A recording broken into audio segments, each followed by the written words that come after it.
love Israel? Israel number one. No politics here. Why you no love Israel?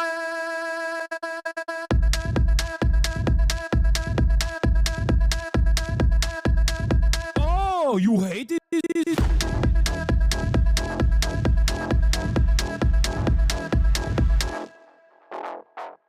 I'm Israel high. I'm Israel high. I'm Israel high. I'm Israel high. I'm Israel high. I'm Israel high. I'm Israel high. I'm Israel high. You have forgotten to say I'm Israel high? Do you love Israel? You must love Hamas. You are Hamas. I'm Israel high. I'm Israel high. I'm Israel high. I'm Israel high. I'm Israel high. I'm Israel high. I'm Israel high. I'm Israel high. Oh, Israel not number one for you. Oh, anti-Semitism. Israel, small nation. Israel, tiny nation surrounded by scary Muslims. Ah, you are anti-Semitism. You are Hamas. You are Hamas. No politics here. Say Israel number one. Tweet Israel number one. No politics here. No politics here. No politics here. No politics here. No politics here. No politics here. No politics here. No politics here. Say you condemn Hamas. Say I'm Israel high. Say you condemn October 7. You are Hamas. No politics here. No politics here. No politics here. What's going on, everybody? I hope everyone's having a fantastic evening, afternoon, pre-noon, no matter where you are in the world. I'm Hasan Piker, and this is HasanAbi broadcast coming to you live from Sunny California, Los Angeles, folks. We're live and alive, and I hope all the boys, girls, and MBs are having a fantastic one because today's a beautiful day. Today's a wonderful day. Today is Saturday. That's right, ladies and gentlemen, it's Saturday. And it's Saturday Fun Day. It's Situation Monitoring Day. It's Saturday, March 14, 2026. Coming to you live from 72 degrees in sunny California, Los Angeles on stolen Tongva land. We're live and alive, and I hope all the boys, girls, and MBs are having a fantastic one. Why is Denim saying you were canceled? What? I heard you were canceled. What is happening, dude? By what? AIPAC? I'm here, bitch. Anyway, working on a Saturday. Let's go. Welcome. It's Dr. Jihad. It's Dr. Jihad. Ladies and gentlemen, boys, girls, and MBs. I'm live. I'm alive. And this is the part of the broadcast where I tell you about my personal news. What has happened in the world of HasanAbi March in between time period where I pressed the stop streaming button and pressed the start streaming button last night. I spent a good deal of time hanging out with the family. Hung out with my family and had some family time. That was fantastic. And I also was supposed to watch the Voice of Hind Rajab, Oscar-nominated Voice of Hind Rajab. I will be interviewing the cast and crew today, the director and producers. In any case, I couldn't watch it last night because my brother was like, I don't want to, I want to do, fun stuff. So I was like, all right, fine. I watched it this morning. And oh my God, I watched this morning from 6 a.m. This is 80 minutes. And I cried so much. I cried so much. Okay. And let me tell you, it was brutal, but it was a tough watch, but it was a great movie overall. And I think it's great for awareness in general.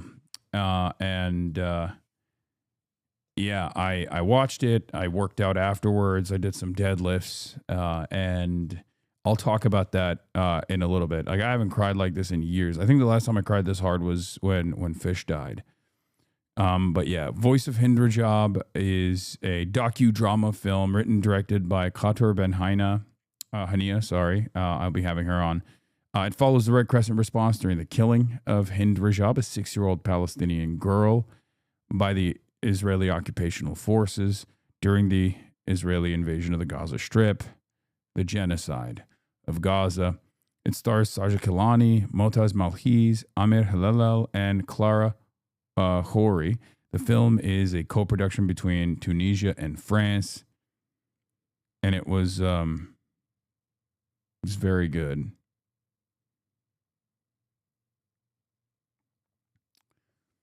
So yeah,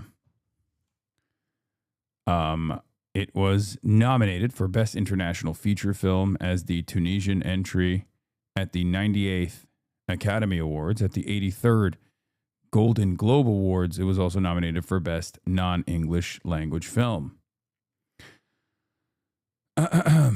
Anyway, I covered this story in real time as it was unfolding, if you guys remember, because this was like, and you'll see it in the docudrama as well, where they basically show, these Palestinian Red Crescent folks on the West Bank side in Ramallah running out of options, and then they just like released this the phone conversation in a last ditch effort. And we literally saw it as they were releasing it. Like we covered it as it was like being distributed around the internet. And it's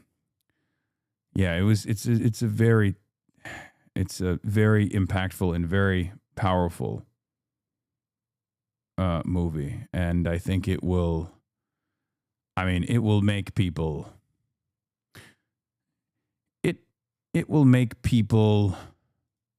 reconsider their position on the Palestinian resistance, I hope. I mean, it doesn't actually show the Palestinian resistance at all, of course, and it doesn't even show Hind Rajab at any point, doesn't show the IDF at any point, but it has a very zone of interest feel to it as far as like not showing you the thing that is like the danger, not showing you the, you know.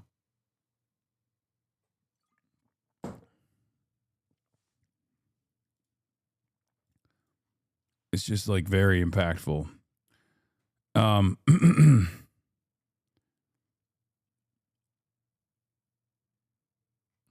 any case, yeah, I like I said, it was a tough watch, but a great one regardless, a very powerful one. But other than that, not much else going on. It's just situation monitoring time, you know. Iran is going tit for tat, and we'll obviously continue with our coverage here on the situation monitoring broadcast. And apparently, I was on Iranian state television. I was on a brief. Iranian state TV briefly featured me. It seems it's real.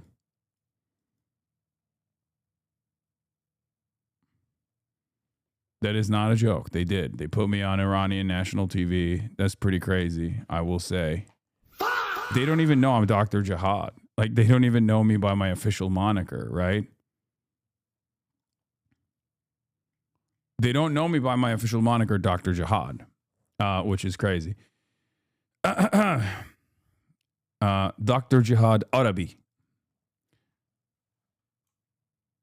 In any case, folks, yeah, that's all I got. Let's blast off and let's fucking get it twisted. Let's keep going. Yeah, we're going international. We're going international. We're doing the dang thing. But yeah.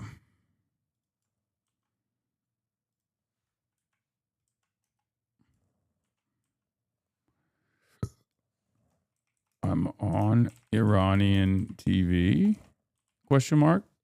Marines deployed. Epstein's Fury Day 14. Strait of Hormuz closed. KHARG bombed. AIPAC hits left flank. Voice of Hind Rajab interview later. Get in now.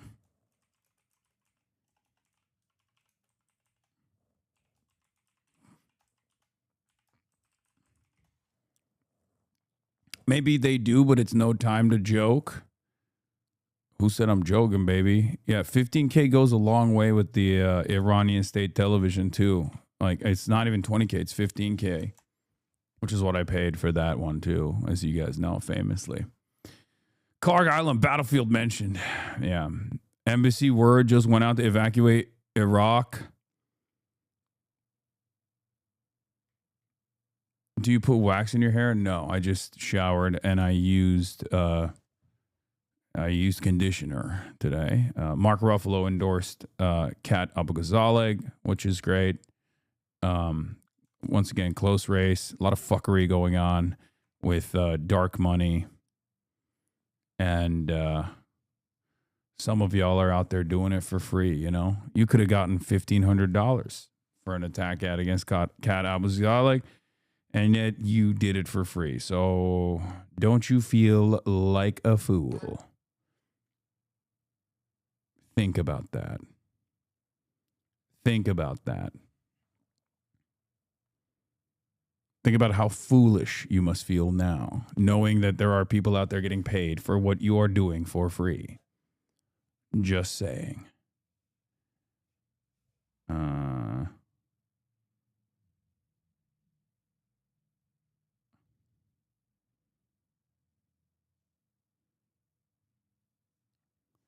Hold on. No office days since January. Sounds like it's catching up to you. No off days? Yeah, I'm going to take a day off tomorrow, but I'm not actually going to take a day off, ironically enough, because I'm going to be doing a bunch of different podcasts. I'm going to be doing a bunch of different pods. So yeah.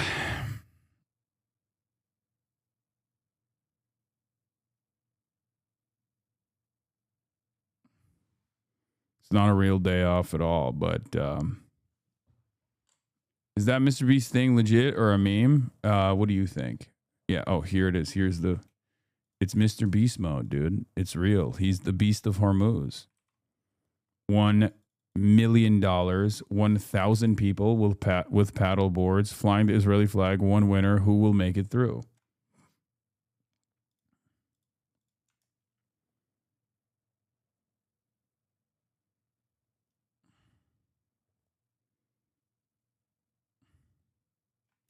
This was Michael's biggest L. I mean, I'm glad that he's like man enough to admit it. Like, I do appreciate it. I do appreciate Michael from Pennsylvania being like, you know what, this was wrong. I fucked up. My mistake. Maybe I shouldn't have gone so hard. But it is so funny because I kept being like, dude, look, like it's so obvious what's going on. Like they're literally trying to agitate. And it's funny because he saw it with Graham Plattner. Like, he's smart. He saw it with Graham Plattner from the start, right? He was like, oh, this guy's got motion. This guy's in it to win it. And I'm not going to, like, you know, hold it over his head. But it's crazy how much, like, his chatters and my chatters, like, you know, we share a community. Like, community members here were just, like, fucking going crazy mode. And, like, and the vindication came after not only like the AIPAC revelations came in, but then also like there was dark money. There was dark money involved as well. Like, I hope it's a good lesson for all of us to like in terms of like how aggressively we lean into certain things, because our judgment. You were kind of cooking Kat's foreign policy blunder, like overly. You got to remember this community is highly influenced by you. No, I mean, I have significant issues with Kat's foreign policy blunder. It was a massive mistake, so much so that I literally immediately connected her with foreign policy people.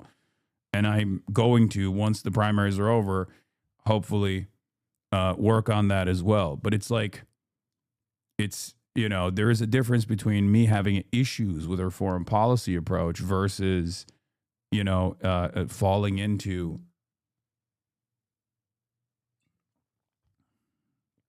this. Will not be a learning case for a lot of people, unfortunately. I hope it's an understandable learning moment for a lot of people, and how easily manipulated they are in terms of like demanding ideological purity or like hyper focusing on certain flaws of candidates, especially within the electoralist framework where the idea is that like you're going to always have your ideal candidate who has the best policies. And I try to show you, like I try to tell you, like there are plenty of people that I interview, Cap being one of them. Like there are plenty of people who say the right things but aren't necessarily like as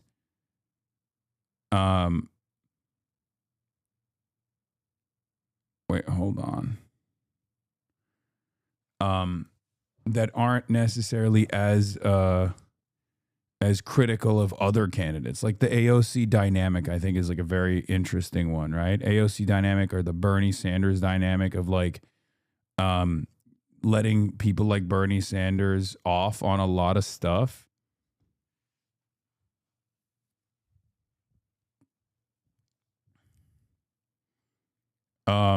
Whereas like hyper focusing or like lasering in on a new candidate when you find something that you normally would overlook with another candidate, right?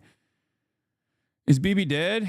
Kat does support Medicare for all. There's so much fucking idiocy in this with like 54-month subscribers. Again, another 54-month subscriber. She does. She literally does. She does, though. She does. She straight up supported it on this fucking broadcast. Are you okay? Or you sound lethargic? I'm a little lethargic because she changed her position, dude. She said it months before you guys saw her policy scripts on her website on this fucking broadcast. I interviewed her on it. She said Medicare for all doesn't go far enough.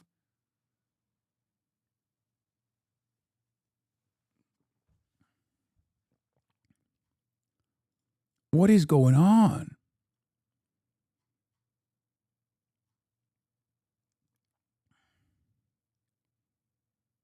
BDBD has perfectly described your stream and purpose. The biggest issue with right-wing supporters is that they're driven by emotion rather than logic. In his speech after quoting, he kept watching his words because not everyone present agreed with him. And this is the pitiable part of the right wing. Far-right politicians excel at manipulating emotions to sway right-wing views. And the right-wingers, through the same means, yes, I'm talking about the eyebrows-raising guy, they exploit the pain points in right-wingers' lives to serve the terrifying goals of the far right. The world needs more people like Hasan, those who can provide temporary logical armor for those not yet equipped to defend against manipulation, while also resonating with the comrades. Where is this from?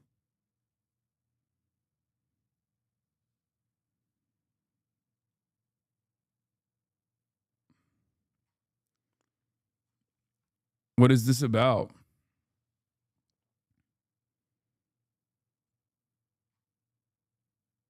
It's from the heart. I know it's from China, but what is it under, chat?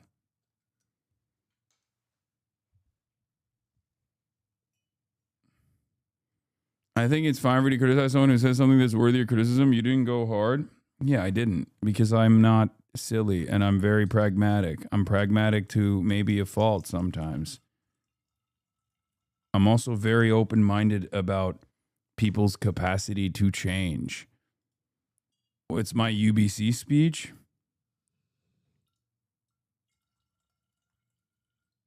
Hell yeah.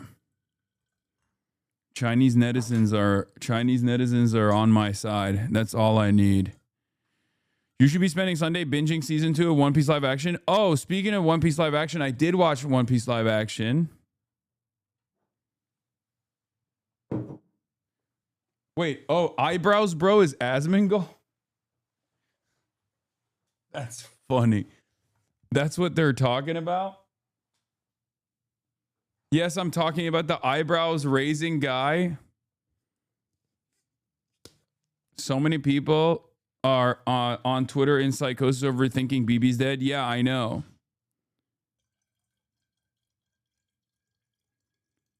I know. I'm going to talk about mass AI hallucination and mass AI psychosis that's like genuinely ripping apart this community. Is devastating. The thumbnail to the right.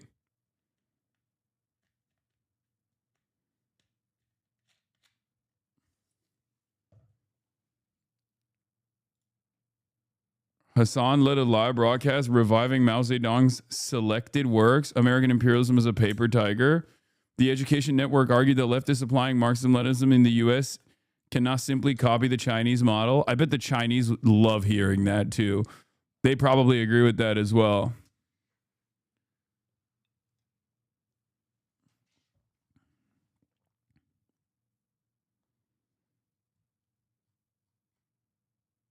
Hasan, dressed in a modern Chinese style, discussed Jesse Jackson's political legacy. English Chinese bilingual. HasanAbi, they can never stop me. What are they just saying? I'm bilingual? What the hell's going on? Oh no, bilingual just means like it's in Chinese as well, huh?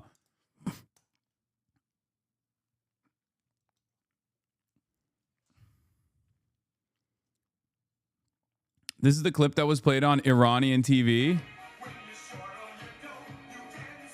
Yeah, they're boomers. They're fucking... Dude, Iran is a nation of boomers, okay? Straight up. I guess I'm making waves. I'm making waves on the Iranian TV. It's called AI mass hysteria at work. Everyone keeps pushing it and it's so fucking inaccurate. Yeah, it's pretty shocking that I mean, I guess it's not shocking, but it's somewhat alarming that people are falling for incredibly obvious like AI bait. You know, it's a little bit sad. Hasman will respond to Hasan's disdain by picking out a few lines from his clip and reiterating his call to ban Hasan.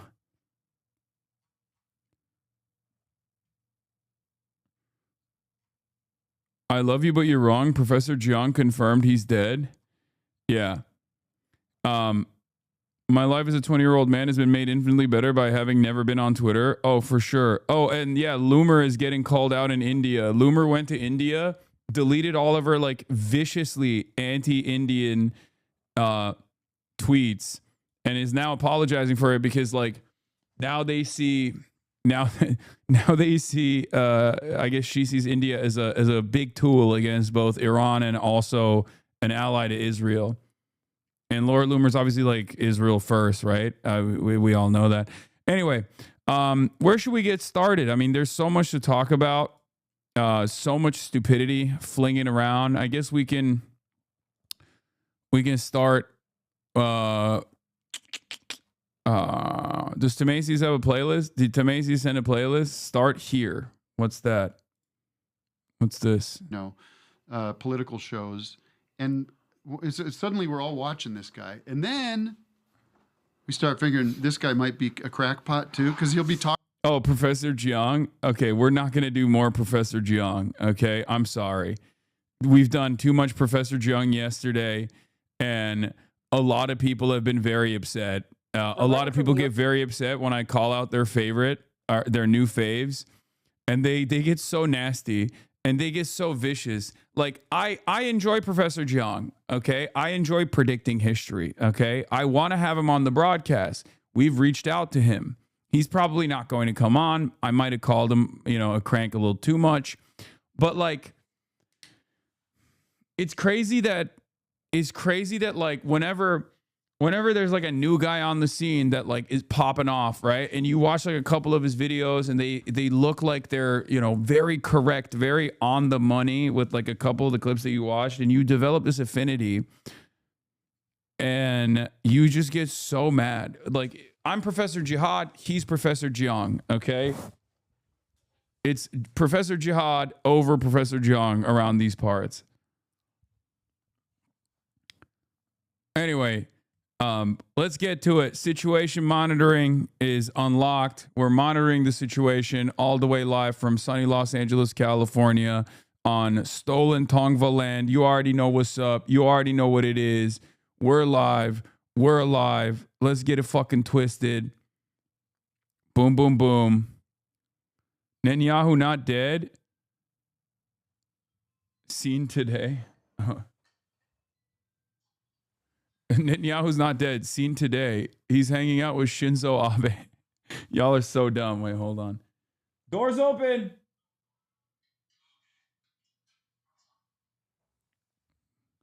God, I'm out here. Doors opening in the middle of the goddamn day. So early. Yeah. Netanyahu's just fine. He's currently meeting Shinzo Abe to discuss increased trade cooperation in the Asia Pacific region. Dude, it's so funny. There was so Anna Kasparian tweets, so did they kill Netanyahu or not?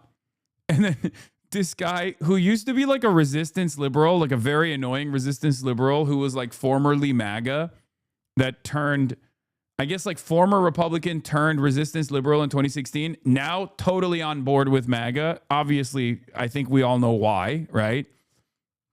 He was a former Republican turned Democrat, and now he's a former Democrat turned Republican because Democrats weren't going hard enough for Israel, I guess, and Republicans are. Anyway, he goes, "No, you puts," which I'm sure you hope for that. And Anna Kasparian goes beast mode and says, "I absolutely do." And it's so funny that people were like trying to call her out for this. Like, how dare she say that? And it's like, bro, there are, like, that is the overwhelming majority opinion, okay? It's the overwhelming majority opinion. You are so you are utterly delusional if you think that that is not the overwhelming majority opinion. It's so funny. It's such an overwhelming majority opinion that people have collectively started hallucinating Benjamin Netanyahu's untimely demise. They have basically decided he's dead already in their minds. Okay?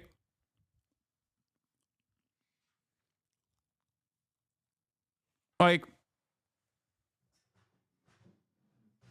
if there's one guy you can't defend here, it's Benjamin Netanyahu, because, like, even the softest liberal Zionists and, people like Bernie Sanders, they will be like, oh, it's Netanyahu's war.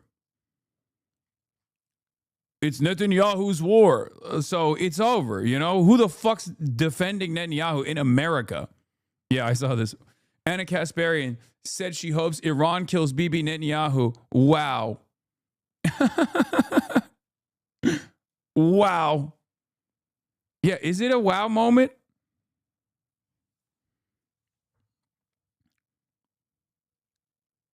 Because,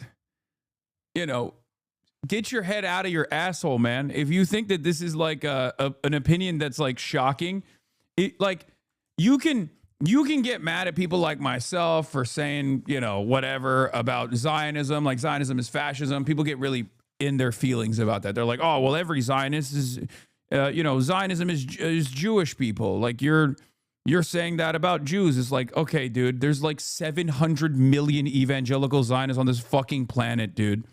What are you talking about? There's like, at most, there's like what? How many Jews are on the planet? 15 million, right? 15 million Jews on the planet. Let's say 10 million of them are Zionist, okay? Maybe I'm being, crazy with the estimate here. There are like 700 million Christian Zionists out there. So yeah, it is fucking fascist. It's ridiculous. Very wishful moment. Yeah, it's probably not true. I don't think it's probably not like 5 million anti-Zionist Jews, probably not. But it doesn't even matter. Even if it was like 15 million Zionist Jews, there are 700 million Christian Zionists. Okay? Like, what are we talking about? What are we talking about? It's not even a question, dog. What do you mean? Even if every single Jewish person was a Zionist, like the overwhelming force in support of Israel's existence and Israel's dominance still abso-fucking-lutely comes from evangelical Christians. And the worst part about it is that the actions and the self-identification of American Jews and Western Jewish advocacy groups with Israel completely muddy the waters on this issue, and Nazis get away with everything. They can just wash their hands of Christianity's formative role in the defense of Zionism. Like, the principal defenders of Zionism are historically and will continue to be evangelical Zionists. Okay?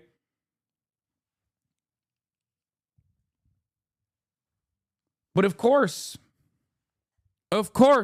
no matter what, because of the institutions like the Apartheid Defense League, institutions that are billed as Jewish advocacy institutions that simply are doing Israel advocacy, okay? It doesn't fucking matter. The conversation always revolves around Jews. And it's not just Nazis doing it. It absolutely is. It's not just like, regular neo-Nazis doing it. It's Zio-Nazis doing it too. They are the ones who are like, no, it is about the Jews, actually. And if you say something about the Jews, if you say something about Israel, you're saying something about the Jews. And you can't be saying nothing.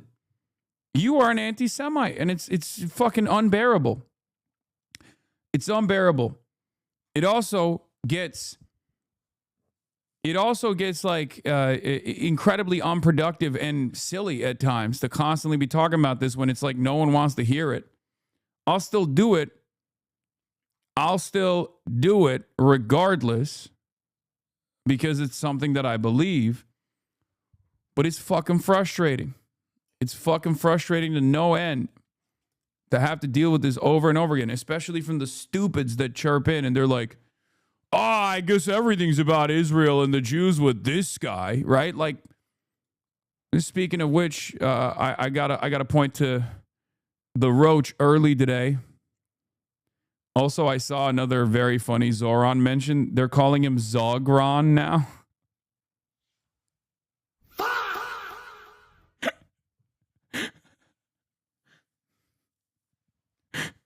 They're calling him Zogron Goidani.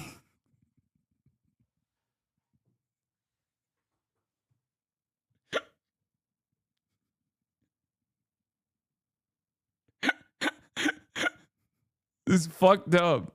It's fucked up. It's so much better than Zioran Mossadani.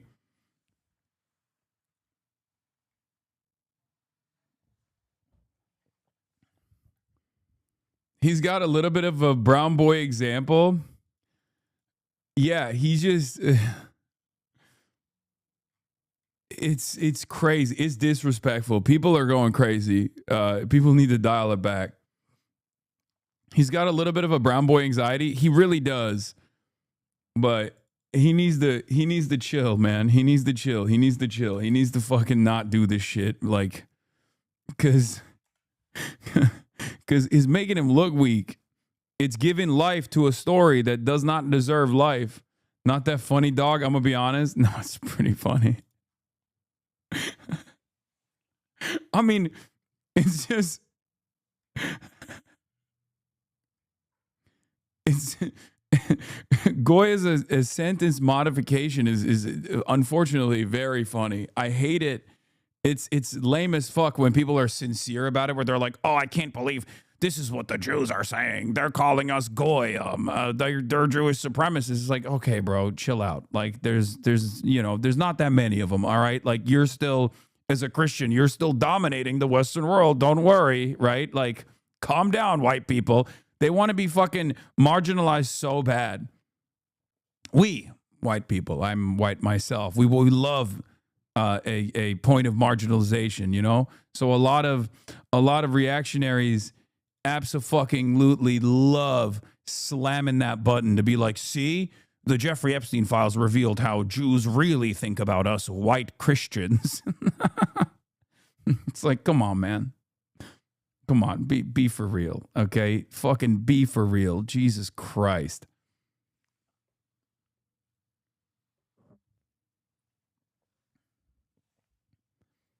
Zoran pre-win. I won't visit Israel. Zoran post-win. I've heard good stuff about Israel and would love to visit Tel Aviv one day. Okay, he's not going that hard.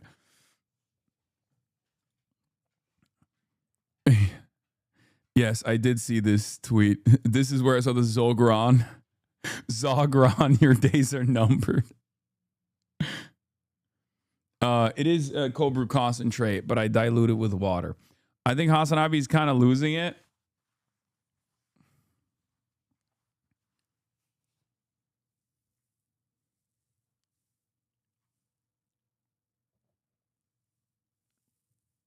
Will you survive if you visit Tel Aviv? No, I will not. I will not be allowed entry, I don't think. As an Iranian frog, I don't know how to feel about everything. Like, I wake up every day seeing horrible news. How do you keep yourself sane? Genuine question. Love your YouTube videos. Not Mixabzi. In terrible times are unique opportunities for revolutionary organizing. So I just look forward to that. As contradictions worsen, as the pain gets worse and worse.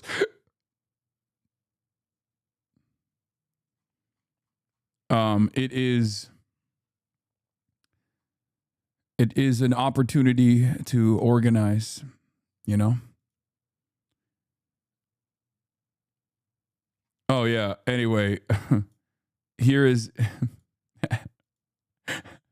Where the fuck is it? Hold on. Oh, I was going to show you Asmin Goy.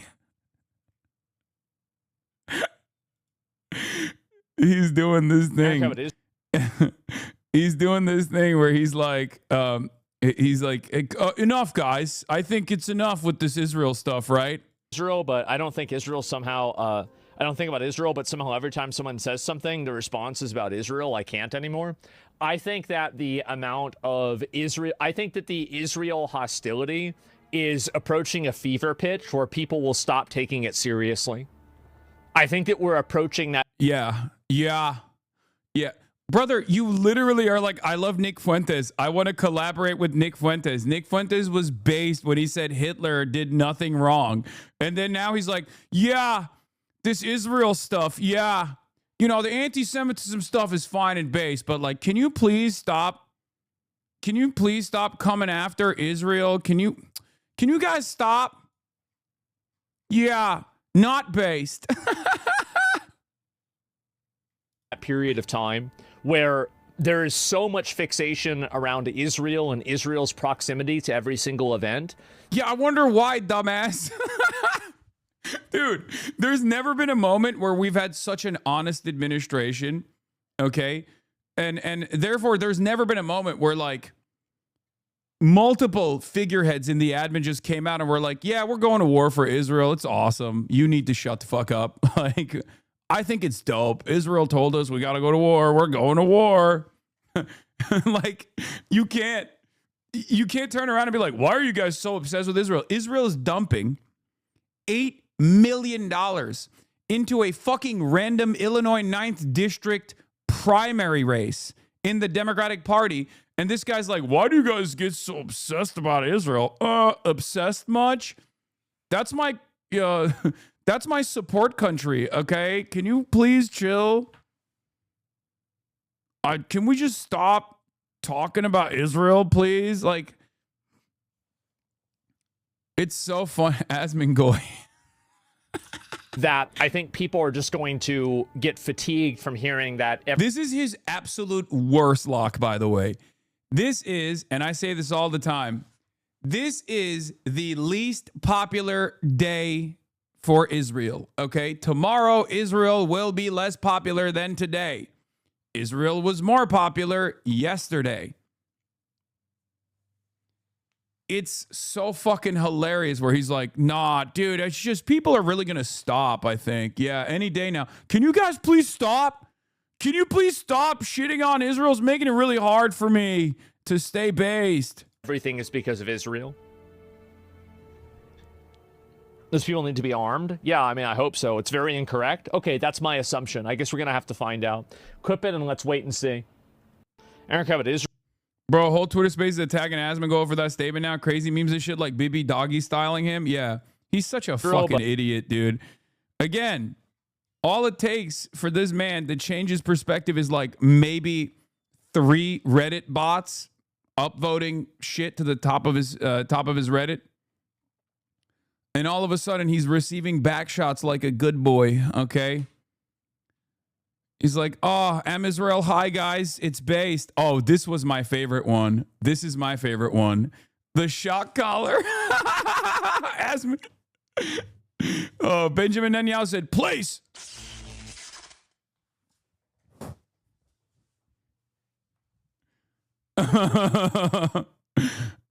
Yeah, guys. It's actually based. It's actually based. I'm a castrated slave, guys. Today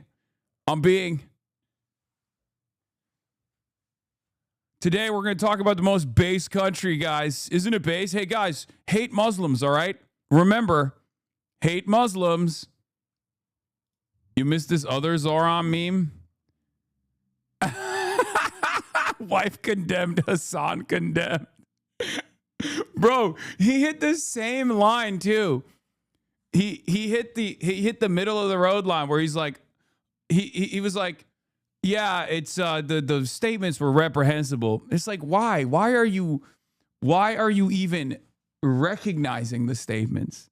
Like, why? This is not a real story. Your wife is not involved. Please, you are not involved. Okay, it's ridiculous. Does he need positive reinforcement for confidence? Legit question. My wife grills me for using X due to who owns it, but it honestly seems to be the fastest way to see critical news. Do you ever get grilled for using X? Yes, by every blue sky poster in my chat. All the time. Bro won't defend his wife, but he will defend New York. It's just, okay, we're memeing, right? Like, I hope people understand I'm memeing here. Like, I obviously still think that, Zogron is in a tough spot. Oh, okay. Listen. He's in a tough spot. I think he's running a little too scared. He doesn't need to. You got motion, brown boy. You got motion. You got all the motion in the ocean. Come on now. Very ugly person. His wife is kind of an idiot, like really dumb, very ugly person who supports terrorists. Shut the fuck up, bitch ass. Fuck you mean, very ugly person? First of all, whose fucking community do you think you're a part of? The fuck do you mean? Ain't nobody's out here supporting Israel. Get the fuck out of here. Facts are facts. Yeah, go back to your fucking hug box and cry about it, okay? Because that's all you got. You got like 8 people left out here. It's like Michael Rappaport, Amy fucking Schumer, and like, I guess the entire political class, unfortunately, that you can cry to. And that's it. Oh my God, I can't believe Zoran Mamdani's wife liked posts saying Israel is doing an illegal and violent land grab, which is objectively fucking true. Also, once again, it's not October 8th, 2023 any longer. Okay? It's not October 8th, 2023. You can't be out here being like, I cannot believe that people resist against 80 years of brutal apartheid and genocide. How dare they? Why don't they just fucking die quietly? It doesn't work that way. It never worked that way in this community, but it certainly doesn't work that way in most communities now. Not to say that people are going to be fucking rioting for the Al-Aqsa flood anytime soon, but, you know, I think people are becoming much more understanding of why people fight, okay?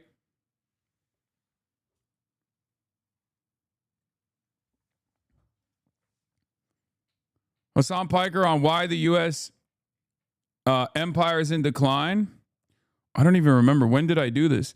In this episode of the Jacobin Show with David Griscom, Hasan joins David Griscom for the wide-ranging conversation. Oh, this is from, this is a transcript of the video that I did.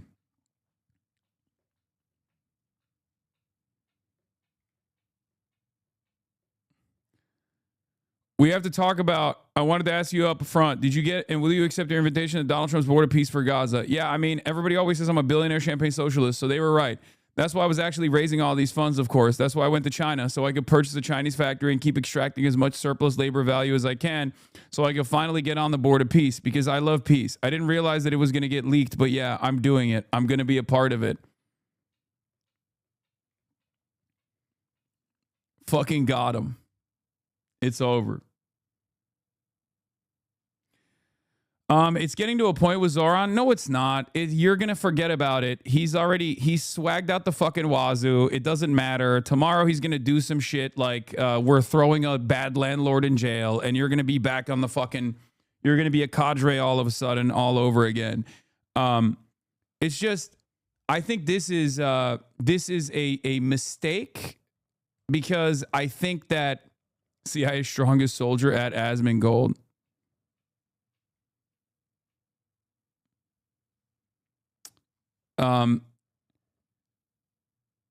You got PSO'd? No, stop. It's not that. It is not that. Asma Rap making that statement only proves your point. It clearly has no real understanding of what he's talking about. When someone lacks that basic knowledge, they also fail to read the room and end up saying things that sound completely tone deaf. Yeah.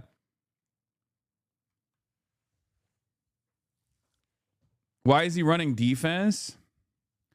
Are we talking about Zoran, or are we talking about Asmongold? What happened with Zoran? No, the Zoran thing was like inconsequential. It's just it's just a annoying thing that will keep getting snowballed into something larger and larger if he just keeps dealing with it from a place of like from a defensive posture. If he keeps dealing with this issue by giving it life, by giving it legitimacy, by like addressing it in an apologetic manner, by constantly doing condemnations over and over again, they know that this is a open vein that they can tap into.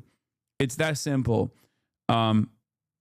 It's you just have to literally be honest with people. People are smarter than you give them credit, okay? And Zoran did do that. He did do that. That's part of the reason why the discourse shifted so dramatically. It's part of the reason why he won resoundingly in the primaries. Right? Like, these things are Like, it's just, he doesn't. My most charitable assessment on the Zoran wife situation is that he just doesn't want to be bogged down endlessly, because a lot of the pro-Israel news outlets and a lot of the pro-Israel lobbying groups are just like very good at needling you, okay? They're very good at needling you, and they needle, and then they tarnish your reputation, and then no one even fucking double checks to see if the things that they're saying about you is correct. They just kind of go along with it. How do I know this? Because I've been eating it for years and years, right? I've been eating it non-fucking stop. That's why there's like a laundry list of things that, you know, random ass morons like fucking Joe Walsh can like lean into whenever they go, Hasan is an anti-Semite. Why would you go on his fucking broadcast? Like, no one is gonna, we're totally partitioned ideologically. We're so divided. So like, there are a lot of these people that just, they're Zionists, they're pro-Israel.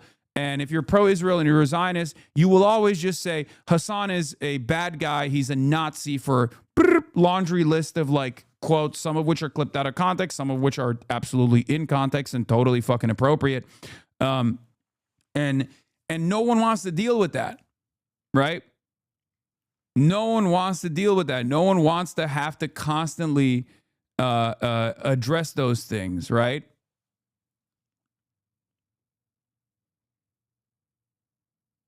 You have? That's why it's okay if HasanAbi's kind of losing it. You are fire? What are you talking about?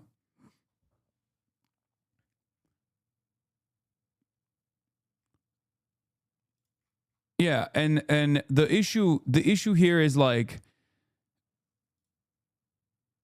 the issue here is twofold. One, a lot of wait, what was saying kill all communists at the top of the hour in context? What? Kill all communists? Miyavlamak ananı sikeceğim ben, yeter artık. Amma çok, ne kadar çok ötüyorsun yani. Devamlı miyavlıyorsun amına koyayım. Bir sus. Arada sırada sus. Arakshi went on MS Now. I know, I'm going to watch that. Sexy ass foreign minister Arakshi went on MS Now with Ayman Mohyeldin, who's a good dude. Bu adam Nick Skid'in Türk versiyonu mu? Yok abi, komünist Nick Skid bir de ama yani. Bu daha da sinir bozucu bir herif.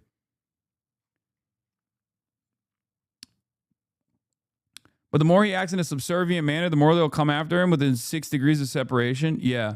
Ramazan'da bu kadar küfür olmuyor kardeş. Oruç bozuldu. Oruç GG. Oruç GG. Evet, hem devamlı hem devamlı.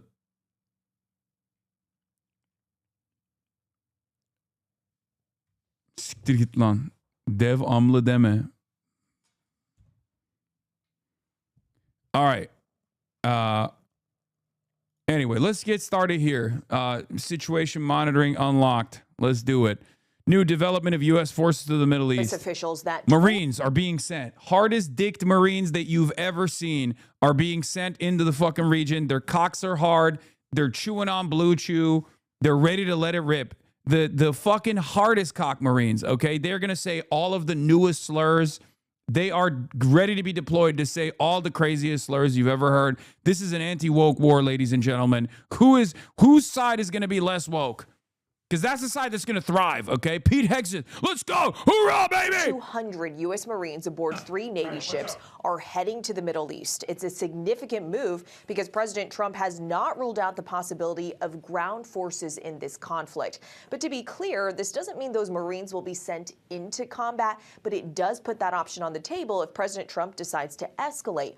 All of this coming as Trump still is not offering a clear timeline for how this war ends, now saying it will be over, quote, when I feel like it. And when I pressed the president this week on whether this war is nearing its end or just getting started, the president told me it's both. And guys, that uncertainty is rattling energy markets. The administration is now scrambling to bring down gas prices, including by easing sanctions on Russian oil sales, which is a big win for Russia financially. Some lawmakers are blasting that decision because it comes just days after sources told us Russia was providing intelligence to Iran to help them target American troops and ships in the region.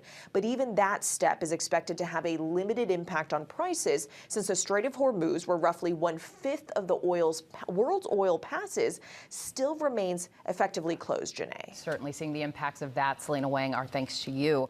U.S. Embassy compound in Iraq's capital has been targeted by missiles. It is the latest attack inside Iraq, which has been coping with strikes against U.S. sites, as well as on Kurdish and on Iran-backed armed groups.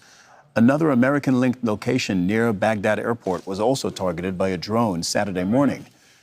Mahmoud Abdelwahed is in Baghdad. Mahmoud, what have you been able to find out about the attack on the U.S. Embassy in terms of the damage that was done and who might be behind it? Bro, they fucking melted the American embassy in Baghdad, by the way. That shit was crazy. I mean, I don't know if they were actually able to take out the radar, but I think they hit the weapon system. I don't even understand. What the fuck's going on, dude. They didn't level it, no.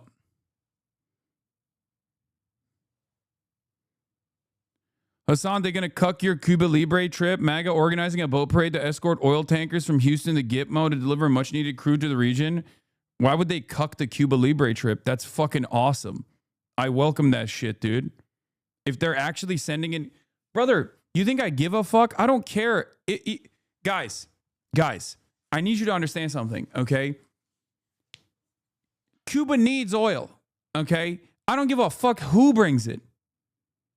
I don't give a shit. Even if it was like Israel bringing fucking oil to Cuba, I'd be like, all right, you know, they're probably trying to do some Mossad shit, but like, you know, let's let it happen. It's good. It's good. It's a good thing. They need it. They want the glory. America, great. I'll give them the fucking glory. I'll wear a MAGA hat, brother. Fuck you mean? I don't give a shit.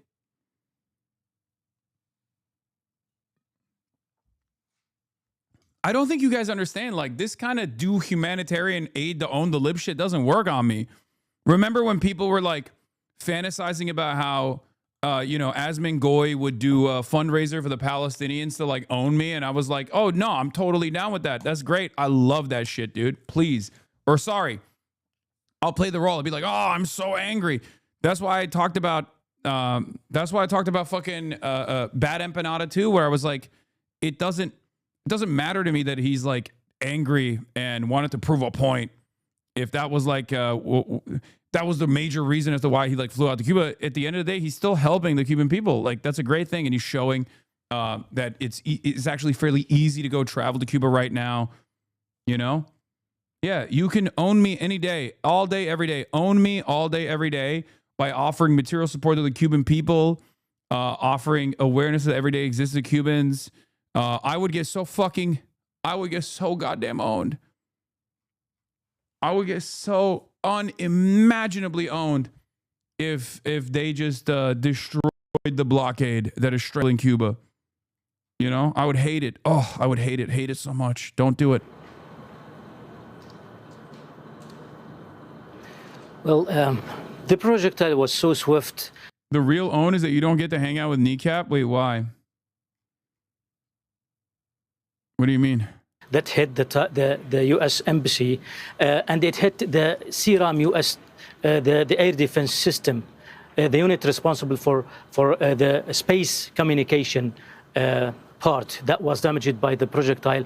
And it was so swift that the air defense system at the embassy did not manage to intercept it. And Iraqi security sources say that work is underway now to set up a new air defense system. Now, there is no group that has claimed responsibility for this attack, but we understand that Iran-aligned armed groups, they have been targeting U.S. facilities and premises, military bases, and even the consulate in Erbil dozens of times since the military campaign started by Israel and the United States on Iran. Also, this attack on the U.S. embassy comes only a few hours after a counterattack believed to be by a U.S.-Israeli airstrike. Yeah, Iraqi security forces told the Associated Press that the missile struck a helipad earlier at the U.S. Embassy in Baghdad, causing a small fire, with other outlets reporting that the strike was the result of a drone or rocket impact, likely by Iranian-backed militant groups in Iraq. I'm going to keep it $150, dude. The Shia militia forces in Iraq are fucking going nutty mode. Okay? They are going absolutely nutty mode. I don't know what the fuck's going on out there, but it's wild. I don't know what this is, but this shit looks like a banana peel, bro. It looks like a peeled banana. Whatever this was is no longer the case. I think it was an anti-aircraft weapons system, wasn't it? It's the CRAM? Yeah, it's the radar. Iraqi resistance fighters attacked the CRAM radar unit at the U.S. Embassy compound in Baghdad, part of a system used to detect and track incoming rockets, mortars, and drones over the green zone. They are not even, they have zero chill with the way that they're operating. I don't understand how they haven't evacuated these bases yet. I mean, maybe they have a lot more, protection on the bases, but like, Iranian.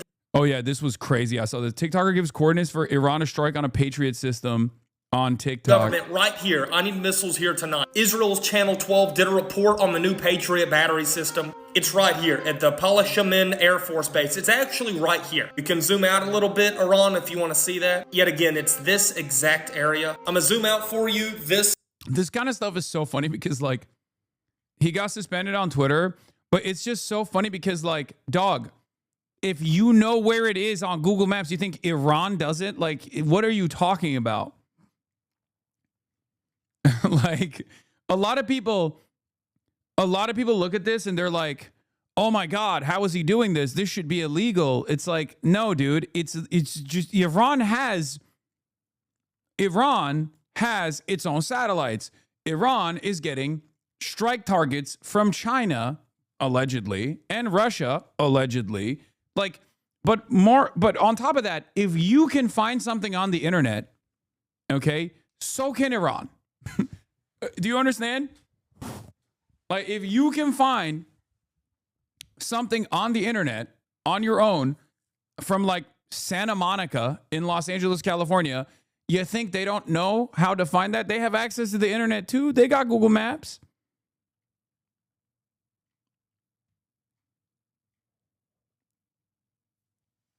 They have a GeoGuessr team too. Yeah, they're working with Geo Rainbolt. They're working with Geo Rainbolt. That's what they're doing.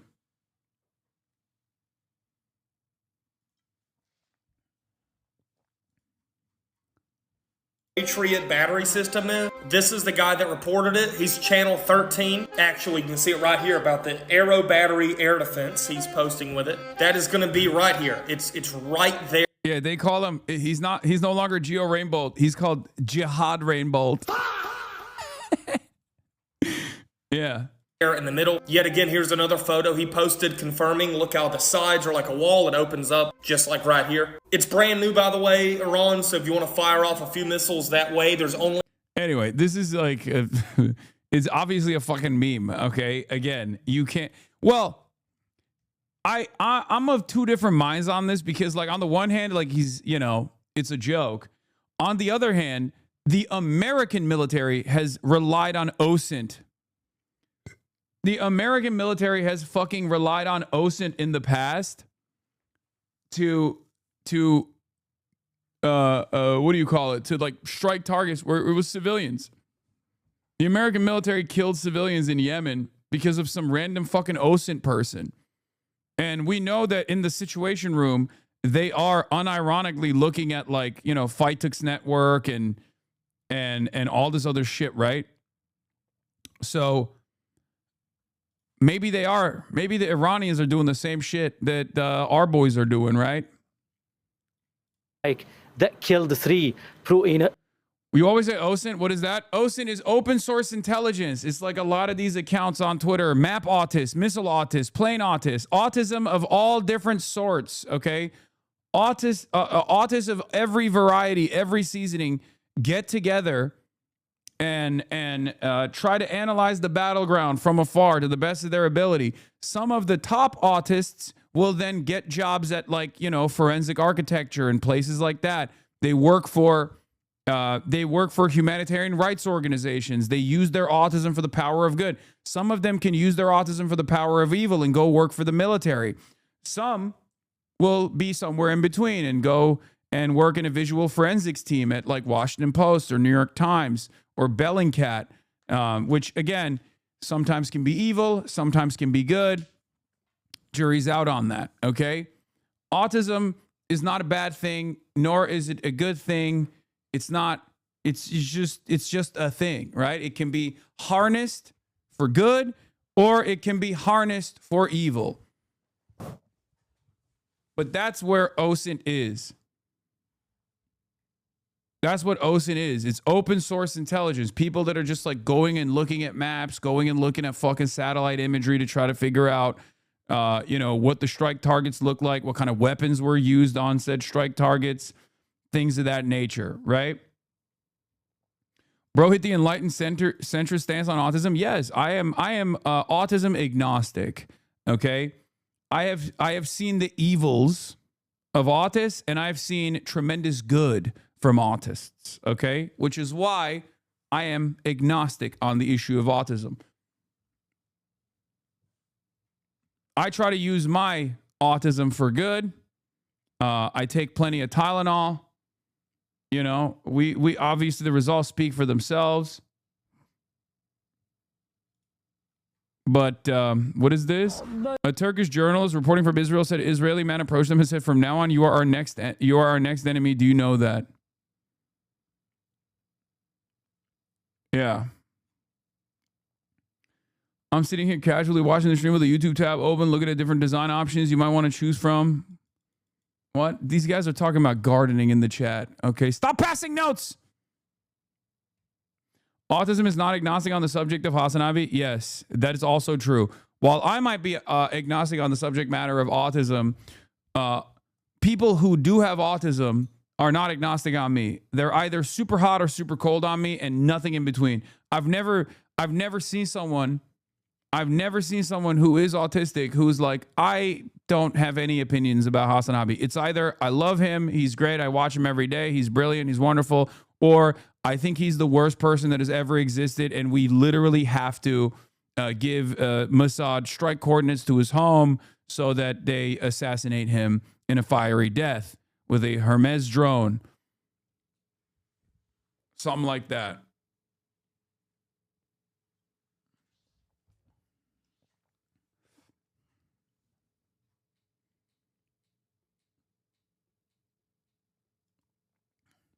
FCC is now threatening broadcasters running hoaxes and news distortions, also known as fake news, have a chance to now correct course before their license renewals come up. Fucking awesome, dude. I love this stupid fucking country. I swear to God, we are so Turkified, dude. It is not even funny anymore. We are officially, this is Turkey, okay? We are in Turkey.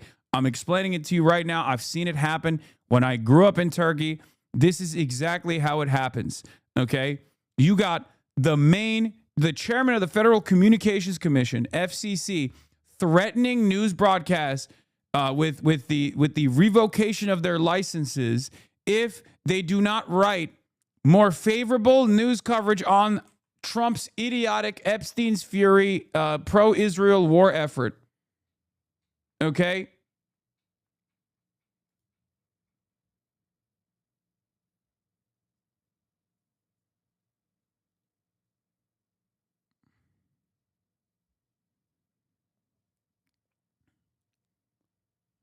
Trump has been demanding better coverage, which, by the way, you only do when the war effort is going really well. Okay? A lot of people don't understand this, but when you wage war at the behest of a foreign nation that is deeply unpopular, okay, and the war effort is going really well, that's when the president comes out and says, we are going to illegally punish you in an unconstitutional manner if you don't cover this spectacular war effort in ways that we like, okay? That's how you know we're winning right now, okay? If you were confused as to how hard we were winning, well, we're winning so fucking hard that the admin is now saying, like, you know, fuck the First Amendment. We will literally punish you if you do not cover how successful we have been, okay? Also, another you know, another indication of you know, I mean, I do laugh. Like, yeah, we do have a pliant, very pro-Israel media, but the notion of you know, the notion of Jews control the media is taking a big hit here as well. Ironically enough, if that was like, you know, if there was any truth to that, well, they're not doing a very good job if that's what's going on. Okay.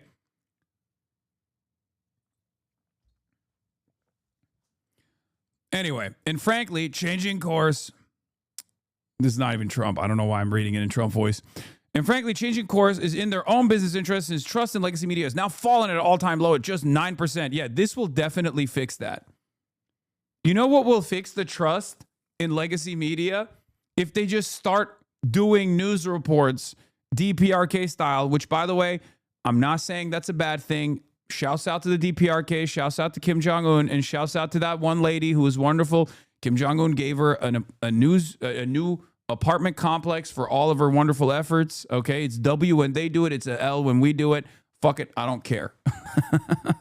Okay, yeah, reach in he. You made it on the Iran State News TV. Yeah, speaking of state broadcasters, your boy was on Iranian news.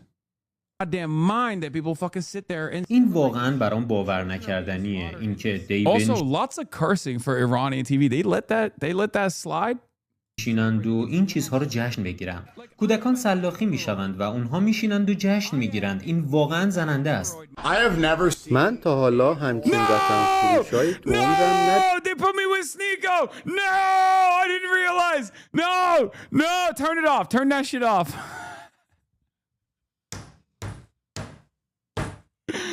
No. Wait, that makes it even funnier because like the guy chirping at me was like the fucking head of Twitch or something, like, or head of Kick.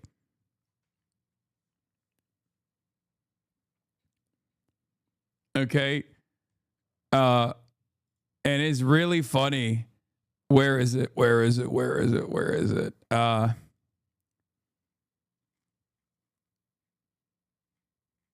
Where is it? Oh, yeah. Bijan Tehrani, who's the co-founder of Stake and Kick, goes, imagine being in Iran with no internet, can't leave the house, and your only form of entertainment is Hasan reruns on state TV. I said, is this real?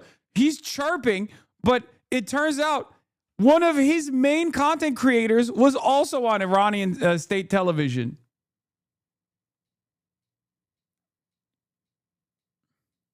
You're being called the CIA Mossad op in this post, lol. Above, what is this? Above 0% chance this is a CIA and or Mossad op to get Iranians to leave their homes or return to protesting. No, he's just trying to make a fucking joke. He's trying to say Hasan sucks. How do you not understand that?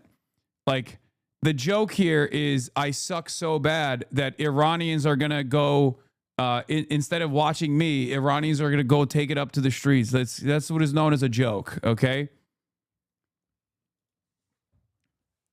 The joke is I'm bad. I'm a bad person, and I am also deeply not entertaining. Okay, it's kind of funny that like we literally do have like people in the straight up like CIA affiliated, State Department affiliated think tank media infrastructure that are also a part of the HasanAbi derangement syndrome. I mean, I respect it. The complex is wide. You know, it's vast.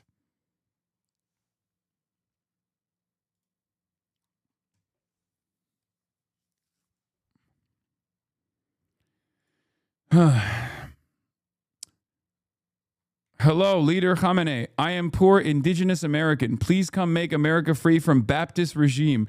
Remove the British descent settlers. The Baptismist extremist terrorists have killed 900 million of my people since December. The real United States of America people stand with Leonard Peltier.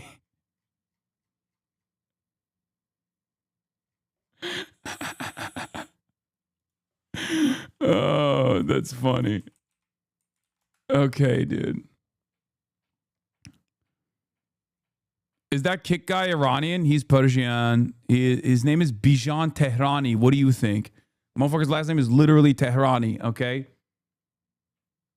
It's like, his name is Bijan Tehrani. It's like having a name like John America, okay?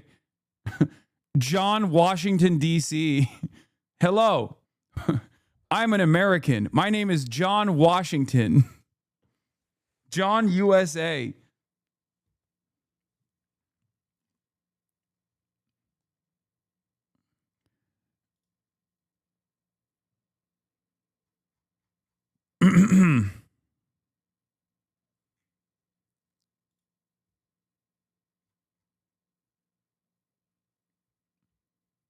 France is going back after backing out and getting made fun of everyone. What is this? Iran observer. France is sending 10 warships to the Middle East to reopen the Strait of Hormuz. Yeah, I don't think that's happening. Anyway, this is also Hasan attempts to defend his America bad ideology. These guys they're so relentless, dude. European losers who aren't even in America, who aren't even actually Democrats, who are very reactionary, love posting clips of mine to just be like, Democrats, I'm signing in from Europe. Please, I'm urging you, please don't talk to Hasan. Okay, dude, have fun with that. Like, oh no, what will I do if prominent Democrats don't come on my broadcast? What will I do? I guess I'll kill myself. Anyway, yeah, the U.S. Marines, the hardest dicked Marines stationed in Okinawa, are headed to the Strait of Hormuz. Okay, we already know that. Another sign that the war effort is going well. Okay, I thought Europe was based. No, that's a Nazi. He's literally writing in his bio that he wants to be a future MAGA prison guard. I mean, I don't mind having a prison for MAGA. Okay, I don't think that means he's a Nazi. I think you're misunderstanding. He's saying he wants to be a prison guard where they hold MAGA in prison. He's not saying, he's just a fucking libtard. That's what he is. But he's a Eurocuck libtard, I'm pretty sure.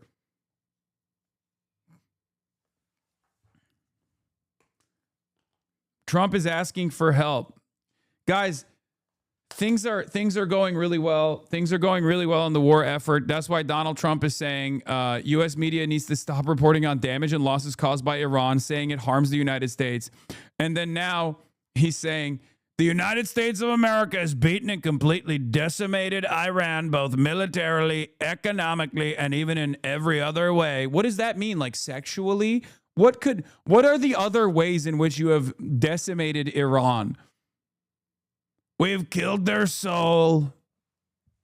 We are way sexier than they are. I see the IRGC guy coming on the news broadcast every day. And then Arakshi. Everyone's talking about his Shia smirk. They're calling it the Shia smirk. We hate that smirk. We don't like it. We don't like his cunning Shia ways. We are decimating him. We're mogging him. This is why I'm sending Clavicular and the ASU fraternity president to Iran to mog the entire Iranian Revolutionary Guard. They will go there and frame mog every single Iranian. It's a mog eat mog world out there, folks. Believe it. We're sending Jake Paul with his sweaty pits. Weapons of mog destruction. Everyone's saying it's Zog. It's actually not. It's mog. MAGA. And it's now MAGA.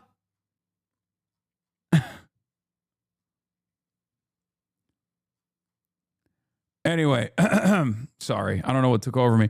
Yeah. It's called the Strait of Hormuz, not the gay of Hormuz. Yeah. Every other way, but countries of the world that receive oil through the Hormuz Strait must take care of that passage, and we will help a lot. The U.S. will also coordinate with those countries so that everything goes quickly, smoothly, and well. This should have always been a team effort, and now it will be. It will bring the world together toward harmony, security, and everlasting peace. President Donald J. Trump. So,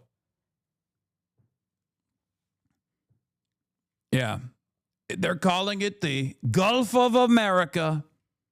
There's two of them now. It's no longer the Persian Gulf. It's the Gulf of America. But yeah, Donald Trump's inconsistency on the messaging front is also very funny. Not that it even matters, obviously. Okay? It doesn't matter at all to his base because his base will suck him no matter what. Like, Donald Trump could go on national television and be like, every American needs to say 10 M Israel highs, and his base would literally do it. His base would be like, yeah, you know what? That's actually a great idea, Mr. President. We are really going to save the country by doing this. You're so brave. You're so bold. You're so beautiful. Every single adult, regardless of their ambitions of death and destruction in Iran, right? Regardless of their interest in destabilizing Iran, every single adult that is not a direct agent of the state of Israel has recognized how devastating this predicament is, how awful this has been so far, and how much worse it could possibly get. A lot of people are trying to wash their hands over this quagmire because they don't want to be associated with it, including but not limited to John Bolton, who straight up has spent his entire life trying to do regime change in Iran. Like, that's his number one goal, has always been regime change in Iran. Okay? And even John Bolton's like, yeah, this is not happening as well as we thought it would. Part of the reason why a lot of those guys are also angry is because he is an MEK lobbyist. MEK is this like psychotic cult that has no popular support on the ground, even less popular support than the Reza Pahlavi, right? So that's part of the reason why Bolton is backing away from this as well. He doesn't want to be associated with this. But ultimately, yeah, John Bolton, I favor regime change in Iran, but I'm deeply worried that the inadequate preparation will prevent that goal from being achieved. There seems to be holes in the strategy, from the lack of coordination with the opposition to the lapse in preparing the American people ahead of the attack. So that's the thing. Like, he's doing this for MEK. Okay? He's doing this specifically for MEK. He doesn't, like, that's the reason why he wants to come across as like the reasonable regime change guy, as opposed to the bad regime change that Trump is trying to do. Right? Like, don't get fooled by John Bolton's statements here. Okay? You know it's going to be very bad when John Bolton, who's never seen a bombing campaign he didn't like, is deeply worried about your war of choice.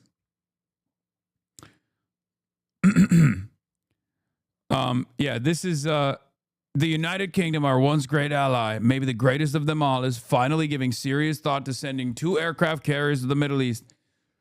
That's okay, Prime Minister Starmer. We don't need them any longer, but we will remember. We don't need people that join wars after we've already won. President Donald J. Trump. That was less than a week ago.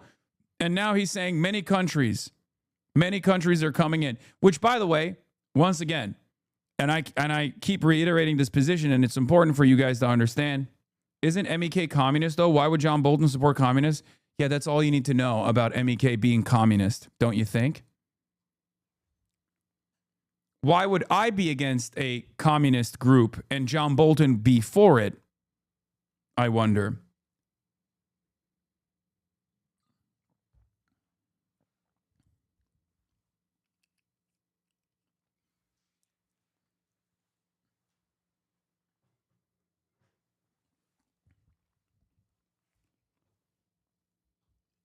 Because you're CIA? No, MEK is CIA. That's the whole point.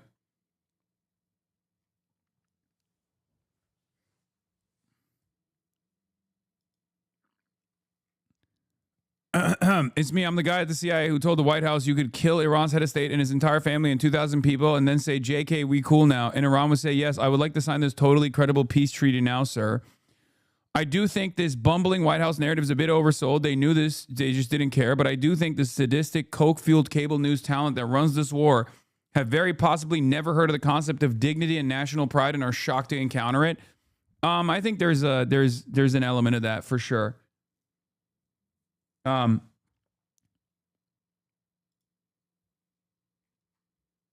What is this?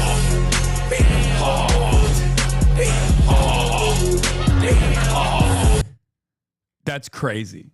I cannot believe that they made a IRGC pack watch version of this. That's crazy. Anyway, so keep playing it. I'm laughing to the bang like ha ha ha. I'm laughing at the slangs like ha ha ha.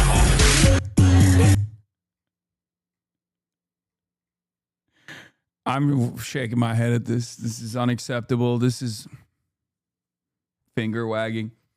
But yeah, things are not going well, folks. And, you can tell that things are not going well because, once again, Donald J. Trump is threatening to shutter media companies that aren't being pliant enough because they dare to cover the combat fatalities. They dare to cover the loss of assets.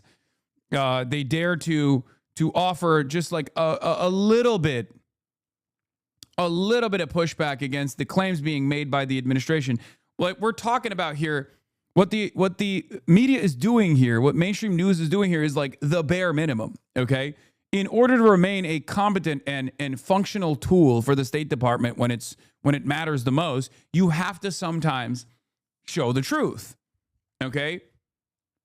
Especially in the age of both misinformation and also correct information immediately being posterized on the internet, all over the internet with like OSINT and everything else. Like, it's very difficult to maintain this kind of posture that the war effort is going great.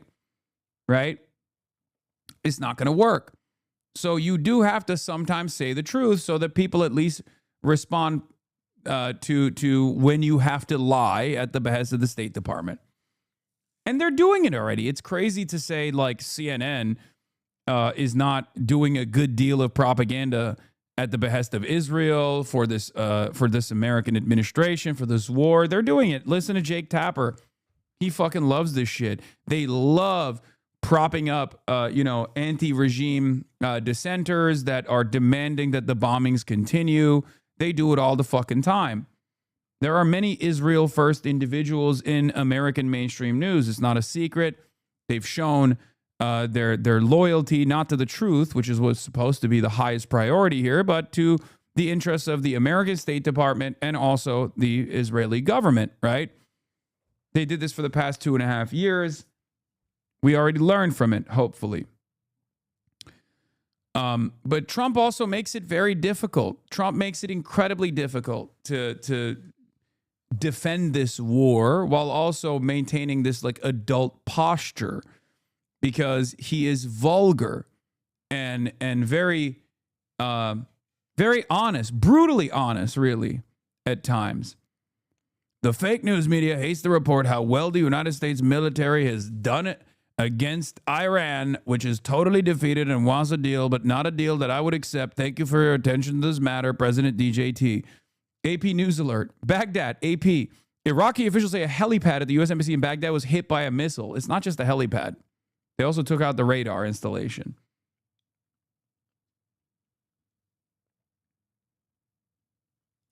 What is this? Fartlow ratioed by Hezbollah Chungus. All my friends in Israel spend their nights and sleeping in shelters and spirits are high because they want their brothers and sisters in Iran to be free from a regime that is terrorizing the entire world. You got ratioed by Hezbollah Chungus. Imagine being in a shelter with Fartlow. That's chemical warfare, baby. I'm Fartlow, and sometimes known as Shatlow. I'll be farting in the shelter. I'll be farting up a fucking storm in the shelter. I can't stop it. I'm Fartlow.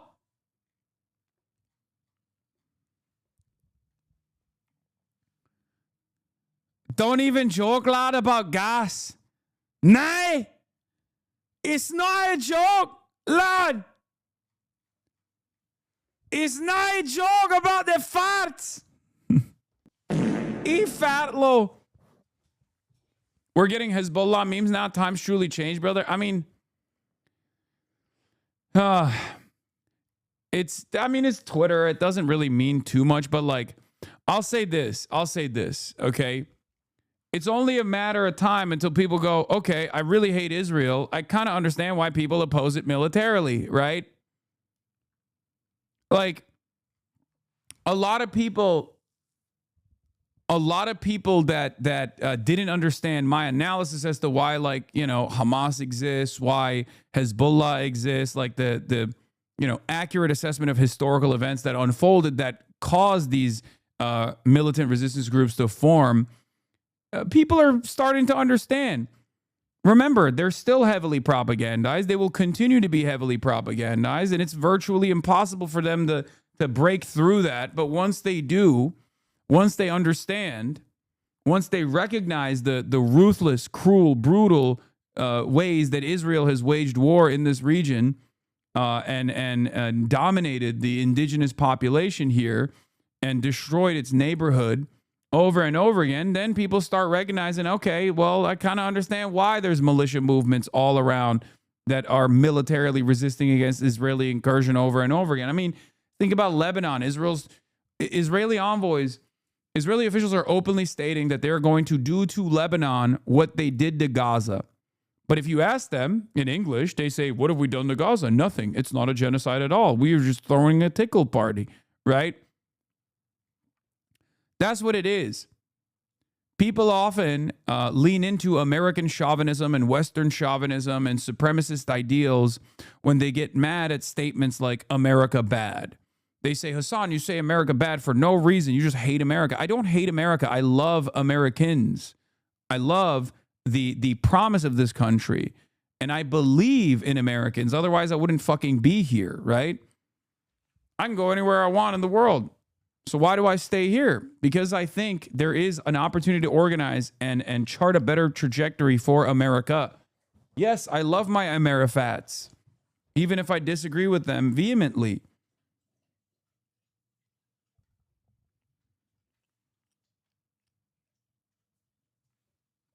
I have a Norman coworker who was very much an Israel defender 2 years ago and now is much more radically against Israel than I am, lol. Yeah. Times change.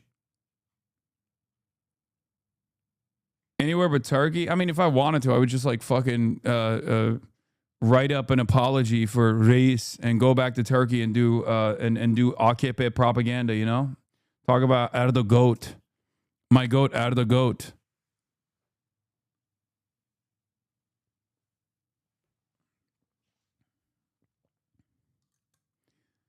I will say, though, a big part of this is also because, like, again, Israel defenders are maximum annoying. And a lot of people don't understand this. This is something that I also urge leftists not to fall into. The trap that leftists fall into is the notion that you're morally correct and therefore you can constantly posture as though your enemies are fucking subhuman and ontologically evil. Even if they're ontologically evil, you need to be convincing, okay? Israel defenders are lost in the fucking sauce. So the only tool that they have in their fucking tool belt is not to like rationalize certain things, not to try to convince certain people, but instead just to bully them and yell and cry hysterically, okay? The left must not fall for this trap. Stop behaving in an antisocial way. Look at this. Brooke Goldstein. Megan, it's honestly sad to watch someone who was once a respected and serious journalist let bitterness and emotion override the principles that built her career. Reposting content from Ryan Grimm, co-founder of Soros-founded Dropsite News, just because you share a problem. The thing that Megyn Kelly reposted was just accurate news, by the way. Like, people were so mad at Ryan Grimm for digging into the background of the guy who tried to shoot up a synagogue, right? They were so mad. It's like, what are you talking about? Like, this is literally just news. Like, you're just now mad at news. You're mad at breaking news. You can't win an argument if you're getting mad at breaking news. This is hysterical, okay? Ryan Grimm is a respected journalist, and what he's doing is breaking news, okay? This is what a journalist does. I know you've forgotten, because what you think is, what you think journalists are supposed to do is just straight up participate in newsmaking as a court stenographer for Israel, okay?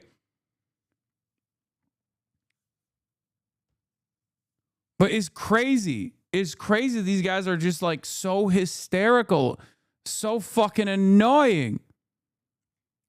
And even Megyn Kelly's response is, "Dear Goldstein Brook, I regret to inform you that this shit doesn't work on me anymore. Take care." Right? Because it doesn't. It doesn't work at all. And the right, at least like the content creators on the MAGA side, have a much greater appetite and a much greater response, much better response mechanism to this kind of like harassment and bullying. Whereas, unfortunately, liberal media figures, leftist media figures, leftist politicians, liberal politicians do not. Okay? They cannot, like at the first side of pushback, they literally buckle, they fold like a picnic table. Okay? They got to stop. You have to stop. When someone, for example, says, "Oh, how dare you go on Hasan's stream? He's anti-Semitic." You could be like, "No, he's not." It's okay. You can say that. "No, he's not." And you know he's not. He's anti-Israel, and you can't say that because everyone's anti-Israel. So you have to lie and say he's anti-Semitic. That's it.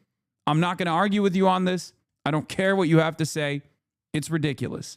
Okay? That's it. But so many people are just charm and soft. The left and the liberals are charm and soft. They're baby shit. They straight up buckle at the first sign of like, you know, a bunch of Jewish advocacy groups that are straight up doing the bidding of Israel, okay, and nothing else. They do not give a fuck about anti-Semitism. It takes quite a while.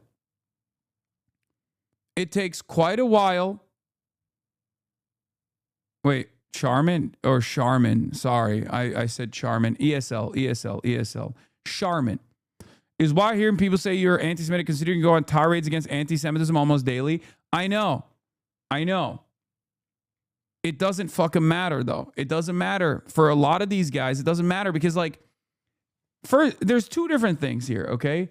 They would love if I was actually anti-Semitic because that would make the argument for them, because the argument that they're trying to present is that like Jews are constantly under attack by everyone that's anti-Israel. So that would be the perfect day. They'd probably stop attacking me if I was anti-Semitic. They don't attack Nick Fuentes that much. There's a reason for it, right? The reason why they don't attack Nick Fuentes, even though Nick Fuentes' prominence has grown, especially in the right-wing circles, is because as long as he's anti-Semitic, you can just straight up be like, well, see, this is why he hates Israel. If you, on the other hand, make a convincing argument as to why one must be an anti-Zionist, because if you oppose genocide, if you oppose fascism, of course you're going to oppose a genocidal fascist nation like Israel, then that's a terrifying prospect. Pro-Iran military commanders. We understand that Iranian aligned armored groups here in Iraq, they have been gathering near the heavily fortified Green Zone, which is home to the U.S. Embassy, other diplomatic missions, and government forces, government offices as well. They were trying to storm the Green Zone to reach the U.S. Embassy. They're trying to show their solidarity with Iran. In fact, they pledge allegiance to the supreme leader, Ayatollah Ali Khamenei, who was killed in an U.S.-Israeli airstrike at the beginning of the military campaign. Mahmoud, there's also been an attack against the consulate of the United Arab Emirates. That was in northern Iraq. What are you learning about that?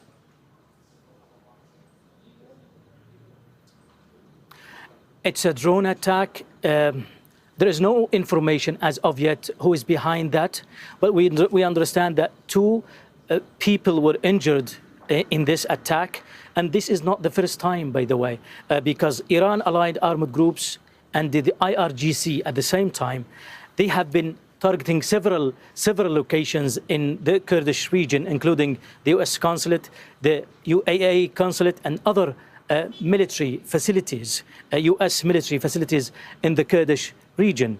So they look at, both the IRGC and the Iranian aligned armored groups in Iraq, they both look at the United Arab Emirates as a collaborator with the United States and with Israel, especially in this campaign against Iran. In fact, they say that United Arab Emirates has facilitated this campaign by giving its resources in the Gulf to the United States and to Israel to attack Iran. Okay, so that's an attack on UAE interests in northern Iraq. Mahmoud Abdul Wahed in Baghdad, thank you very much. Foreign Minister Arakshi, thank you so much for your time this morning, sir. I wanted to start with the news overnight that the U.S. has carried out a military strike on KHARG Island. The President of the United States said that for reasons of decency, I have chosen not to wipe out all the oil infrastructure on the island. That's cap. For the record. That's totally fucking cap. You want to know why? I'll explain to you why. Before Arakshi comes in and you know, you guys can't pay attention to what he has to say because he's too hot, and you want to make your TikTok, you want to make your little TikTok fan cams for Arakshi. I've noticed that my TikTok fan cams have went down, and everyone's making TikTok fan cams of Arakshi. Sorry, I'm not the foreign minister. Okay, calm down. Anyway, the reason why Trump can't like eviscerate KHARG Island is because it's an own goal. Okay. The goal to take over KHARG Island is what? What's the reason for it? Well, it's because they want to hold it militarily. Jury's out on whether they're capable of doing so. Most likely not. But they want to hold KHARG Island, which is a key strategic point for Iranian oil. 90% of Iranian oil passes through KHARG Island, right?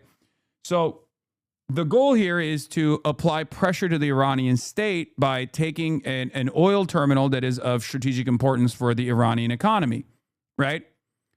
And with that, if they were capable of holding it for an extended period of time, which again, jury's out on that, they would be able to, the logic is, they'd be able to pressure the Iranian government to open the Strait of Hormuz.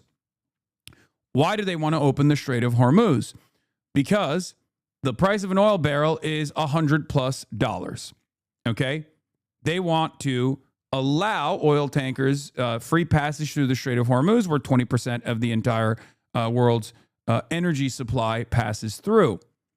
However, if you take KHARG Island to gain leverage and force the strait open to lower the price of an oil barrel, you're still going to fail, because by the very by striking KHARG Island, one, you're increasing the price of oil because you're, again, ironically limiting the supply of oil that's being transmitted through the strait.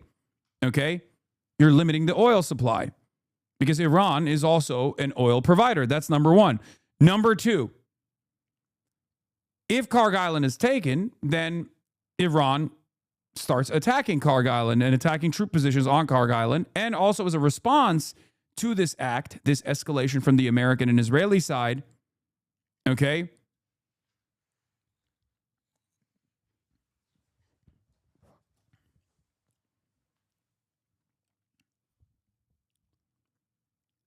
they end up blowing up the rest of the refineries in the region. Okay? If you blow up KHARG Island to free the Strait of Hormuz, you 100% guarantee that they mine the Strait of Hormuz, because guess what? The only reason why the Strait of Hormuz is not mined right now is because Chinese flagged oil tankers can pass through and Iranian oil tankers can pass through. So if you blow up their only opportunity to engage in refining, engage in, you know, the refinement of oil and transporting oil out of Iran, then you have all but guaranteed that the Strait of Hormuz will never open again until this war is over. You will completely collapse the entire global economy. Okay? Because if they don't have the capacity to pass their tankers through, then they have no reason not to mine the Strait of Hormuz. And if you mine the Strait of Hormuz, then now all of a sudden, the demining operation of the Strait of Hormuz is not going to start until the conflict ends, until like you have been able to secure the coastline, the entire coastline of Iran, which again is not going to happen with just aerial bombing campaigns. It's impossible, right? Because no one is going to be able to look through the 20-mile Strait of Hormuz to figure out where the mines are and successfully extract them while they're under fire from Iranian munitions and Iranian Shahed drones. So it's an own goal. If your goal of opening the Strait of Hormuz is to lower the price of an oil barrel, bombing or taking KHARG Island is directly at odds with that goal. It's a massive mistake because, like I said, Iran will escalate and actually mine the strait and or hit GCC refineries, which will make the energy crisis worse. Is a terrible mistake. But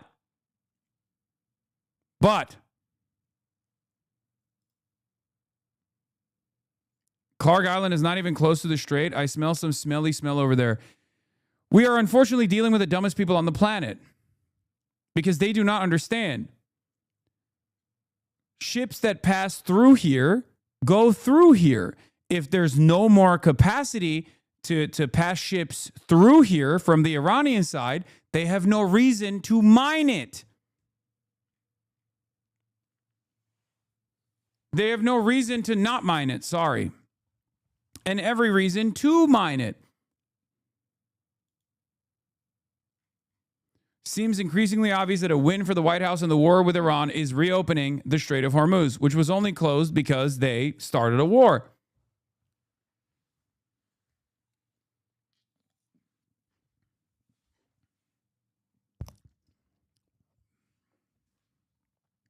The dumbest people are not making our foreign policy, Hasan. They are probably priming it for boots on the ground.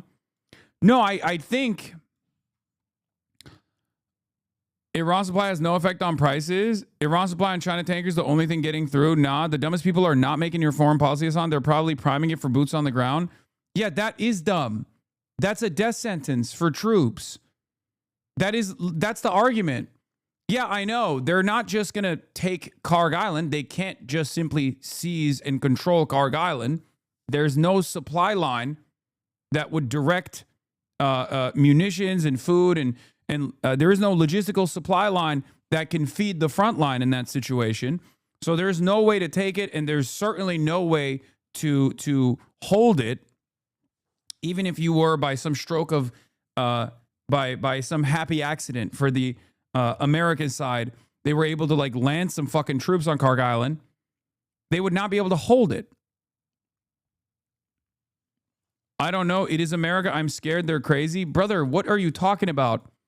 Them being crazy doesn't mean military success. Them being crazy actually increases the likelihood that they do something dumb.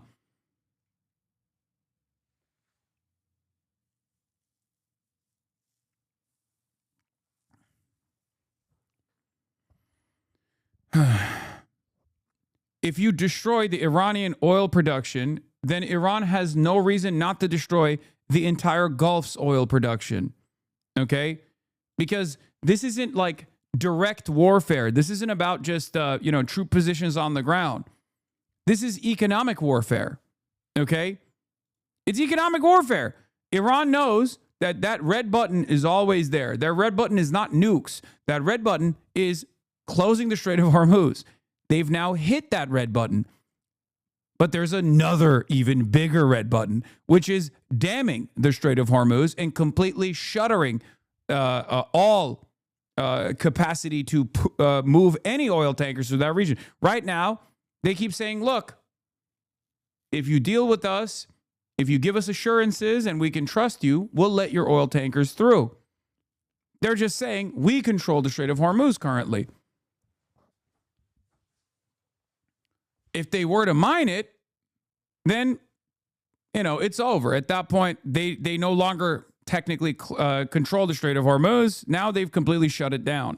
However, should Iran or anyone else do anything to interfere with the free and safe passage of ships through the Strait of Hormuz, I will immediately... I think you underestimate American brutality. They don't need to land ground troops if they just nuke the Iranian coastline.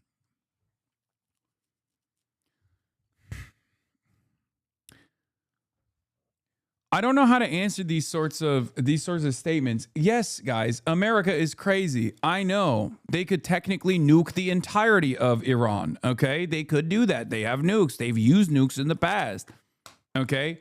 But that's not how this stuff works, because every escalation from America will meet escalation from Iran. That's what's holding them back. Why haven't they nuked Iran? I don't know. Well, nukes are an entirely different conversation anyway, because then if they use nukes, then Russia uses nukes in Ukraine. You know what I mean? It's just, it's unstoppable. From that point on, everybody's using nukes. Reconsider this decision. Let me start by asking you about what has happened on KHARG Island and what is Iran's response to these strikes. Well, thank you so much for having me. I think our armed forces have already answered that they would retaliate if our oil and energy infrastructure are attacked. And they will attack any energy infrastructure in the region which belongs to an American company or an American company is a shareholder. So the reaction would be clear. Last night, they have attacked KHARG Island and Abu Musa Island with, the artillery rockets. By the way, the strikes on KHARG Island isn't new. They did it in the first day too. In the opening salvo, the American and Israeli forces also hit KHARG Island. They hit, I think they hit the anti-air defense systems on KHARG Island in the opening salvo anyway. So it's not the first time they've done it. System, HIMARS as they call it, which is a low-range rockets, and they have done it from the soil of our neighbors. And this is crystal clear that now they are using the territory of our neighbors to attack us by these kind of rockets. And this is absolutely unacceptable. Which neighbors, sir? Well, the last night attacks were tracked by our forces, and now it is clear that they are fired from UAE, from two locations in the UAE, from in Ras Al Khaimah, and from a location very close to the city of Dubai. And it is very... Dude, if Americans think Abbas Araghchi is, a bisexual awakening for many Americans, okay, if they think he's like hot and cool and smart, wait till you fucking hear from Chinese, foreign policy heads as well. Any sort of entanglement with a foreign adversary that causes people to like really reconsider how other countries actually have competent leadership as opposed to our dumbass leadership. You're in for a wild journey when you see what the Chinese guys are saying as well. You sound jealous? How can you not be? I mean, this dude is smart, okay? I'm sorry. This dude is a smart guy. Okay? Our dudes are not fucking smart. Our dudes are morons. I'm desperate. I'm desperate for like an intelligent person. I'm desperate for intelligent leadership, because intelligent leadership would not be doing this anyway. They would, at the very least, like try to engage in diplomacy with Iran. They wouldn't have allowed Israel to just fucking dominate the region like this.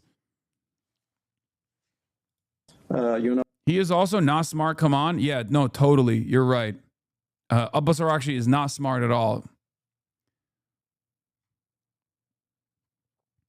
First of all, in comparison to what, like fucking Pete Hegseth or Marco Rubio or Donald Trump, most people are smart. Okay?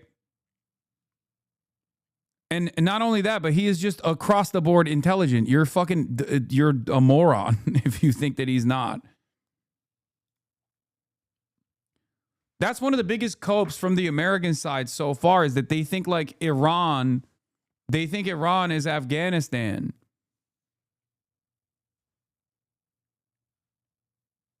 For these Amerifats. Yeah. Yeah, he was a teacher. Well, didn't he teach? Was it Araghchi that taught at Exeter? Or was it Largiani that taught at Exeter? Half of these dudes literally taught in colleges in the United States of America. They have fucking PhDs. Where did Araghchi teach? Why are you dissing Afghans, bro? Afghanistan does not have the same capabilities of Iran. It wasn't like a fully functioning sovereign nation state. It has been ripped apart by foreign invasions over and over again. He has a PhD from Kent on political thought, and he did his thesis under a Marxist scholar. Yeah, his thesis is about Islam and the political economy, right? I think. He's an Iranian diplomat, served previously as a spokesperson for the Ministry of Foreign Affairs, and an Iranian ambassador to Finland and Japan. He is. He also fought in the Iran-Iraq War. Got his bachelor's degree in international relations from the School of International Relations affiliated with the Ministry of Foreign Affairs. He then obtained a master's degree in political science from the Islamic Azad University in Tehran. Additionally, Arakshi holds a PhD in political thought from the University of Kent with a thesis entitled The Evolution of the Concept of Political Participation in the 20th Century Islamic Political Thought. Supervised by David McClellan, a scholar of Marxism, the thesis argues that modern Islamic political thought has attempted to reconcile the doctrine of divine sovereignty with the concept of popular sovereignty by incorporating aspects of Western democratic theory into Islamic principles, thereby developing democratic institutions within the framework of Islamic law. Azad University sucks, though. I'm sorry. Okay, but he still has a PhD from, don't worry, a good university, one that you can, you know, put your teeth on, right?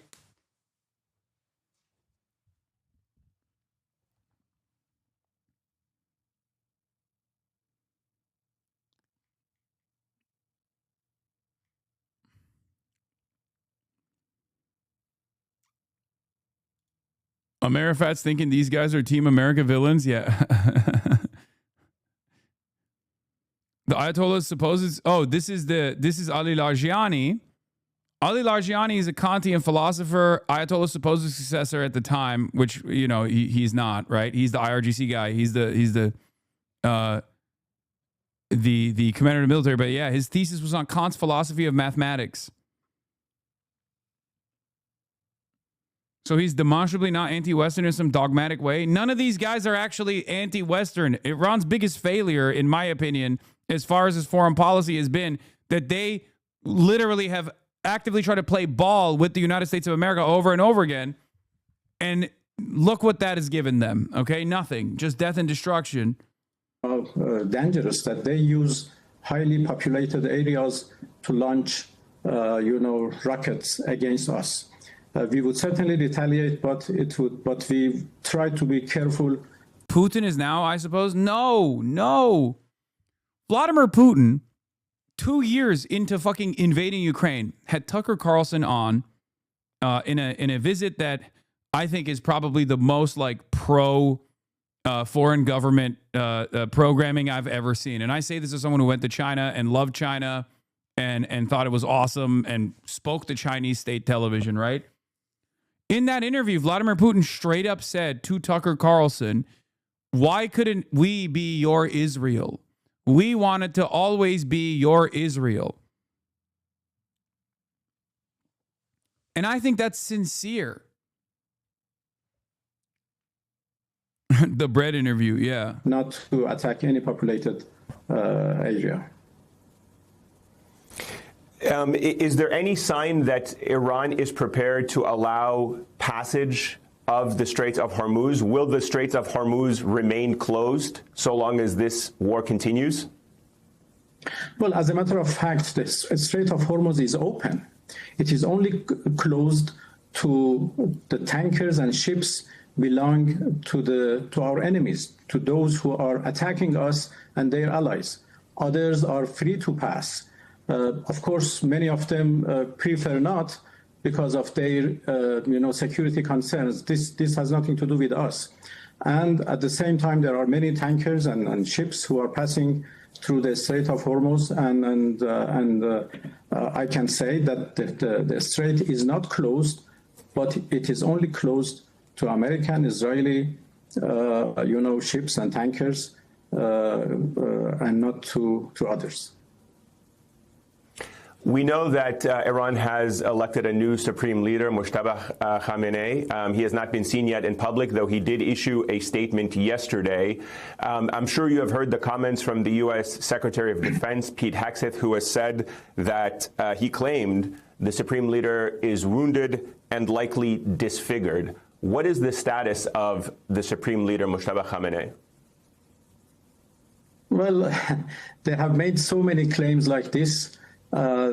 Yesterday, they said that all Iranian authorities are in the bunkers, but at the same time, the whole world saw our president, the Speaker of Parliament, everybody, the Secretary of our National Security Council, everybody was in the street among the people who demonstrated. So there are lots of accusations like that. They will see soon, I guess, that there is no problem with the new supreme leader. He sent his message yesterday, and he will perform his duties. He is performing his duties according to the Constitution, and he will continue to do that. I think by now it should have been clear, and it should have been known for everyone. You know, this is a different war because MS Now would never have Russian foreign ministers on. It's actually really interesting because it's not just MS Now. NBC is having the foreign minister on. CNN, I believe. Well, actually, CNN might not have had Arakshi on. They probably are. They're way more predisposed to propaganda. I think CBS and CNN are really aggro as of late. But PBS has had him on. And you're right. It is different. It's different because we are objectively in the wrong. Like a couple months ago, having someone with any affiliation with the IRGC at all, any affiliation with the Iranian government at all, was going to create an inherently hostile interview for the horrible state repression against the Iranian protesters. Now they're objectively on the wronged side of things. Not the wrong side of things, but they're objectively being attacked unjustifiably. And there's no real argument for why we did this. It's just Israel wanted it to happen, and it's deeply unpopular.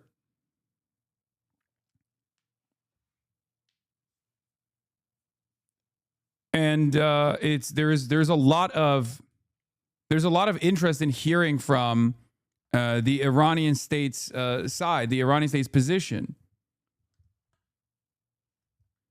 Okay, stop milking him. Just because someone gave lectures in university doesn't mean they're correct everywhere. The statement is hella biased. What he's saying is correct, but I don't align with his ideology. Come on, man, just read about him, brother. All bets are off on domestic considerations when a country is being dominated by the largest imperial superpower. You understand that, right? That's like, this is how this goes. This is part of the reason why even Americans now in this like current media environment are much more sympathetic to the side of the Iranians. I mean, look at the comments on fucking YouTube. His use of English is better than our president. You won't see this interview on Fox News. The interview is great, asking without interrupting. Good to know the other side of the story. A lot of Americans want to hear from Iran. Glad you had the opportunity. He's willing to speak to the world. It's like people talking to me about Hamas. They're like, well, Hamas is an Islamist movement. I don't give a fuck, dude. They're being genocided. What do you mean? Oh, they're an Islamist movement? I can't believe it. Oh, no. Like, what? That has no consideration at this point. Okay? That has no consideration. The IRGC's domestic repression has no consideration in this conversation. You want to know why? Because America and Israel are engaging in chemical warfare. So understand how hard it is as an Iranian seeing this, where these guys are fucking monsters, but since America and Israel are attacking randomly, Iran is coming out as the good guys. Yeah, that's what I've been saying. It definitely still has consideration. It fucking does not. You want to know why? Because as brutal and as ruthless as the IRGC might have been, okay, right now they're the only thing holding the entire country together. They're the only thing maintaining Iranian sovereignty. I'm sure there's plenty of Iranians in Iran right now, as I've said from the beginning, even before this bombing campaign started, that will very quickly recognize that the Israeli goals here, which are the only goals that matter, the American goals as it stands currently, unfortunately, do not matter. And I say unfortunately because Israel is so fucking devastating a force in the region that like even the American goals of like negotiating with the IRGC to de-escalate would be objectively better than the Israeli goals of complete destabilization and collapse of Iran as a country.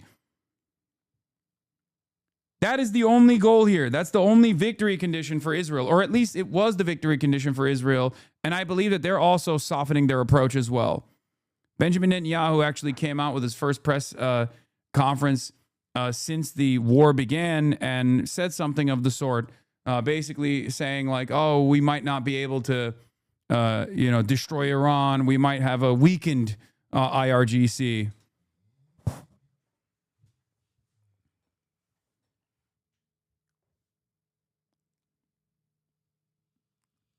There's just so many examples of what you're talking about. I don't understand why people just flip shit about the current thing and then years later they're just like, oh yeah, maybe they were better off. I know.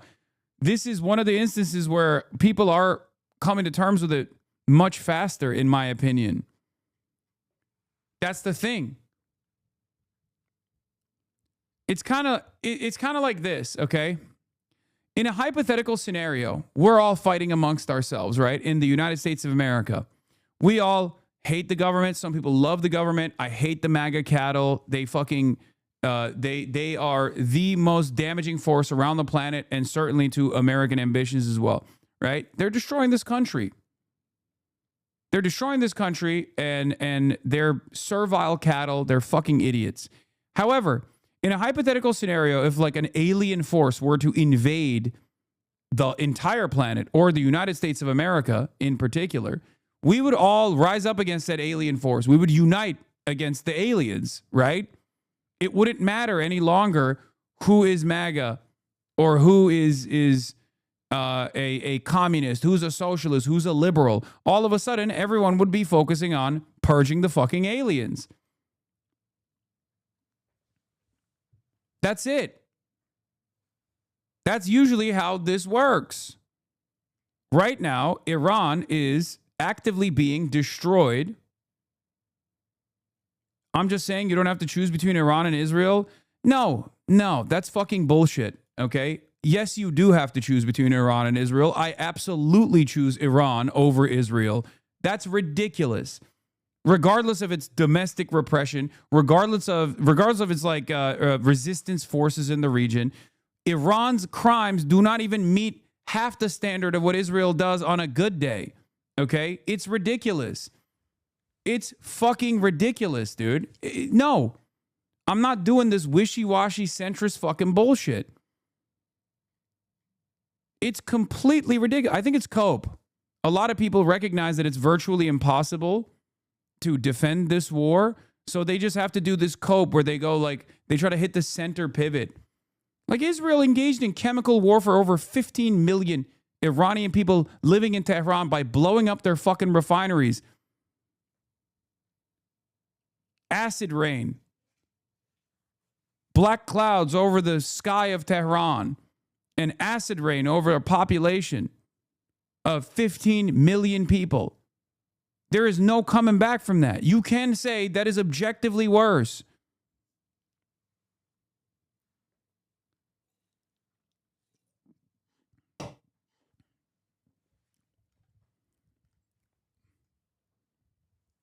If you do not care about Churchill's crimes because he was on the right side of World War II, if you do not care about domestic issues like segregation in America when talking about Easy Company and what they were doing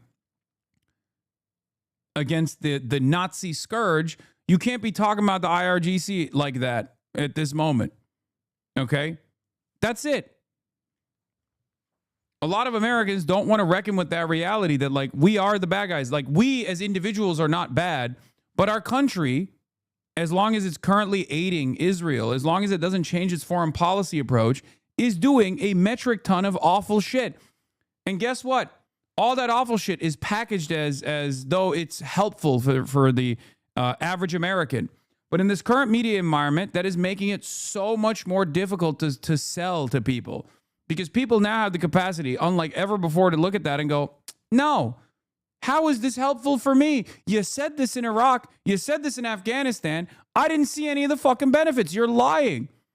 Because at the end of the day, foreign policy and domestic policy are not decoupled from one another. They work side by side with one another. A lot of people refuse to comprehend that here in the United States of America because a pliant media apparatus has removed those things. Oh, we wage war over there. All the tax dollars are funneled into that endeavor. But, you know, that's not a bad thing. It's a good thing. Why? Because these guys hate our freedoms. They say death to America.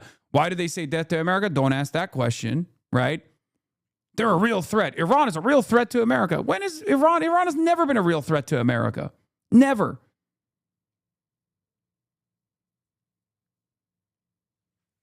While we have been a real threat to Iran and actively tried to kill Iranians, sometimes succeeded in killing Iranians, like in the Iraq-Iran war, right? And have destroyed Iran's economy, destroyed Iran's population with our crippling sanctions, killing people in Iran with those sanctions, making life uninhabitable. Iran has never presented a real significant threat to American existence, not even one bit. It's just a lie. It's a lie we've told ourselves. It's a lie that mainstream news has told Americans over and over again for 47 fucking years.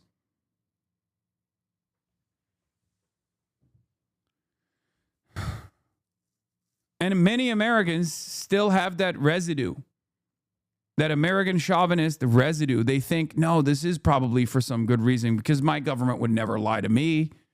My government wouldn't just like tell me a complete falsehood in an effort to get me to be on board with this war that we're waging. It's becoming much more difficult to sell this lie to Americans, especially when Trump is very vulgar in the way that he communicates to his own base and to everyone else that is listening, where he just says, no, we're doing it for oil. And Americans hear that and they go, what the fuck? That's ridiculous. You got to stop believing people when they say Hasan hates America, for example, okay? If I hated America, I wouldn't live here. I'd live somewhere else, okay? I don't hate Americans. I want what's best for Americans. That's why I advocate for the things that I advocate for. Some people understand it. Many people still refuse to recognize it, but they will. They will eventually. Every single day, there's a new person that awakens to the realities that American imperialism is not actually good for ordinary Americans at all. That's just a lie that they've been sold. And it's a hard hill to climb for many people if that's all you've known. It's patriotism, right? Like my country wouldn't be doing horrible shit overseas for no reason or for reasons that don't actually benefit me at all, but benefit this faceless, lifeless, parasitic capital owning class that is not even like American in the same way that you and I are, but instead they're multinationals. Like they can live wherever the fuck they want and often do. They steal your taxes. They funnel your productive output back into this war machine that ends up lining their fucking wallets.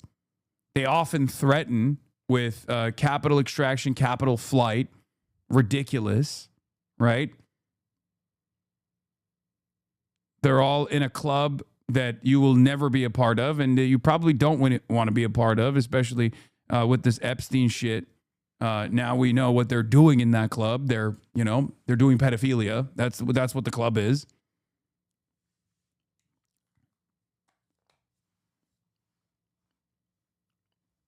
But I think as like the everyday material conditions of ordinary Americans worsen day in, day out,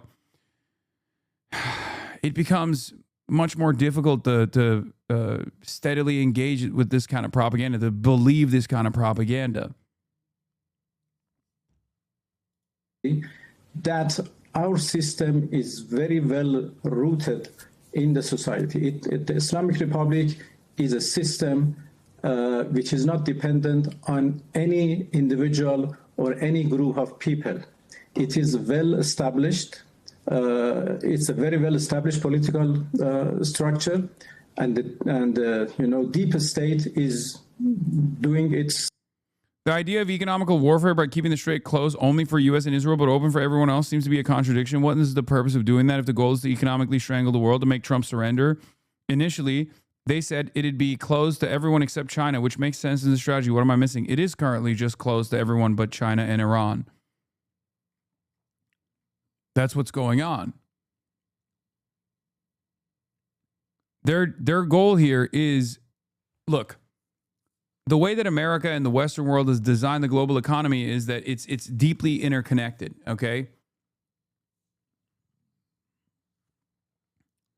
Guy said it will be open for everyone except USA and Israel in the video you're watching. Yes, he's saying as long as they meet conditions, as long as they get assurances from like India, for example, they will allow passage, safe passage of oil tankers. For example, they've said that as long as you trade the oil not on the dollar, but instead on the Chinese yuan, they'll allow safe passage. The point here is to show the world that they control the Strait of Hormuz. The point here is to incentivize other countries from decoupling from the United States of America and Israel. This is also part of the reason why they don't actually mine the Strait of Hormuz, because this is a big tool for them. It's a big economic warfare tool for them currently. Ripping apart the dominance of the petrodollar is huge because it weakens America's ability to control the world. It weakens America's ability to control the global economy. Iran has allowed some Indian vessels to sail through the Strait of Hormuz. Tehran's ambassador to India, Mohammad Fatali, said on Saturday, confirming a rare exception to the blockade that has disrupted global oil supplies. The reason why they did this is because India had seized Iranian oil tankers in the past. So in exchange for the release of Iranian oil tankers that were seized by the Indian by the Indian Navy, they allowed some Indian oil tankers to pass through. So they're cutting out deals for themselves. Fatali did not confirm the number of vessels that have been provided safe passage. He was speaking at a Broadcasters India Today's conclave in New Delhi. Since the United States and Israel launched a bombing campaign on Iran, Tehran has largely halted traffic through the strait, which runs past this coast, and through which around 20% of global oil and seaborne liquefied natural gas is supplied. So what they're trying to show the regional partners like India is that they're willing, they're a normal country. They're willing to play ball. They're willing to negotiate. They're willing to engage in diplomacy, right? This exposes the contradiction further that America, being led by Israel, is not engaged in stability. It's the Chinese gambit, okay? It's to show the rest of the adults, rest of the sovereign leaders, that they have an opportunity here to go to Iran directly and deal with Iran directly rather than lean into American dominance.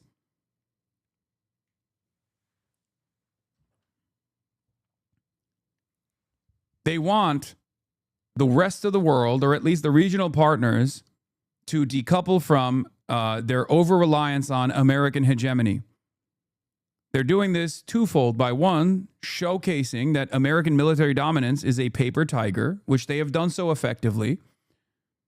And in an effort to engage in self-preservation, they are trying to showcase to the rest of the world, the rest of the regional powers, and anyone that's paying attention, that they are a nation that is interested exclusively in sovereignty, self-preservation, and they will always take the path of diplomacy, heightening the contradiction between them as a responsible state actor and America and Israel that are irresponsible state actors.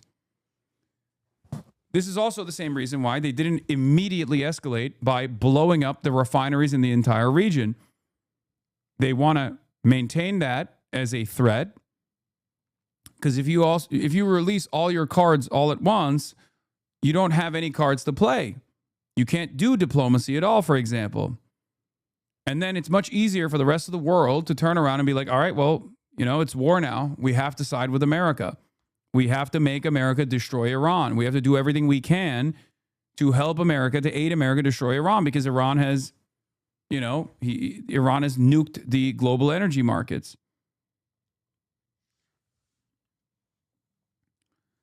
Do you really think it's a paper tiger? I don't think they've busted out all the new tech they've developed since the last major war yet. They haven't even used the discombobulator that they used in Venezuela yet. American weapons are mighty and sophisticated. Okay? American weapons are mighty and sophisticated. We have the most expensive weapons, the most sophisticated weapons on the planet. This is true. Well, maybe not the Chinese ones. Who knows, right?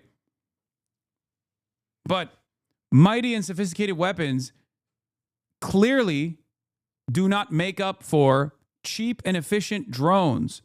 If the Iranian defense sector is built on engaging in a war of attrition that values strategy and efficiency over an expensive defense industry that's constantly, it's very bloated, very slow to develop, very slow to procure, much slower than other countries, really. As you can see, Iran is capable of putting a major dent in the American military might and confidence, right? It's not that our strategy is run by idiots. Our strategy, or obviously our strategy is run by idiots, but our defense industry is run by greed. Their defense industry is run by necessity. That is the difference here. That's why they build drones for $7,000 that can take out $1 billion military installation. Do you understand? I mean, we have seen versions of this already. Insurgencies that propped up in the power vacuum that we created in Iraq that endlessly engaged in battles with the mighty American military. Those people were fighting because they had no other option. Okay? And it made it very difficult to militarily dominate this country that is far smaller than Iran. Someone out there, of course, was making money because wars are not meant to be won. They're meant to continue. We know that. But that endless greed in the military-industrial complex has created major weakness for American national security and American interests in maintaining military hegemony around the globe.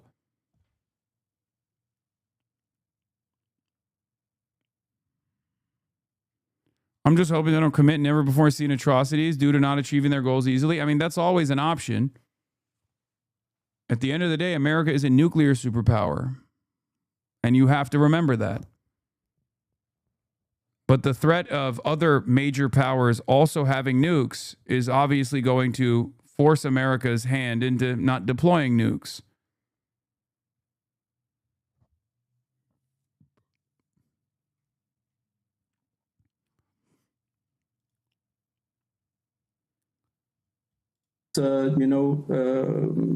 Functions, is functioning, and everything is in place. So they shouldn't have any hope for anything happen to the individuals. That the system is working. It worked properly after the assassination of and martyrdom of our supreme leader. You saw that nothing happened and everything remained in order, and still everything is under control. I wanted to ask you about the war strategy from an Iranian perspective. Can you tell us right now, as you know, there has been reporting that both Russia and China are providing targeting intelligence to Iran to target either U.S. positions, facilities, infrastructure across the region. Can you confirm or deny whether Russia or China is providing military support and intelligence to Iran? Well, Russia and China are our strategic partners, and we have had close cooperation in the past, which still continues, and that includes military cooperation as well. I'm not going into any details of that. A good cooperation with these two countries. Politically, economically, even militarily. To say once again that it's not LA internet, bro. Is Iranian internet. Iranian internet is also kind of ass. So one thing I want to say is I like to look at things as optimistically as possible, even though things are devastating and horrifying and horrible. I don't think America taking a significant blow is necessarily bad for Americans. Okay? Weakening American empire and causing America to limit its military ambitions, especially if we have responsible politicians leading the new American trajectory, could be objectively good for not only the rest of the world, but also for Americans as well. If this causes us to be more restrained, if this causes us to deal, this teaches us a valuable lesson to deal with countries with diplomacy. This will chart a very, very different path forward, a very positive path forward. That's what I want to create. That's the environment that I want to design. That's what I want to organize for. Okay? Imagine a world where we say, all right, you know what? We're going to lick our wounds and we are no longer going to have such expansive ambitions. Imagine a world where we say, hey, we got to cut Israel out of the equation. Sorry, Israel, you have to dial it back 1,000,000 times over. You can't do this anymore. We're not giving you unlimited funds, unlimited weapons. You're no longer allowed to blow up Lebanon and militarily invade Lebanon. We're no longer going to occupy 800 military bases. We're going to pull back from this. We're going to decrease our military budget. We're going to spend this wealth that we are creating on ourselves. That is a better future that I want to live in, a future that is better for everyday Americans, a future that is better for citizens living in the periphery. Okay?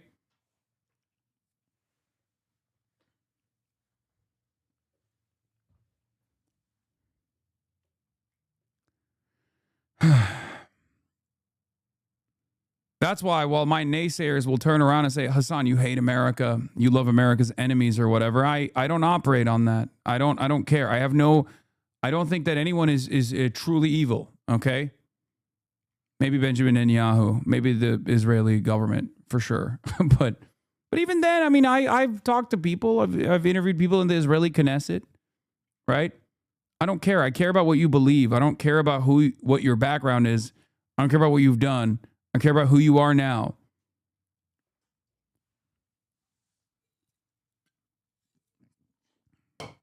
That's why we say no war but class war. This is not our war. This is an imposed war against us. We didn't start this war. It was an unprovoked, unwarranted, illegal act of aggression against us, and we are only defending ourselves, and we continue to defend ourselves as much as it takes and as long as it takes in order to end this war in a way that it won't be repeated in the future. As you probably saw, the United Nations this week, UN Security Council passed a resolution condemning your attacks on your Arab neighbors. It received 130 co-sponsors, which is a very significant number. Your close allies that you just said are providing you support, Russia and China, they didn't veto that. They abstained from it, but they didn't veto it and allowed the resolution to pass. Do you think the global community has spoken clearly about the way Iran has conducted this war on its Arab neighbors with condemnation and calling on it to stop?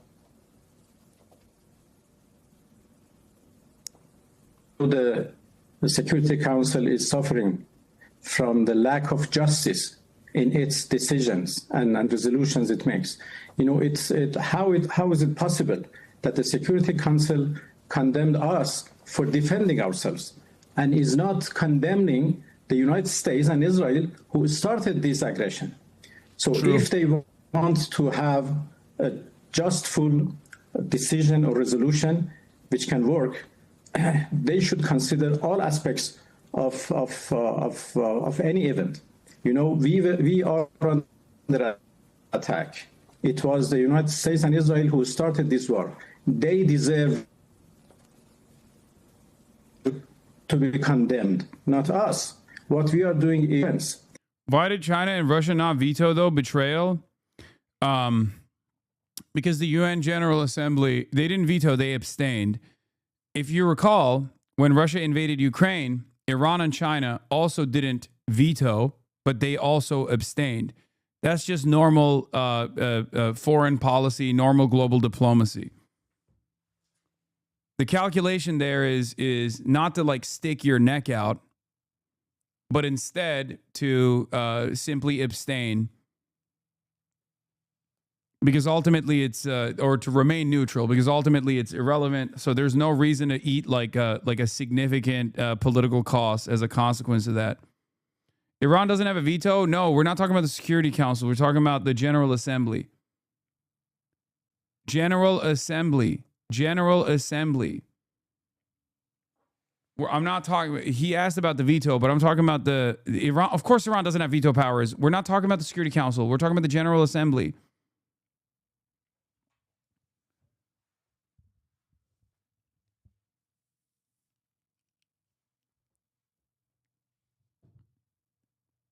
Why would I bring up Iran abstaining on Russia's invasion of Ukraine if I'm talking about the Security Council? Iran is not a part of the Security Council.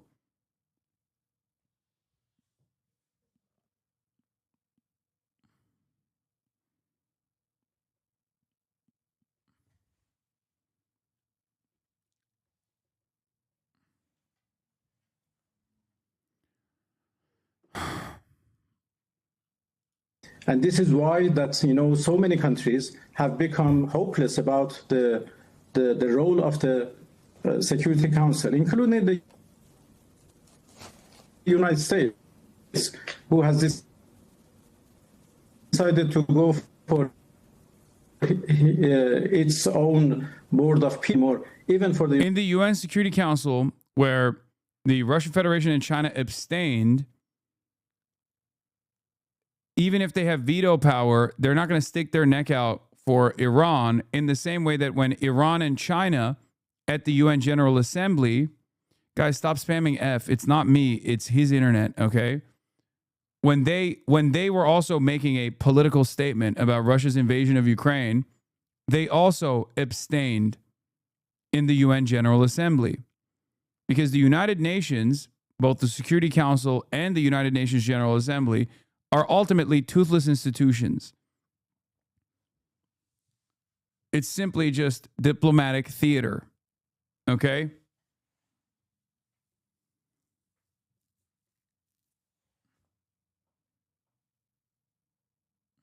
United States. The council votes, politically and based on the interest of, certain But Russia countries. was the aggressor, Iran is defending. That doesn't matter. What are you talking about? From their perspective, if you're a nation that's been dominated by Western superpowers, Russia's act is not read as an act of aggression. Russia's act is read as an act of engaging America in a proxy war to militarily engage with America and Western imperialist forces, the very same Western imperialist forces that have dominated your country, that have tried to dominate China. From their perspective, this is not about, like, states don't think about issues from a moral perspective anyway, but states have goals. They have objectives. The primary one being sovereignty, okay? But these guys don't look at the situation from a moral infallibility. They look at the situation from the perspective of, like, what are some of the superpowers? What are some of the global powers that are fighting back against these very same forces of imperialism that have been dominating them as well? That's the reason why a lot of people in the third world don't look to Ukraine as, like, a nation that is being destroyed, a nation that's being abused all the same as they have at times, but a nation that is unfortunately caught in the crosshairs of Western imperialism, and the only country that is willing to fight back against Western imperialism militarily.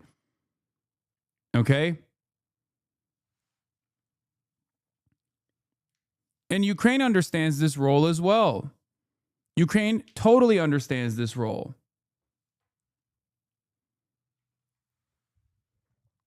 That's why Zelensky is running around saying, like, oh, we'll help you destroy Iran, Mr. President. Oh, we'll talk to Reza Pahlavi. Every time. Or, statements that are often supportive of Israel. A lot of people who are pro-Ukrainian here, and I myself am in favor of Ukrainian sovereignty, of course, right? But a lot of people who have Ukrainian flags and Palestinian flags in their fucking bios, whenever asked about Zelensky's position on Israel will say, well, what's he supposed to do? Okay, well, what's Iran supposed to do?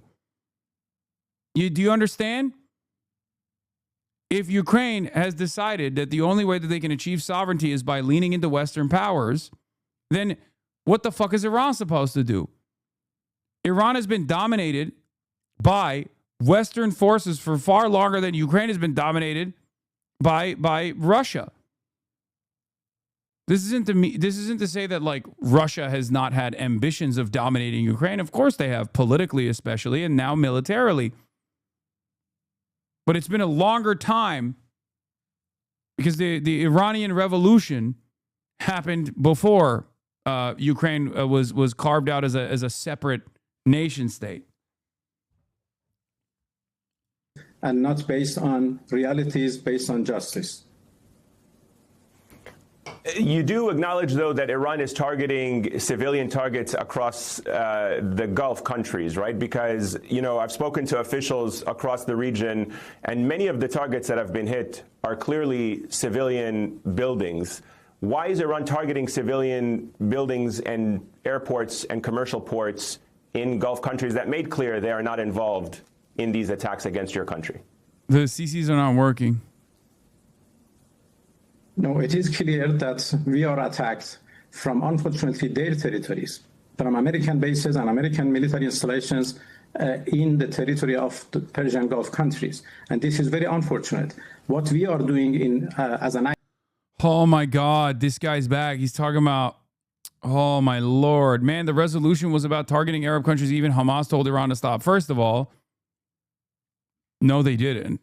What you're talking about is potentially a disagreement within the Hamas Politburo, which literally is in fucking Doha.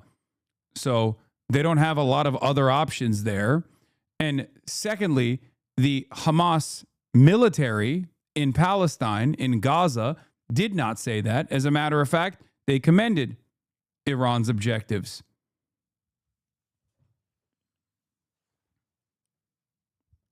The Hamas Politburo is the civilian function of Hamas and is largely in Doha. Okay?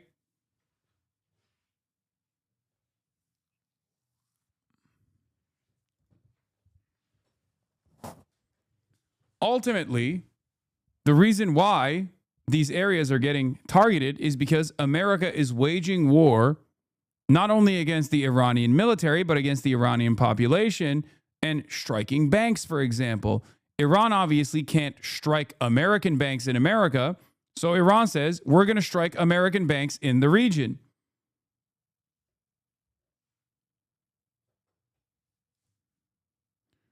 UN experts criticize Security Council resolution condemning Iran. At least 2 UN special rapporteurs criticized the UN Security Council resolution condemning Iran strikes on GCC states and Jordan, saying it ignored the broader conflict. Professor Ben Saul, UN Special Rapporteur on Human Rights and Counterterrorism, said the Council condemned Iran's attacks on neutral states but failed to condemn the greater illegal aggression against Iran by the U.S. and Israel. Professor Balak Rishan Rajagopal, UN Special Rapporteur on Housing, called the resolution illegal and unprincipled, arguing it condemns Iran exercising its right to self-defense while ignoring the U.S.-Israeli attacks. The resolution passed 13-0 with Russia and China abstaining. It is ridiculous.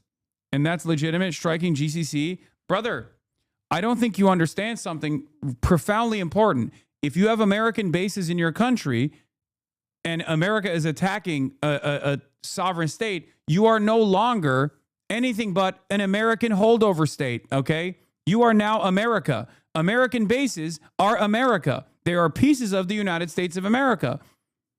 What is so difficult to comprehend? What country on the fucking planet would say, no, it's fine. You can keep fucking launching strikes. And also, you can keep launching strikes from your soil. And you can actually fly your military gear from the military bases that are slammed to the fucking ass cheeks of Iran. The argument literally turns into, unironically turns into, why did you put your country so close to my fucking bases?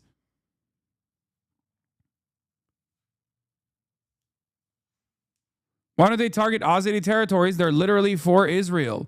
The reason they have, by the way, they have actually struck back against Azerbaijan as well. But they don't want to expand the conflict into a country that has total willingness to allow Israel to utilize their airspace in even more meaningful fashion, especially because they're currently waging their fucking war on their western flank. Azerbaijan would open up a new front from their northern flank. There's also a difference between Azerbaijan and Turkey and countries in the GCC. Countries in the GCC don't have standing military forces. Countries in the GCC do not present an additional threat. They are simply holdover states for American military bases. They're also closer in proximity to Iran and Iranian launchers. So the point is to destroy GCC economies. If Iran wanted to destroy the GCC economies, then Iran would destroy the GCC economies by just terrorizing the GCC, not just by mostly focusing their campaign on bases and American assets, but instead just by terrorizing the Gulf in general. They could launch 1 million fucking drones into civilian territory. They could mine the Strait. They could blow up the refineries. One must ask the question why they have not done so. I know you are singularly minded here, where you are basically operating on this weird notion that like Gulf states can have American military bases, American radar installations, American troops stationed in American military bases that can conduct espionage and direct bombing campaigns on Iran, a sovereign nation state, and then also not suffer any penalties for it. But that's not how the real world works, is it? If you're a regional partner so close to Iran, if you're a regional partner that's on the other side of the fucking Gulf, the Persian Gulf, then you have to play ball with your neighbor. This is not playing ball with your neighbor. If you literally set up military bases and allow the American government, the American military, to launch strikes at your neighbor, you're not being super neighborly. What do you think was eventually going to happen?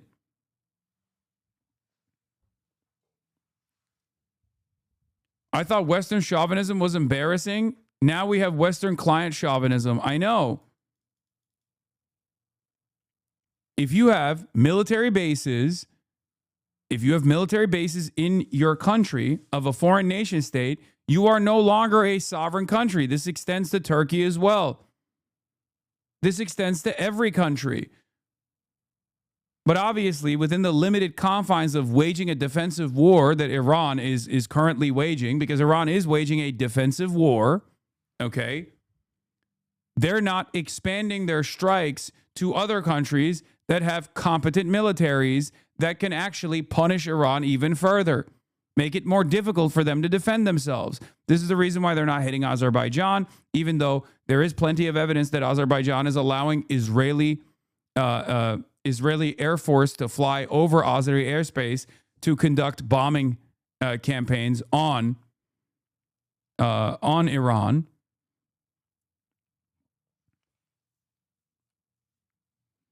Like, they have limited tools here.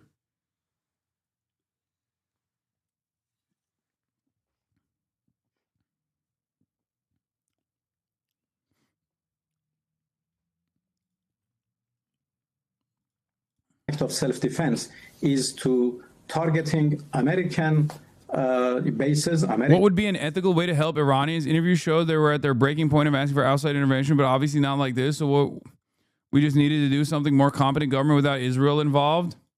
Yeah, I mean, breaking from Israel is a pretty effective way to help the Iranian population. Demanding an end to the sanctions regime that America has conducted. Also another way to allow Iranians to gain sovereignty. Countries that are under sanctions have a much harder time engaging in the democratic process because they're at a fucking choke point. American installations, American assets, and American interests, which are unfortunately located in the territory of our neighbors. Just as an example, 2 days ago, the United States attacked one of our, banks. They are doing, they are attacking our, cities and our and civilian targets. They attacked a school in Minab. It is very well known for the whole world. They have attacked some hospitals. 2 days ago, they attacked a bank of Iran. A building belongs to a bank. And so we decided to retaliate in kind with the building in two cities around us. So what we are doing is only the principle of an eye for an eye, which is very well known. Let me ask you really quickly about the negotiations before the war started. Do you believe Steve Witkoff and Jared Kushner were good faith negotiators conveying accurate information back to the White House about Iran's position during these negotiations? There's been some reports that you shouted at Steve Witkoff and Jared Kushner, that you threatened that you had enriched uranium to make 11 nuclear This motherfucker smirking. weapons. I want you to set the record straight on those negotiations in the final days before the war. Well, I don't know what they have conveyed to their boss. What I know is that on 26 February, when we met in Geneva, we were able to make a good progress. As Omani Foreign Minister, the intermediator, said it was a significant progress. And before he posted his tweet, he read it to both delegations, and both delegations accepted that, yes, this is the right, the right saying about what we have made today. Significant progress. This is what we were able to do it on 26 February. Well, the things which are said by U.S. interlocutors, I do. Turkey doesn't have a base that belongs to a foreign country, only NATO bases. There's a big difference. Is there a big difference?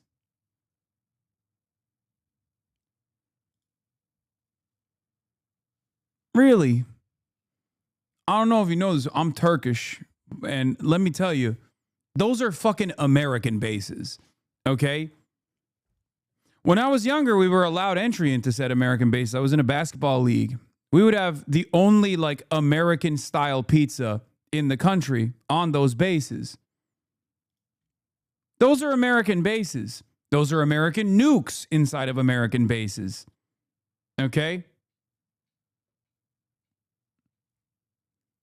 The only reason why Iran doesn't attack Turkey is because they want to keep Turkey at arm's distance, okay? They want to keep Turkey at bay. They don't want to open up another front that they have to deal with, especially one with a standing military. That's why the USA can't fully use those bases. Yeah, in theory, the USA can't fully use the Gulf bases either. All the Gulf nation states said, oh, you can't use our airspace. But in practice, the reality is a little bit different, don't you think? Understand why they are saying those things. They want to justify an unjustifiable act of aggression. So they are trying to make some excuses for themselves. I never said that we are going to make bombs. I said that we have 440 kilos of 60% enriched material, and that was not a secret. That is what is mentioned in the reports of the IAEA. So I said that, look, this is mentioned in the report. This, if enriched more, can... Yeah, those fucking NATO bases were refueling planes during the fucking coup that took place, the failed coup that took place in Turkey. Those NATO bases were serving America's interests against Turkish sovereignty at that point. Be good enough for so funny. 10 bombs, as your own experts claims. So we are ready to give them up, to give them away. We are ready to dilute them, to downblend them into lower degrees. And by saying that, I wanted to say that the concession that we are making is really big. But how they have interpreted that, I don't know. Maybe because the lack of enough knowledge, maybe because of their intentions to justify, as I said, the act of aggression, which cannot be justified. I hope that the true story of what happened on 26 February in Geneva would become, known to the people soon. You support these guys? What do you mean? Support who? Be clear. Do I support Iranian sovereignty? Absolutely. Do I refuse to support American military action in Iran? Abso-fucking-lutely. I'm anti-war. Okay? Let's not play these fucking stupid-ass games. Oh, I guess you were against America. I'm against American war, okay? I'm against American wars of choice. I'm against American wars of choice conducted at the behest of Israel.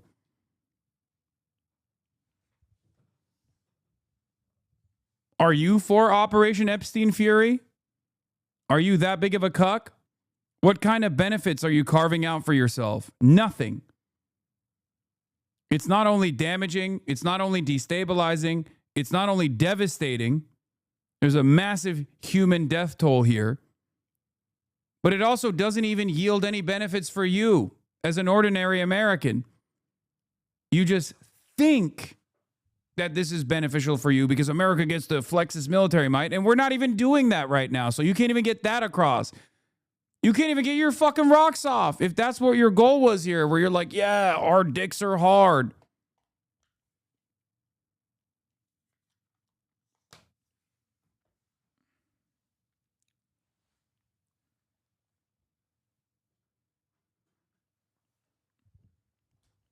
You get to pay higher gas prices and higher prices for everything else because everything revolves around high gas prices.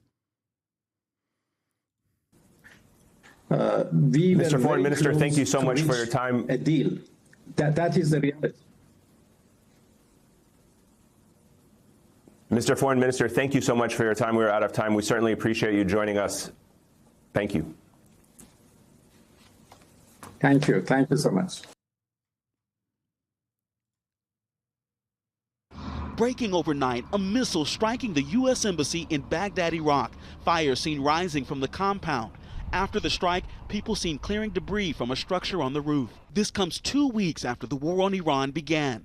Overnight, the U.S. launching an assault on the vital oil hub, KHARG Island. President Trump posting these videos online after saying the bombing raid totally obliterated every military target. The island, located in the Persian Gulf, processes 90% of Iran's oil exports, and it's around 300 miles away from the Strait of Hormuz. Trump warning in his post that the operation did not target the oil infrastructure on the island. However, should Iran or anyone else do anything to interfere with the free and safe passage of ships through the Strait of Hormuz, I will immediately reconsider this decision. The late-night assault coming after a day of escalating U.S.-Israeli strikes. In Tehran, dramatic new videos showing... If a CRAM was really lost in the embassy strike, does a Caribbean hit moment and changes geopolitical calculations? I mean, that's what people are saying, but America's trying to say that it's just the helicopter landing pad that was blown up. And that's not just a CRAM. That's a CRAM being destroyed on top of American soil. Semaphore says Israel's running out of interceptors and are critically low. Israel has informed the U.S. it's running critically low on ballistic missile interceptors as the conflict with Iran continues, U.S. official told Semaphore. A U.S. official said Washington had been aware of Israel's limited interceptor capacity for months, adding, "It's something we expected and anticipated." The official stressed that the U.S. military is not facing a similar shortage of interceptors.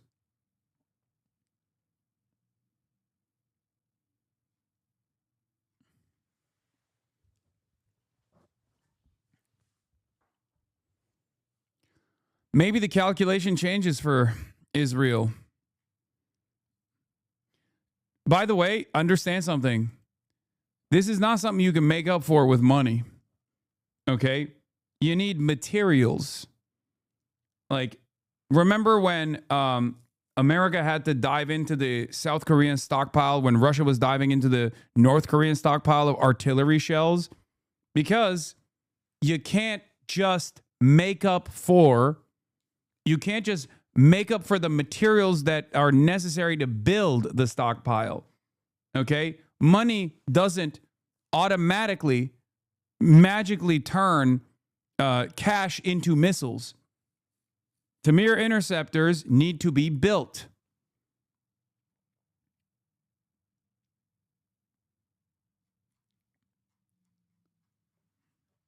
At that point, it's like Israel becomes the major villain of the planet alongside the United States of America by deploying a nuke, or they have to calculate. They have to recalculate what their cost-benefit analysis is. Perhaps they don't get to destroy Iranian sovereignty after all, especially because maybe their sovereignty might be destroyed.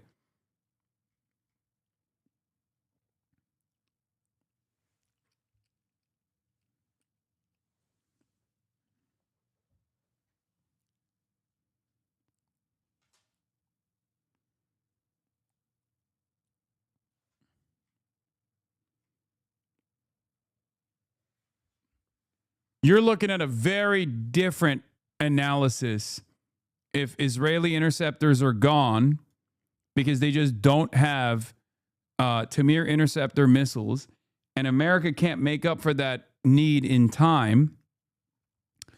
All of a sudden, that means the entirety of the Hezbollah stockpile of munitions are hitting targets inside of Israel. Okay? The Iranian ballistic missiles are hitting targets inside of Israel. That's a very different ball game.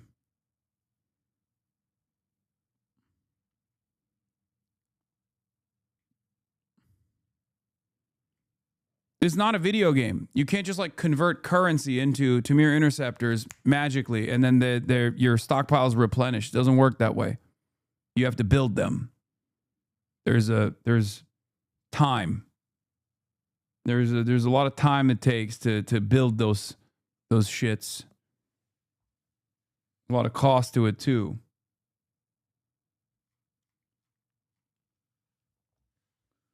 This is why Israel is beelining the Lebanon invasion, which is a dangerous mistake. In my opinion, that is also a dangerous miscalculation by Israel. Because they're so predisposed. The reason why they're doing that is partially because of this.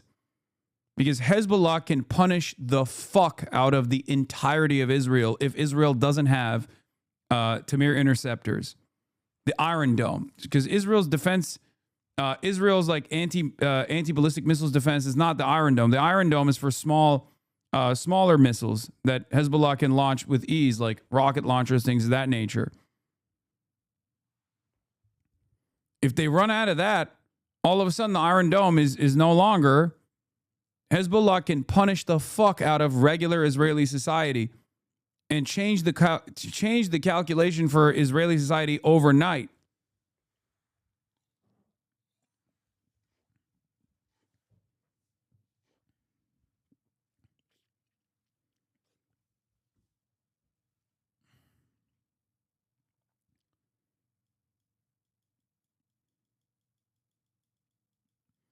By the way, I know the conversation has primarily been about tactical side of things, but Harana, the org that reports on human rights violations in Iran, primarily by the regime, has estimated that 12,098 civilians have died. Yeah, that's bullshit. The number is actually over 2,000.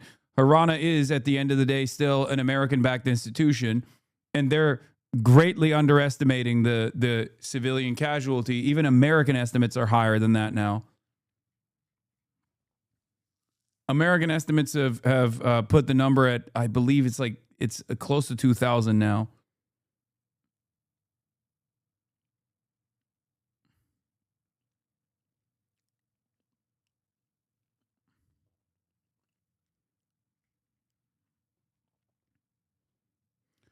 I'm worried they will just renegotiate a fake deal and develop laser ballistic defense interceptors and attack Iran again. Yeah, okay. Any kind of negotiation that leads to any kind of ceasefire for an extended period of time, at least enough time for Israel to shore up its defenses, is going to be a resounding victory for Iran. You understand that, right? That's the future you should be looking towards right now. It's as I said from the start, that's the best possible outcome here in this scenario. Because what do you think happens in peacetime? You think Iran is just going to sit around and not beef up their offensive striking capabilities, their defensive striking capabilities, immediately rush in IRGC military commanders to China to get trained on Chinese weapon systems, produce nukes instantly? The day after, the day after in Iran, if the Iranian government remains intact and Iran doesn't get pieced up, balkanized at the behest of Israel through like ethnic conflict or whatever they're trying to do, which, by the way, won't come when Israel wants it, won't come when America wants it. I think it'll come when Iran feels as though they have created grounds for necessary deterrence. Okay, so I don't even know what their victory condition looks like for them. But any kind of situation where America doesn't actually achieve, or Israel actually achieves their goals of completely creating a failed state right now, is going to be devastating for America's force projection capabilities that have now diminished, and for Israel's ambitions here. Pahlavi calls on his sleeper cells to activate against the IRGC.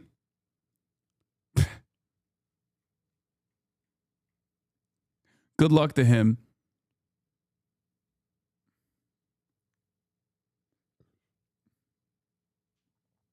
Yes, but Iran inches once again closer to bankruptcy and civil unrest intensifies. Yeah, that's why I think they're trying to engage in maximum deterrence right now. Part of that is a withdrawal of American military and Israeli assets from the region. And part of that is going to be ease of sanctions. Iran will also obviously offer an olive branch to the American side here, because they understand that like America has to look like they're winning here, winning something here as well. They will definitely demand reparations, which is their right to do so, for the record. That's fair. My point was that even using the most conservative estimates, the civilian bloodshed has already superseded October 7, but the West is completely averse to the lives of Iranian civilians unless it's to cynically pursue a foreign policy interest regime change. Of course. Absolutely.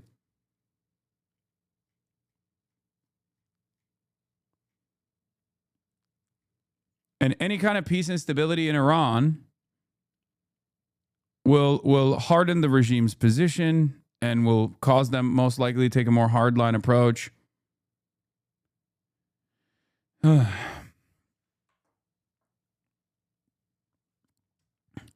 I think they get nukes.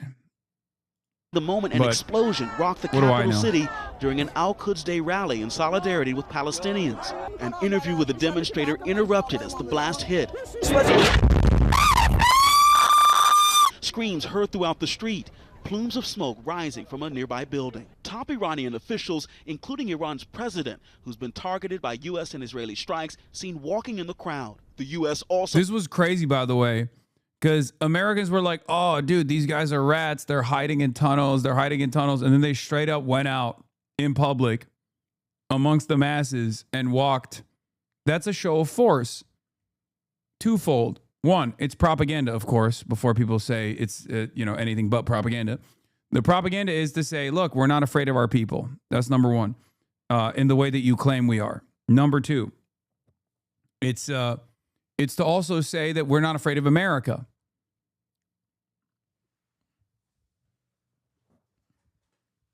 I've never seen someone MAGA missile before. Yeah.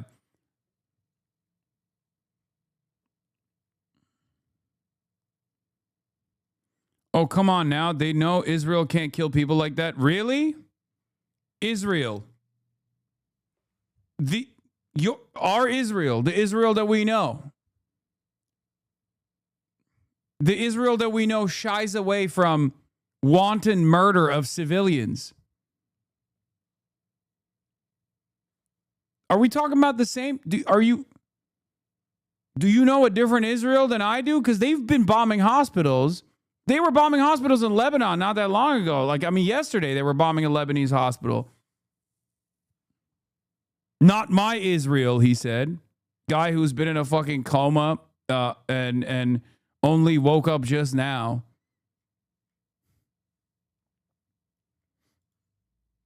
Announcing a $10 million reward for information on the whereabouts of Iran's new supreme leader, Mojtaba Khamenei, and other top Iranian officials, some who were seen at that demonstration. And this morning, new images obtained by Con 11 showing one of the damaged refueling planes involved in... Guy came in hot. He's like Jeffrey Epstein, the New York financier, the Playboy. Is that who we're talking about? That deadly crash in western Iraq, killing all 6 Americans on board. While they have not yet been identified, at least 3 were Ohioans deployed with the Ohio Air National Guard's 121st Air Refueling Wing, according to the state's governor. An urgent investigation underway. So far, the Pentagon says the crash was not due to hostile or friendly fire. War is hell. War is chaos. Dude, oh God. Oh, it's always, his statements on this stuff is always womp womp. Like, he literally, war, this sucks, you know? It's just how it is, guys. And as we saw with the tragic crash of our KC-135 tanker, bad things can happen. American heroes, all of them. At least 13 American service members are known to have died participating in this operation so far. And leaders in the region and across the globe now renewing their calls for an immediate end to this war. Gio. All right, so many looking at that. Marcus Moore, thank you for your reporting there from Qatar. But we begin with this morning's top story, the escalating war in Iran. 2 weeks after it first began, President Trump says the U.S. military conducted strikes on KHARG Island. That's a vital oil hub in the region. Now, in a Truth Social post, the president said the strikes targeted military sites on the island and warned Iran's oil infrastructure could be next if the Iranian blockade of the Strait of Hormuz continues. And the cost of the war is being felt here at home. Benchmark crude oil prices rose again. You want to know the worst possible outcome for 2028? Tucker Carlson runs on an anti-Israel platform in 2028, and the Democrats put forward a pro-liberal Zionist, pro-defending America's military might candidate. Tucker Carlson wins by Ronald Reagan numbers, not only by winning over the MAGA crowd, which he has complete control over, in my opinion, but also on top of that, a lot of independents and maybe even some liberals. The Democratic Party is done. The next wave of fascism is here. Like, the more accelerated version of fascism is here. He actually does, unironically, put the mass deportations regime in place.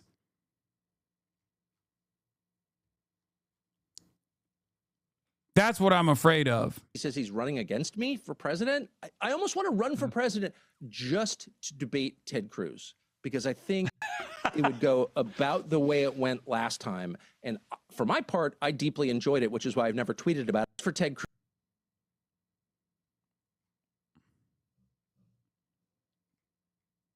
Tucker Carlson versus Gavin Newsom is unlimited Tucker Carlson victory, by the way. Like, I'm letting you know right now, everyone's gonna be like, but what about trans people? Okay, they're gonna be like, but Gavin Newsom is like pro-gay. Gavin Newsom will signal that he's like also in favor of, you know, limiting the pro-trans sentiment from his side because he wants to appeal to the mythical moderate center. Oof. Tucker Carlson's like, you're Israel first. You're an attack dog. You're a lapdog for Israel. I can't even tell what your positions are. One day you say Israel's an apartheid. You get a boss call from all of the Israel lobbyists. And next day you come out and you say, actually, Israel's not an apartheid. Americans need someone who actually can stand on moral principles. And as a Christian, I think genocide is unconscionable. What's going on? You see, Tucker, you're being quite anti-Semitic. No, I love Jews. I love Jews. I can't stand what Israel has done to my Jewish friends. What's going on? Ronald Reagan victory condition, okay?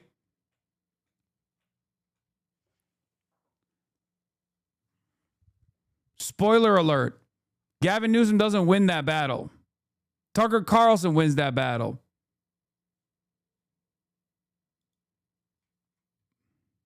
Everybody knows the only reason we're having this war is because Israel wants it. This is their last chance, they believe.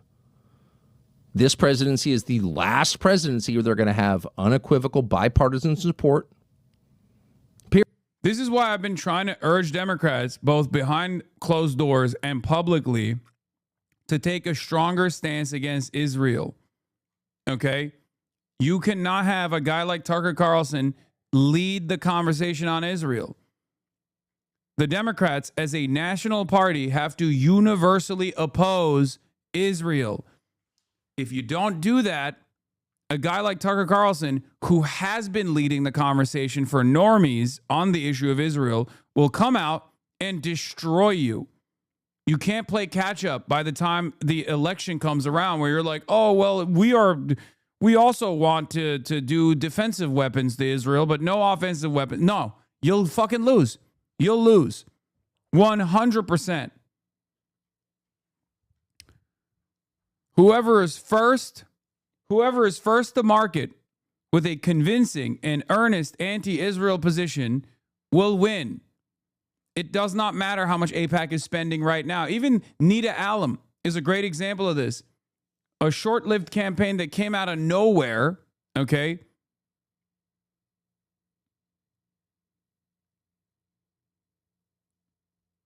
Was almost capable of taking out a multiple-term incumbent, Valerie Foushee, that was getting the backing from every party instrument, and also on top of that, was getting getting support from AIPAC subsidiaries too. And yeah, I do think a lot of it pains me to say this, but I think a lot of leftists would vote for Tucker Carlson over Gavin Newsom. Yes. I think a lot of normies would vote for Tucker Carlson over Gavin Newsom. 100%. Yeah. I'm fearful of this reality. Period. You can't make Tucker Carlson be the convincing anti-Israel guy. This takes time. Democrats are already losing this battle. Every Thomas Massey, and there's a whole army of them coming at some point because everyone can see what's going on. And you can shut down X, and you can shut down the internet. You can be like Great Britain and arrest people who protest Israel, but attitudes are not going to revert to what they were 5 years ago. Sorry. And they know this. So this is their last chance. He's right, by the way. He is completely right on this. The real issue here is that Tucker is the one saying it. Why aren't Democrats the ones saying it? Why are Democrats running away from other Democrat-adjacent content creators who are saying it? People like myself. Think. You need to lean into this. This is where the base is, across the fucking board. You're never going to win the evangelical right that has unlimited appetite for death and destruction over there and love Israel, okay? If you listen to AIPAC lobbyists, if you listen to pro-Israel lobbyists and people with a tremendous amount of influence capabilities that are constantly making phone calls anytime a Democrat says anything about Israel, so then you have to like manage your rhetoric around this issue in a way that doesn't offend these fucking psychos, you are giving ground to a right-wing populist, just like Donald Trump did initially. This was the pre-October 7 election, right?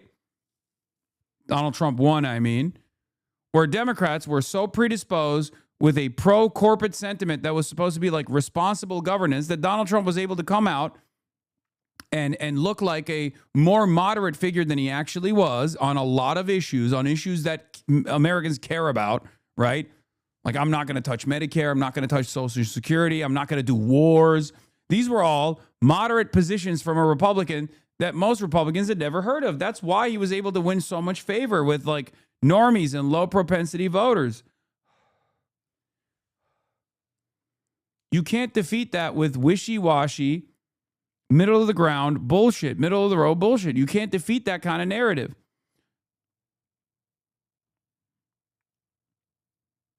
You only allow your opposition to lie about their positions if you are not making a convincing argument. If you're not even interested in making a convincing argument, if you're not even interested in hearing why they are popular. This is why Kamala Harris lost.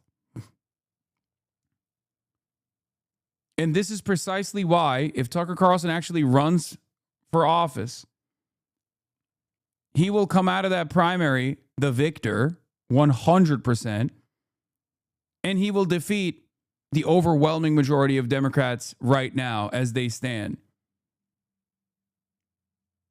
And yes, that even includes, like, you know, left flank Democrats as well. Unless they dramatically change their the way that they communicate about these issues, specifically, you know, be unshakable, be more convincing in your advocacy. Don't do this like wishy-washy shit.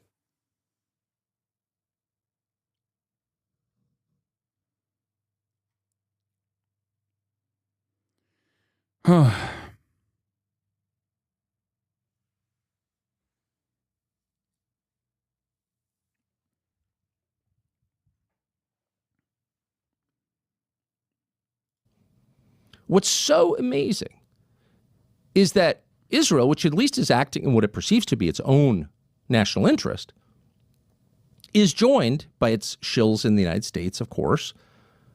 But really, its only other ally in this is the American news media, whose job it is to tell you the truth and inform you as to what's happening, to tell you, hey, wake up. The world could be changing, and it's going to affect you and your family. That's their job. And instead, they've been lulling you to sleep with the same variety of transparent lies and propaganda.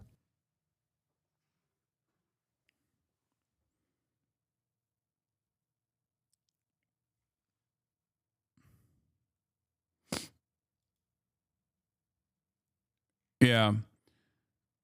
Who's fighting harder against this war, Tucker Carlson or Chuck Schumer and Hakeem Jeffries? Not close, right? It's embarrassing to have Democratic leaders outflanked on the anti-war position by some on the right. Democratic leaders are pathetic, controlled opposition, useless, right? And there's truth to what Jank is saying, but there's also truth to what Edgar Mentum is saying. So are you going to ever mention that there's absolutely no anti-war constituency whatsoever among the MAGA right? Or are we just going to play dolls with influencers and TV hosts forever? To which I responded with, I think about this a lot. Tucker's platform is large, and I always assumed it was MAGA. But 85% of MAGA loves the Iran war. Does this mean that independents and Dems are watching Tucker now? Is MAGA still watching him and just simply disagreeing? Matthew Hasan says, I know lots of normies who watch Tucker now for his anti-war, anti-Israel content, which is true. I see it too. I'll get on a plane sometimes, and the motherfucker sitting next to me is watching Tucker Carlson. Now, of course, I'm sitting in business, so maybe that's the reason, but it's still crazy that I'm just seeing it out in the fucking wild, right?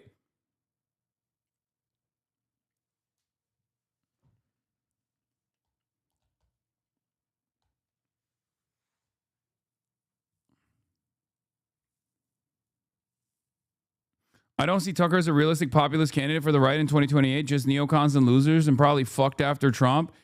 Tucker Carlson is the only path for salvation for the right. Maybe J.D. Vance might have a shot at it, but much more limited shot at it. Tucker Carlson is the true spiritual successor of the MAGA movement. He is the only one who is capable of carrying the base. I fucking said that for the last decade almost, okay?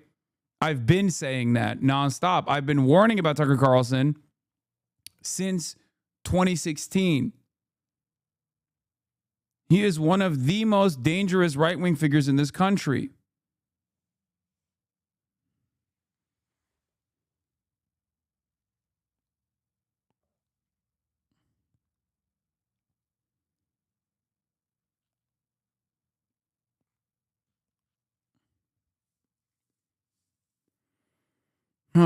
J.D. Vance is awfully quiet lately. That's because he has ambitions for 2028, and he knows to shut the fuck up right now. Because if he was held responsible for what's going on right now, there's a horrifying reality for his prospects, for his 2028 prospects. Again Friday and are now hovering around $100 a barrel. Now, that's led to a spike in prices at the pump for consumers. As you may have seen, the national average for a gallon of regular gas is now $3.67, while diesel, which is used for trucking goods, is near $5. If Tucker won the presidency, do you think he would actually decouple at least distance from Israel?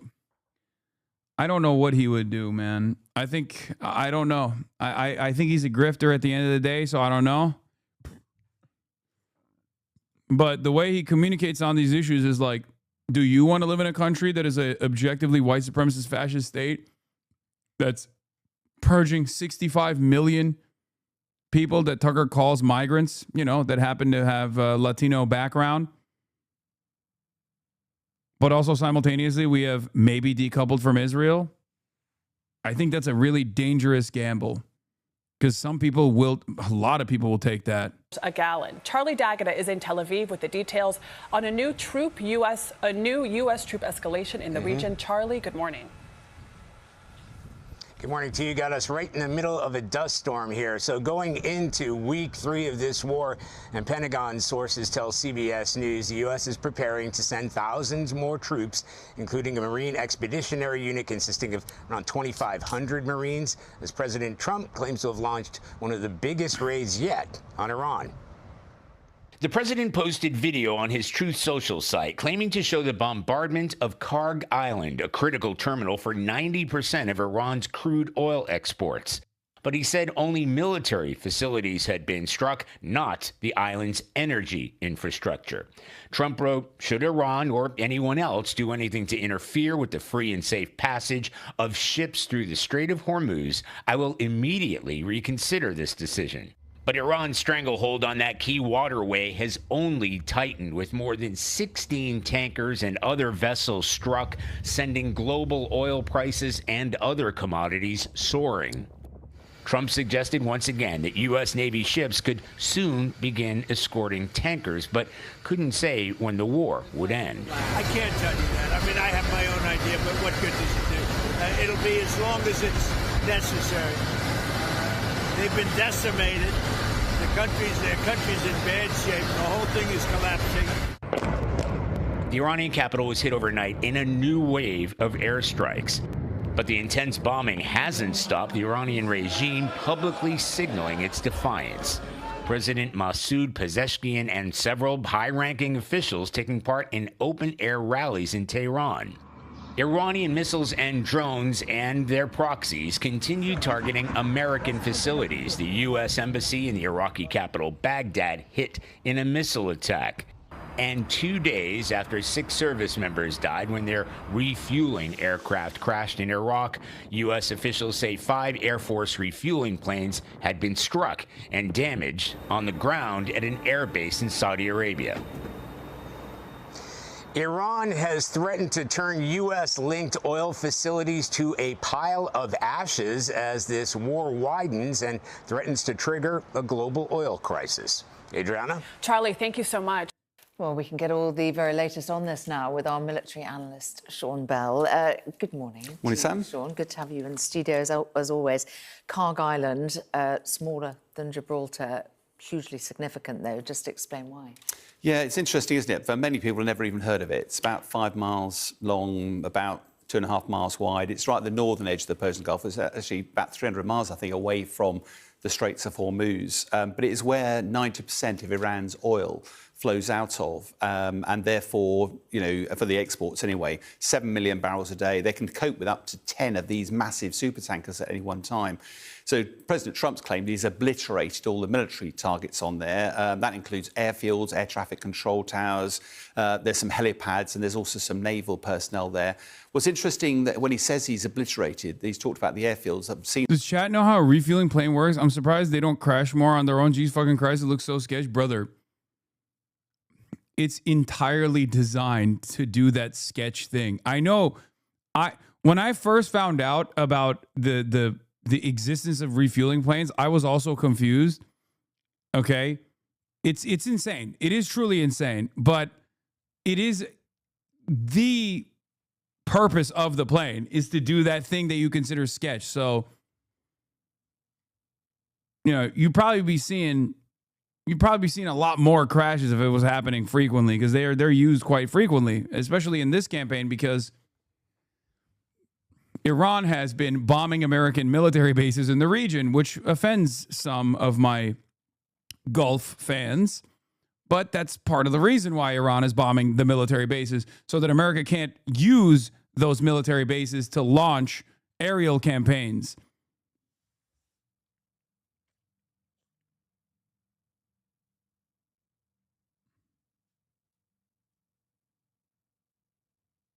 Some of the video of the strikes. Yeah, what's your assessment? Well, the trouble is with airfields is they're very, very big bits of concrete, and they've certainly plugged holes into each of the runways. But we used to do that in the Cold War, and it doesn't take much to fill a tipper up with gravel, pour it on, put a layer of tarmac on the top of it, and off you go again. Yeah, the Boeing KC-135 Stratotanker fleet is over 65 years old, with the first aircraft delivered to the U.S. Air Force in June 1957. While production ran from 55 to 65, the aircraft remains in active service, with many airframes expected to fly at least until 2030, making them some of the oldest military planes in operation. Yes. The new version, the Boeing has made new Stratotankers as well. I forget what they're called, but the KC-135 Stratotanker is very, very old. KC-46, yes, thank you. The KC-46 is a newer version, but the American military still very much uses the old ones. So it's not a permanent potholes, effectively. Well, yeah, they're big. I can't believe it's so old, brother. We still. That's planes, baby. That's planes. That's how it works. A lot of the planes that are still being used are old as fuck. That's just how planes work. Are effectively potholes. I think the interesting bit, especially from an era when, you know, these things were built to last. Maybe F-35s are a different reality. I don't know. We haven't seen them utilized over an extended period of time. But there was a point in time when planes were built, when American military equipment was still built for utility. American military equipment was built for utility. It was built to last. It wasn't built for expansive defense contracts. We live in a very different reality now. The reality that we live in is constant corner cutting, both on the commercial side and even on the defense side, right? Where production is not designed with maximum efficiency in mind, but more so movable parts that are expensive with some level of planned obsolescence, you know? About the story, though, is that President Trump didn't target the oil and made a really big thing about that. And I think if you look more widely, a lot of that oil goes to China. And therefore, if he was to take that out, you might risk the ire of China and the whole thing starts to expand even further. Yeah. So, yeah, a tailored strike, interesting to see what impact it has. There's been a lot of talk about the US and whether or not it would be willing. Right to repair gone. There is one right to repair country. Iran. Iran loves doing right to repair on their old gear that they got back when they were an American puppet state. Half of their fucking military equipment, half of their like Air Force, all of their Air Force is like either shitty Russian equipment that they got, like the trainer planes, the trainer fighter jets, or, you know, shit that they had, like the F-4s and things that they had from back in the day when they had, when they were an American puppet state. The consensus seems to be not to send have boots on the ground. Where does this plan of sending 5,000 Marines sit within that as a wider context? Yeah, it's fascinating because it's being played out. And let's be quite clear, these US Marines are probably a couple of weeks away. So we're not talking about any time soon. And we've just finished the first 2 weeks of the war. So 2 weeks is a long time in terms of this Iran conflict. And it might therefore be nothing more than a threat by President Trump, just to show that he is willing to consider boots on the ground. I think what's been fascinating is that the war general has been almost migrated into two separate wars. There's the military parts of it, American superpower dominating everything on the ground. There's no question, Iran can't win that. But it's also this sort of ideological war that's going on. And unless America is prepared to put boots on the ground, it's pretty clear air power alone will not change Iran's intent to build a nuclear weapon and will not stop its intent to keep attacking American forces as they're there. So I do think that, Iran is left with 70,000 Shahed drones, probably. Still got a leadership in place. It may not be the original leadership, but sounds even more hardline. Mushtaba sounds like sort of version 2.0, but even more vengeful. And then you've got proxies still active and the Straits of Hormuz. And therefore, I suspect the Marines are, how do you solve that Straits of Hormuz problem? It seems to be an impossible conundrum, doesn't it? Yeah, and the longer that Iran looks after that Straits of Hormuz, the more it can do this whenever it likes. And I was chatting to some military colleagues earlier in the week, and they said if you really want to solve that, you've actually got to invade Iran, at least, and take a section of ground all the way around the Straits and actually guarantee its security. Now, whether or not President Trump has got the appetite for that, because the one thing against President Trump in all of this... Guys, there's another way, okay? There's another way. It's called diplomacy. It's called leaning into and conceding to Iranian demands.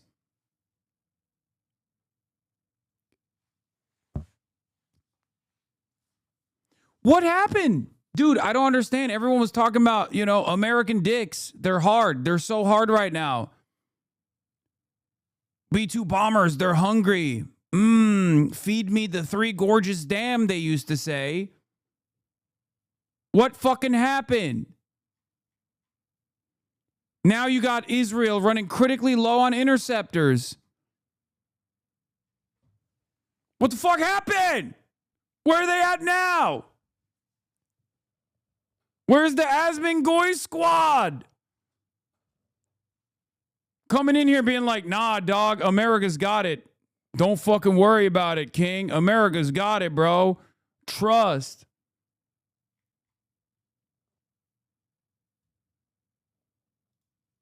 This is time. It's the one factor. Iran has got lots of time. Trump has not. He's going to run out of air defense weapons. He's got the midterm elections coming up. Every day that goes by, we're getting more casualties. And the KC-135, that tanker, tragically lost their life, which is fake news. Fake news, right? Close to my heart, because obviously it's aircrew. When I flew around, we had an ejection seat. So if you get shot down, you can still get out. These boys and girls do not have that luxury.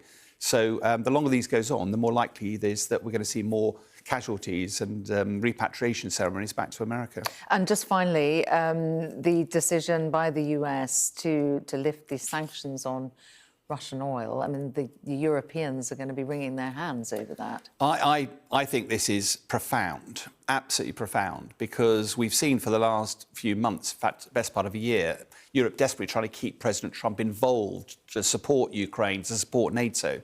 And one of the strategies is that Europe hasn't wanted to get involved militarily with Ukraine, but economically it's trying to drive Russia's economy to the ground so it can't afford to prosecute the war. Apparently it's about £1 billion a day. Well, all of a sudden now, in a heartbeat, Trump, without consulting the European colleagues, has gone, yeah. Did Bibi die? No, man. Guys, please. Like, not that I know of. There is not any real evidence that Benjamin Netanyahu has died, okay? It's just like AI shit. People are going crazy. It's not even AI shit. People are suspecting it's AI.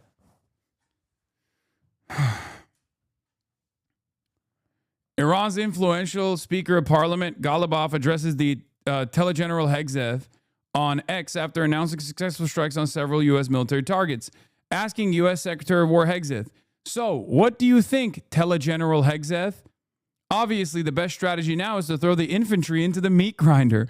They're sending poor boys to fix what generals broke. Go die for Israel. U.S. is reportedly sending up to 5,000 Marines to the region, according to a Wall Street Journal report. Speaker of the Islamic Republic of Iran's parliament says target status, radars, batteries, refueling tankers, military bases, drones.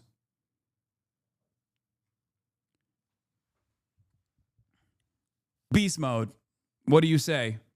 Please don't send military into Iran. Please don't do this. It is not a good idea.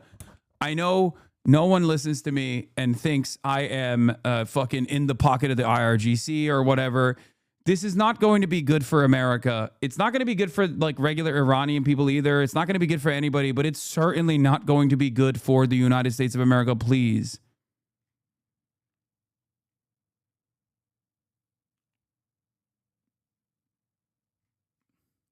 We're so goddamn arrogant, dude. We are so fucking arrogant.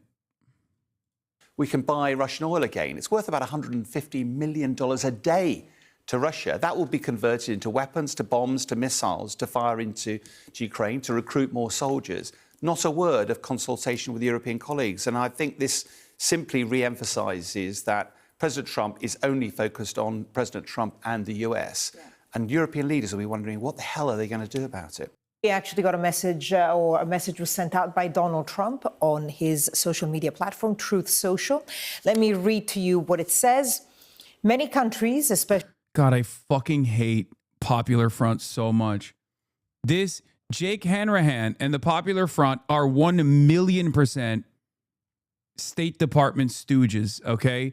I'm glad that people will hopefully recognize that eventually. Don't ever send me this bullshit ever again, okay?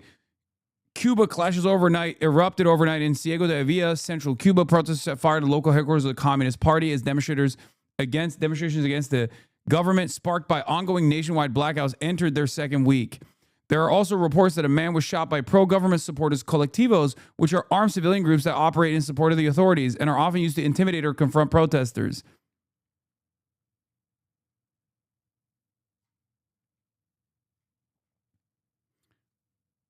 Come on, dude.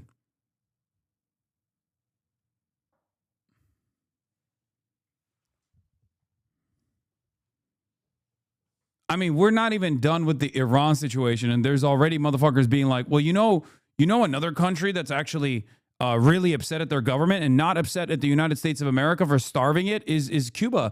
Remember Cuba? Is Cuba introducing new reforms true? From what I understand, Cuba is willing to play ball with the American government, and they'll do anything they can to not fucking starve their population. So they might implement reforms internally in the economy in an effort to open up the economy to the best of their ability. And if that actually avoids complete chaos, great. I don't mind it at all. It's not up to me.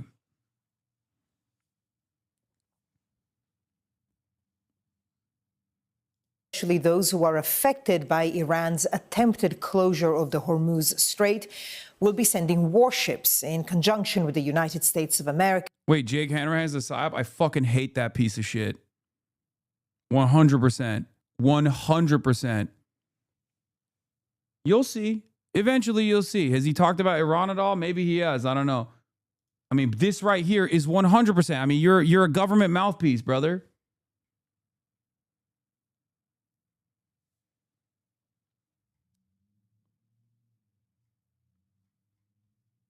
He hates your ass too, to be fair. Yeah, fuck that guy. I know he does.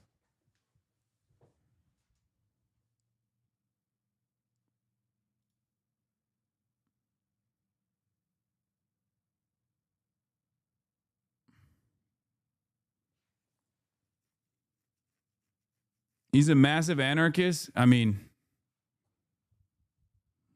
sure. Exactly. To keep the strait open and safe. We've already destroyed 100% of Iran's military capability, but it's easy for them to send a drone. I don't think Robert Evans hates me. We do have some disagreements, though.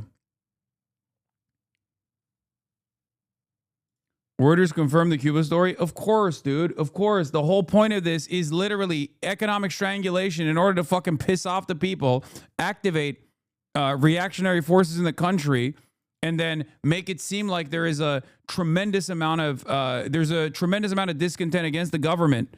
Okay, piss off the people, frustrate them enough, strangle them enough, and some of them will actually fucking do some damage. Use that symbolistic damage to say, "Oh, we have to do regime change in Cuba." Hello, we just walked through this with Iran. We're actually still in this with Iran. Of course Reuters is going to fucking confirm it. It works in line with American State Department interests in Cuba.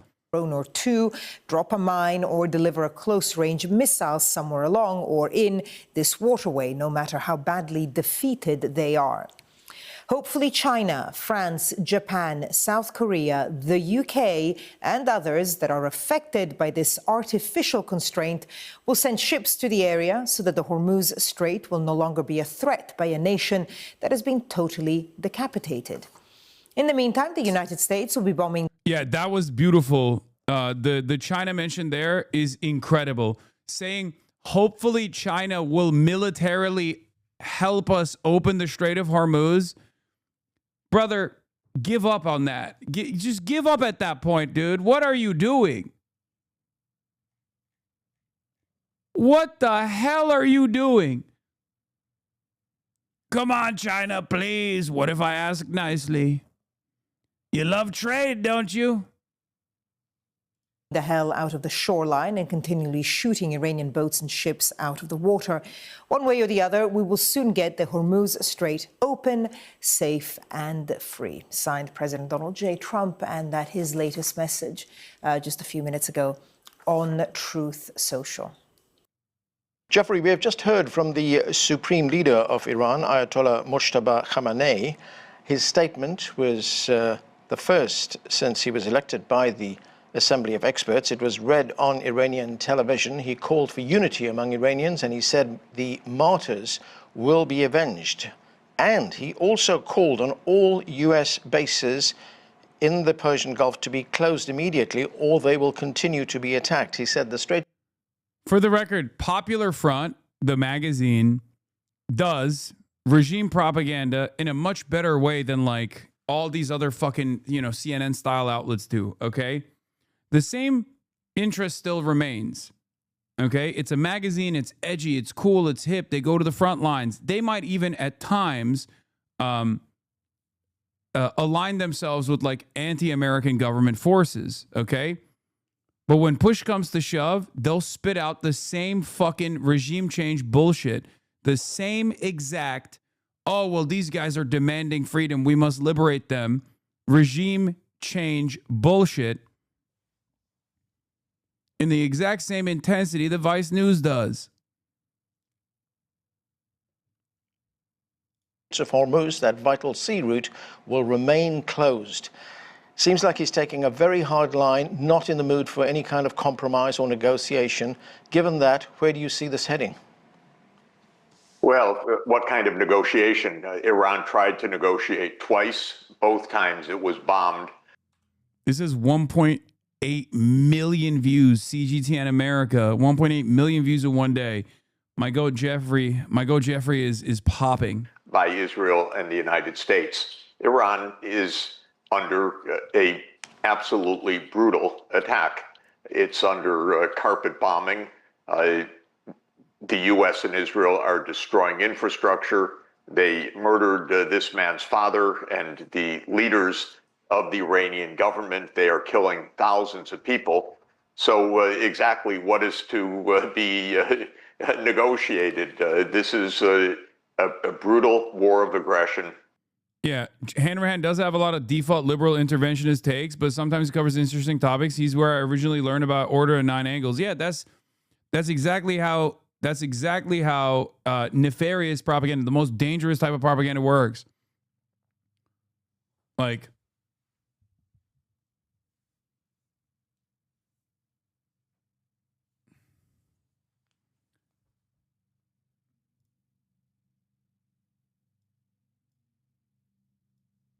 Robert Evans is my other things understander. I don't think he hates you, bro. Yeah, I mean, Robert Evans and I also have disagreements on certain issues. I mean, he's also had some takes that I find strange and confusing or in line with like American interests at times. But Jake Hanrahan is like the classic. Jake Hanrahan absolutely is the classic like, oh, I'm super fucking edgy. I'm an anarchist. I'm edgy. I have the morally consistent position. Yeah, Robert also has some Fed takes every now and then. But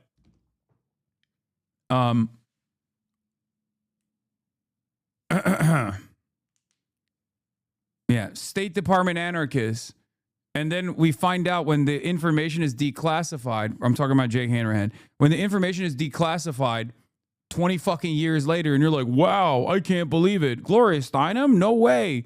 I can't believe it. Jake Hanrahan was getting paid by, I don't know, the National Department of Spreading Democracy and Public Services, which is like branched under the fucking State Department by way of numerous subsidiaries and private donors that make it seem as though this is like a totally legitimate thing that they're achieving.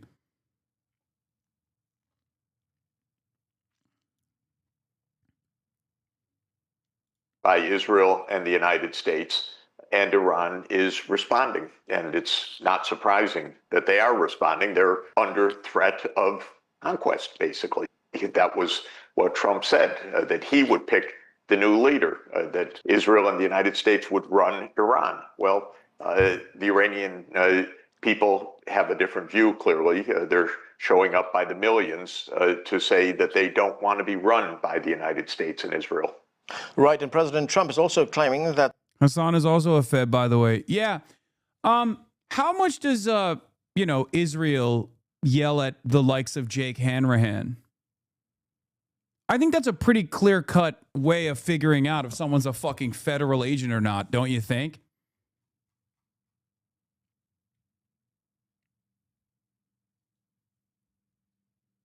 the United States has won this war. That's what he says. Yet we see the missile attacks continue by Iran, by Israel, by the United States. I mean, do you envision any scenario in which the United States can declare victory when we don't even know what its objective is?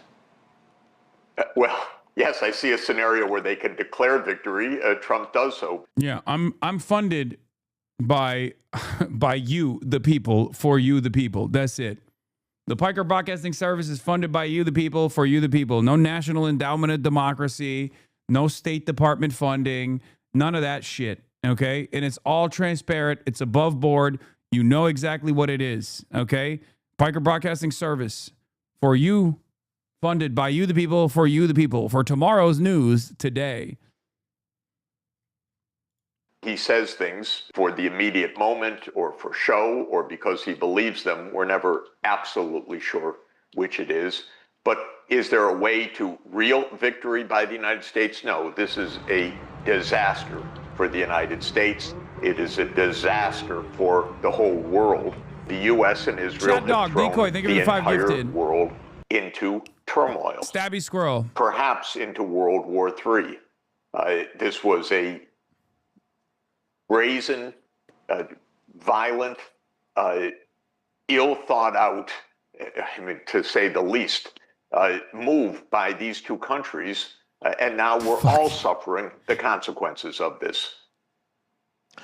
You say we could be in World War III. There are already more than a dozen countries involved in this conflict, most of them in the Persian Gulf. Do you see it expand to other parts of the world as well? Well, the United States is at war in many places. It is at war in the Western Hemisphere. It invaded Venezuela. It's talking openly about invading Cuba, which it's currently blockading.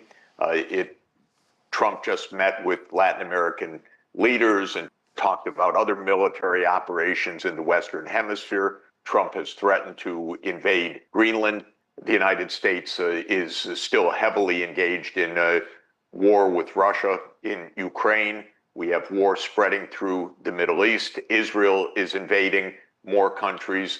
We have the war of Pakistan and Afghanistan taking place. We don't know, but it could be that when we look back even in weeks or months, we say, yes, World War III has started. The United States is so reckless, so irresponsible, and led by such a delusional president right now that I'm sorry to say that anything is possible.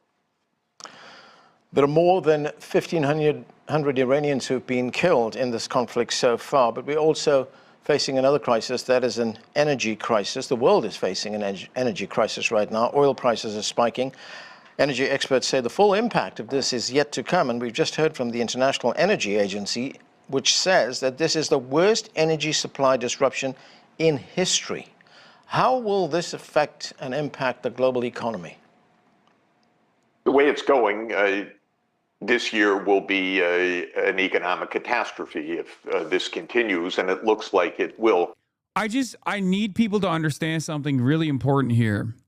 The very same forces that really wanted Donald Trump to win, that also made sure that, like, the Democratic Party side was also pliant to the necessities or the needs of Israel, Biden and Kamala Harris, are currently spending tens of millions of fucking dollars trying to do their very best to make sure that anti-Israel candidates are not fucking elected into office.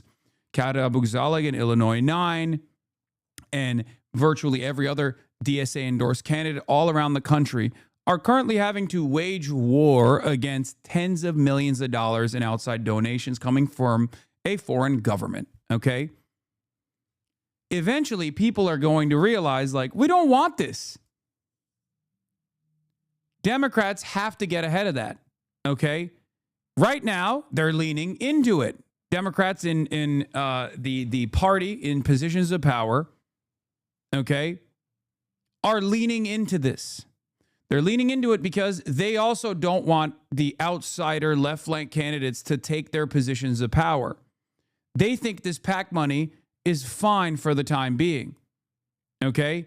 What they fail to realize is, one, it's totally not fine. And two, this is the reason why we have Donald Trump in power already. It's this uncontrollable faucet of pro-Israel money and the whipping mechanism that they've created for Democrats in positions of power, Republicans in positions of power that make American foreign policy Israel first, that rip away the standards of war, the conduct that we have designed to make sure that we have at least some stability while we dominate the world because we wrote those rules. Now Israel is basically saying, no, fuck those rules. You can't ever oppose us at the ICC. America says, okay, we'll sanction the ICC. You can't ever oppose us at the ICJ, the International Court of Justice. America says, okay, we'll destroy the International Court of Justice. This can't continue. You can't go, you can't continue existing like this, okay? Ripping apart the standards of warfare, the rules of law, international human rights in this flagrant of a manner at the behest of a foreign nation state is going to have unimaginable consequences.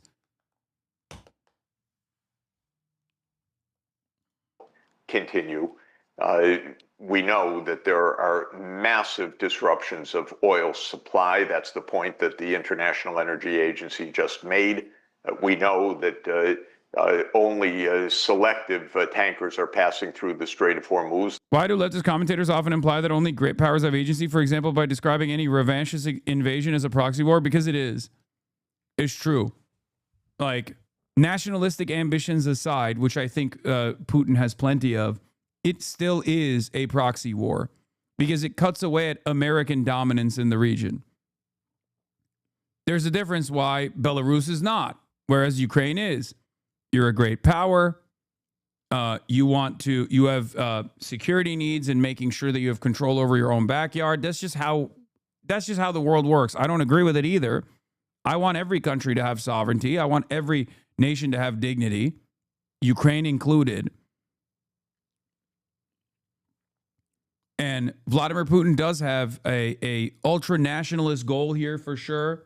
Some mystical, spiritual bullshit, right? Rebuilding the might of the Russian Empire or the might that the USSR had, right? This is certainly true. There's truth to it. But at the end of the day, the way this works is Ukrainian sovereignty is not really a part of the equation. Bro, stop calling Putin nationalist. It's insane propaganda. You've completely lost the plot. I mean, there's no world where you consider Ukraine to be anything but a proxy war, right? At this point, I mean, it's the entire Western forces backing Ukraine versus Russia, and you know, some limited aid from DPRK, China, Iran.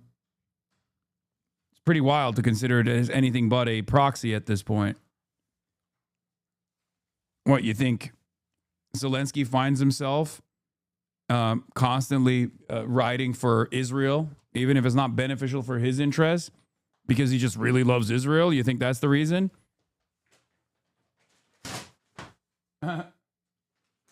You can take her out. No, I'm good. No, Zelensky knows what role he has to play. That's why he's playing the role of a proxy.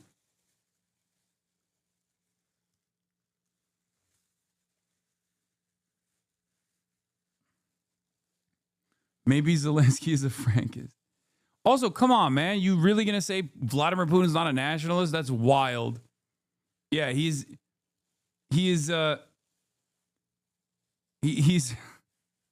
doesn't have any nationalistic ambitions of like rebuilding Russia into a great power, really? Like, his actions can still be read as like striking a blow because he's crazy enough to fight back militarily again and deliver blows to the power that the Western superpowers have. But to say that there is no nationalistic ambition there in his irredentist actions against Ukraine, like Crimea is different, right? I've said this before. Crimea is a totally separate equation. And a lot of people have yelled at me for years over it, right? Like, it's great for Ukraine to want to maintain Crimea as a part of its territory, but like the people that were living there certainly were not as angry as like the people in the eastern territories that had to be fucking evacuated.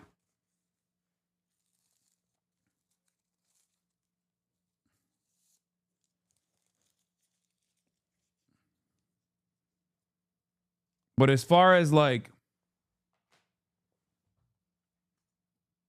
what about the Donbass? I mean, Vladimir Putin was fine with using LPR and DPR as like autonomous territories to involve himself in the regular affairs of Ukrainian day-to-day existence and to make sure that like there isn't a significant amount of Western influence inside of Ukraine. At least according to what he has said. But I think that calculation has changed for him, don't you think? That was the whole point of the Minsk agreements. Those that Iran is allowing to pass through for China and reportedly for India. But we know that there is a dramatic decline in availability of both natural gas and oil. And history has shown, especially in the 1970s, when there were two such oil supply disruptions, that the consequences for the world economy are extremely severe, sharp, and relatively rapid in arriving. So I think we're in for a very, very significant global crisis brought to you by Israel and the United States. One strategy the Iranians are using, and some call it an asymmetric strategy, is to hit U.S. Persian Gulf allies, many of which host United States bases, of course. Iran is hurting their economies by targeting their oil supplies and oil infrastructure. It's also targeting vital energy industries. What do you make of this strategy by Iran and its effectiveness? Well, Iran has been hit repeatedly by the United States and Israel, actually for decades. We can go back to 1953 when the United States deposed a democratically elected prime minister and brought in a police state for several decades. We can go to the war that the United States supported against Iran by Iraq in the 1980s. We can go to a long list of assassinations by Mossad and the CIA in recent years. What Iran is saying is we are under attack. This is existential. And the countries in the Gulf. How do you look at the way that Crimea came to be populated by Russians to begin with? Don't you think forced deportations during Stalin? Brother.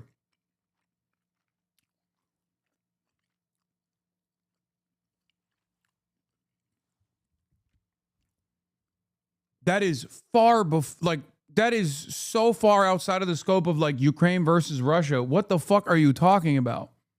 Yes, I acknowledge the Russification that took place in Crimea. But what the fuck are we talking about? That has nothing to, like what? The Ukrainian ambition here is to repopulate Crimea with the Tatar population? Is that what you're trying to say?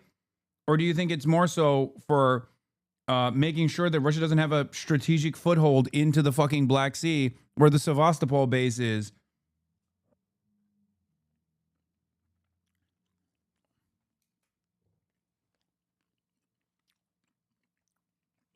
Because Ukrainians aren't fucking Crimean Tatars.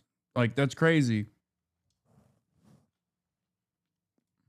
by hosting the enemy of our country that is trying to destroy us, are part of this war against us. Now, Iran has said, and the new supreme leader has said, that this is not a war against the neighbors, it is a war against the United States, which is trying to destroy Iran. And just listen to any of the words of Trump or Netanyahu. It's not hidden. It's very, very brazen. Who will run Iran? Trump or the Iranians? This is what's at stake. So from the Iranian position, this is existential. If the world stood up and told Mr. Trump, go home, you're not going to pick the supreme leader, and said to Netanyahu, live within your borders, stop making so many wars in the region, it would help us to get past this very, very dire crisis. To what extent did both the Prime Minister of Israel, Benjamin Netanyahu, as well as President Trump underestimate the Iranian military, not just its battlefield effectiveness, but also the strategies that it is using? It is taking on two countries, both nuclear-armed countries in this conflict, vastly superior military forces. The United States, during my entire lifetime, which is getting on, has underestimated its adversaries from Vietnam onward. The United States repeatedly has declared victory in days or weeks, only to find that the wars extended years or decades, with the United States crawling back home afterwards, having failed in all of its stated objectives and having squandered trillions of dollars and cost hundreds of thousands of lives. So this is very common. Yes, they completely misjudged Iran. Totally. They said so, that this would be one decapitation strike, that people would come out on the streets against the regime, Trump would pick the new leader. This is the fantasy world of American leaders, especially Trump, who has the most delusional perspective of all. But we've had many presidents that are quite delusional in this regard. They are so drunk with military power that they completely misjudge the rest of the world. As I mentioned, more than 1,500 Iranians have been killed in the conflict so far. That also includes 168 school children who were killed in perhaps the most egregious of those attacks, when their school was attacked in the south of the country. Preliminary investigations show that the United States was responsible for killing those children. It was one of its missiles that landed on that school. We look at South Lebanon, where the Israelis have been bombing the Lebanese there. 200 children have been killed there. And I was wondering, to what extent, or how great is the risk, the likelihood that we could see Israel do to Tehran and Iran what it has done in Gaza? Yes, Israel has committed a genocide in Gaza because its doctrine is kill its adversaries, kill them in mass numbers, kill the civilians, kill the women, kill the children. This is the Israeli doctrine of war. They don't discriminate between civilians and military targets. They leveled Gaza. They destroyed all its infrastructure. They destroyed all the schools, the clinics, the mosques, the hospitals, the housing, the water, the sanitation. And we don't know the full death toll, but it almost surely is in the hundreds of thousands if you take not only the bodies that have been collected, which come to around 80,000, and those under the rubble, but people who have died of exposure, of lack of safe water, of nutrition, lack of access to health care, and so forth. This is a brutal regime. I'm sorry to say it. It's terrible. It is a rogue, brutal regime. It's doing the same in Lebanon now, and it's doing the same with its carpet bombing of Tehran in Iran. And the world needs to stand up and stop accepting this as something even remotely normal or acceptable. Israel needs to go home and live within its own borders and get its head together again, because it's acting in a completely insane way. It needs to stop this. This is mass murder with U.S. complicity. So this is something that absolutely needs to stop. I will remind people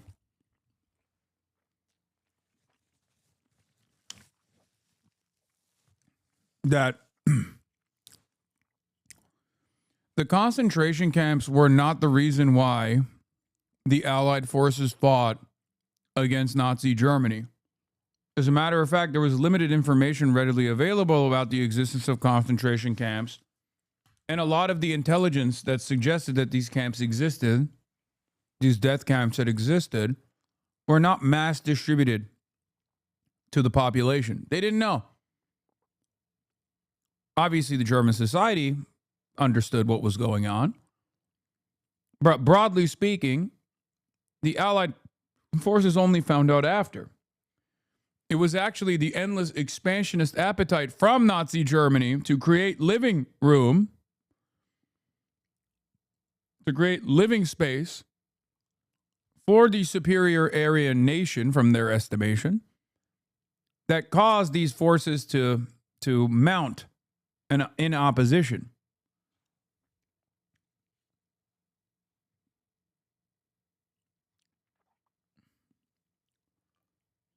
Do with that information what you will if you want to analyze the current predicament that's taking place in front of us right now. Jeffrey, as you point out, the world needs to stand up and stop this. But when we look at the number of children, for instance, that have been killed, and the fact that it's not receiving wide attention in the media, I mean, is there also a danger that the killing, the murder of children in this way, mass murder, as you point out, is being normalized?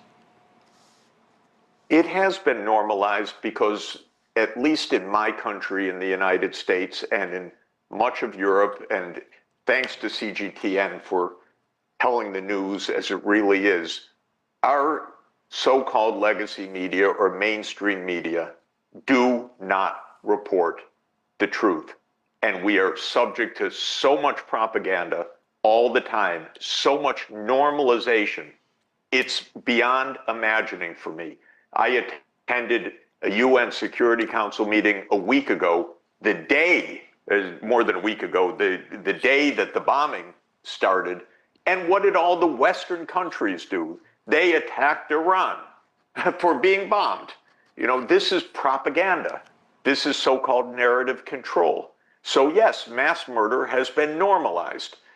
You're told, oh, if you say that Israel committed a genocide, oh, that's anti-Semitic. It's not only not anti-Semitic, it has nothing to do with anti-Semitism. It is the grim reality that needs to be understood so that it doesn't continue to happen.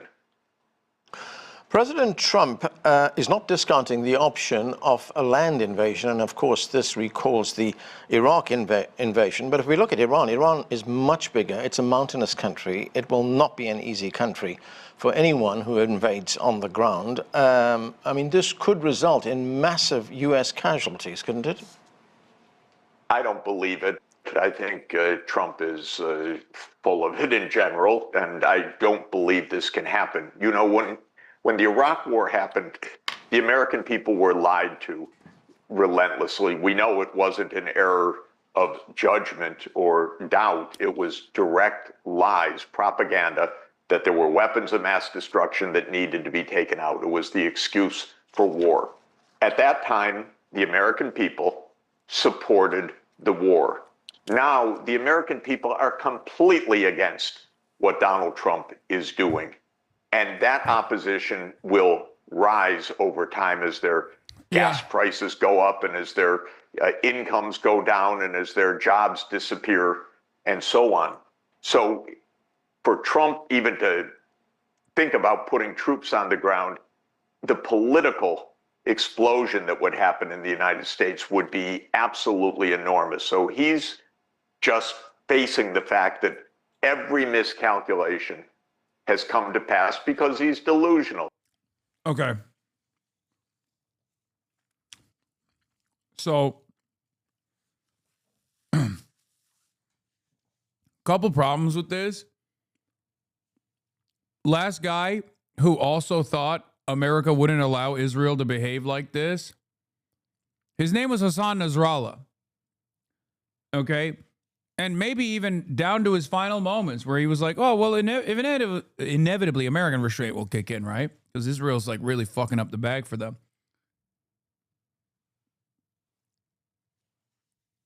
So no, I want to say this seems utterly insane. There is some positive signs coming from the Israeli government that they're also leaning into a softer approach.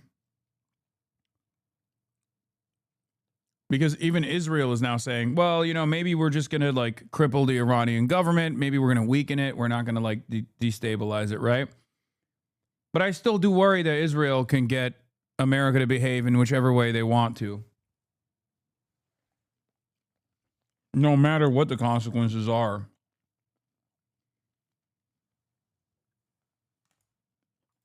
Because he has no strategy, because the whole group of them has no strategy. But I do not believe that there will be boots on the ground because, as you say, it would be a disaster and it would start in the stark opposition of the American people. When we look at the U.S. history of military assaults, invasions, assassinations, just in the past 25 years, it's left a trail of mass death and destruction. How would you describe the damage and destruction the U.S. has left in the wake of what's been referred to as the Americans' forever wars?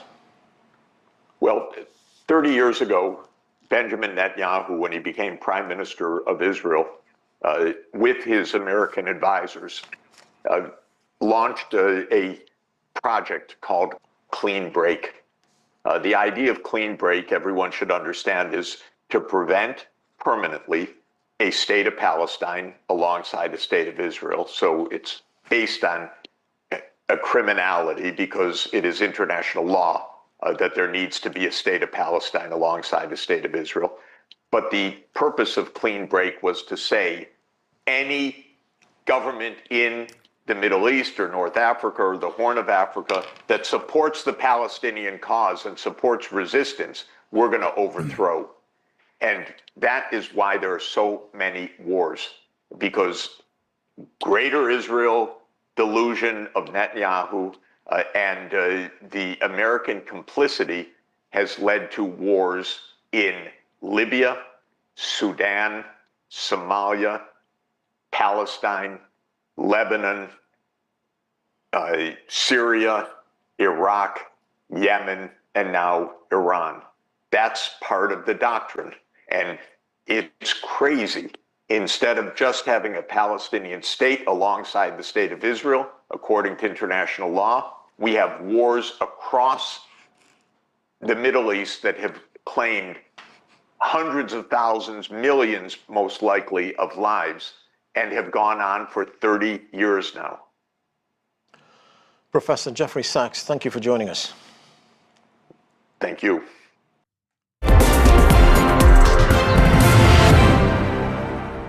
John Mearsheimer, thank you for joining us on Upfront. My pleasure. Thank you. It's goat talk, goat after goat. Thank you for having me. You recently argued that the Trump administration was, quote, dragged into this war by Israel and its lobby. What makes you believe Israel is the primary driver of this conflict rather than Washington? Well, it's quite clear that Israel has been trying to drive the United States into a war with Iran for a long time. They've made their interests perfectly clear. This is true of Prime Minister Netanyahu, who has been a huge advocate of sucking the Americans into this war. And he was unable to do that until President Trump came along. And it's quite clear, if you listen to President Trump 1, not even Trump 2. Real ball knowers know. Real ball knowers know. Biden obviously also helped accelerate it a lot. But Trump 1 was insane. Abraham Accords, moving the embassy to Jerusalem, permanently recognizing the permanent annexation of Golan Heights. Holy moly, he gave everything and then some to Israel. Totally rewriting decades of American foreign policy that many of these dipshits on the fucking Democratic Party side also wanted, but didn't actually lean into for good reason, because the consequences would have been devastating. The consequences being October fucking 7, okay? The consequences being this war that we're currently waging. Americans at least had enough decency and enough of a fucking analytical capability to comprehend that leaning into Israel's Greater Israel Project would have been devastating for every other fucking country in the region, devastating for America, devastating for everyone, right? Donald Trump is a fucking moron and was like, well, these guys gave me a lot of money. Fuck it, we ball. Straight up. I've said this for years at this point. Trump 1 was a major issue. I said it even initially with Biden. I said Biden should have reversed Trump's policies if he wanted to restore some kind of control over America's MENA policy. You had to fucking bring Israel to heel. Okay? It's not money, it's pedo cover. Yeah, I don't give a shit. Okay? Sure, he's a pedophile. Yes, they're all pedophiles. Fuck them. We're not talking about like speculation on like what the motivating principle is here. What matters is not what motivates them. What matters is the outcome. What matters is the actions.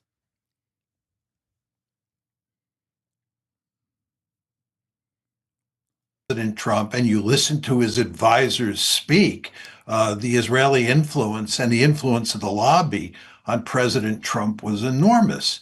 In fact, Secretary of State Rubio effectively said, as did Speaker of the House Mike Johnson, that we went to war because Israel dragged us into this war.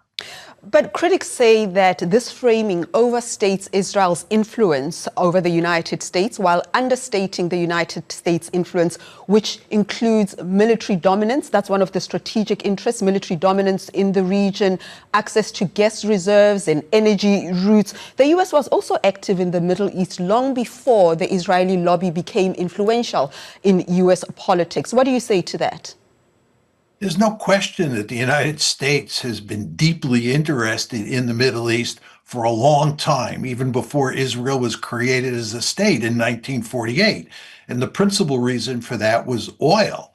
But we're not going to war against Iran because of oil. We're not participating in the genocide against the Palestinians because of oil. This is being largely done as a result of Israel's influence in the United States, which is largely a function of the Israel lobby. The question you want to ask yourself is, if we had a national interest in supporting Israeli policies towards the Palestinians, towards Iran, towards Iraq, and so forth and so on, why would you need a lobby? Why would you need this lobby that by almost all accounts is by far the most powerful lobby in the history of the United States? Why do you need it if Israel is based? By the way, this is why Mearsheimer is the GOAT and has a principled stance on this. And even though a lot of people who read him will be like, oh, he's doing Zog. But like, this is correct. This is also my argument as well. When I always tell you, like, if there was organized Jewry, if Jews were monolithic in their understanding of Israel, then Israel would not be spending billions of fucking dollars trying to break the minds of every young Jew in the West by consistently telling them like, oh, without Israel, you're going to be under fire. You're going to be killed. Israel's awesome. The Holocaust was terrifying, which it was, but also the Jews during the Holocaust were weak. Israel, on the other hand, is strong. Never again means never again for us. Not for anybody else, really, just for us. Never again means we have to be strong always. And by strong, I mean we have to genocide the people around us, right? No people are monolithic in general, right? But that's the whole point. If Americans were this like involved with Israel, aside from the Christian evangelicals who are fucking crazy, and even they are not monolithic, but like you get what I'm saying, right? Like they also are constantly fucking brain breaking themselves But if that was the case, then there would be no need for this fucking lobbying apparatus, and there would be no need for Zionist education in this country. Basically doing our bidding. The fact is you have this incredibly powerful lobby because it is not in the American national interest to support Israel in... I don't even care about the everyday Jewish American. Of course not, dude. What are you talking about? What? No. The everyday Jewish American is just a loyal soldier for Israel from their perspective. That's why they want them to not be in America. They want them to be in Israel. Okay? What the fuck do you think Birthright is? Again, another institution that is backed by hundreds of millions of dollars in donations from very wealthy donors, many of which are Christian evangelicals, by the way, ironically enough, that has the sole purpose of bringing young American Jews into Israel and getting them to fuck IDF soldiers so they stay in fucking Israel. That's the whole purpose of Birthright. It's the most psychotic operation of all time. That's literally it. And it's so funny because, like, most people that have participated in Birthright know it. Either they know it and they understand it and they like it, or they know it and understand it and don't like it. But everybody recognizes it as such. No one goes, oh, Birthright is actually totally just for us to see the beautiful land of Israel and get a better understanding. Like, no, everybody understands what the fucking purpose is. It's a fucking breeding program. It's a way to try to honeypot people into fucking staying in Israel.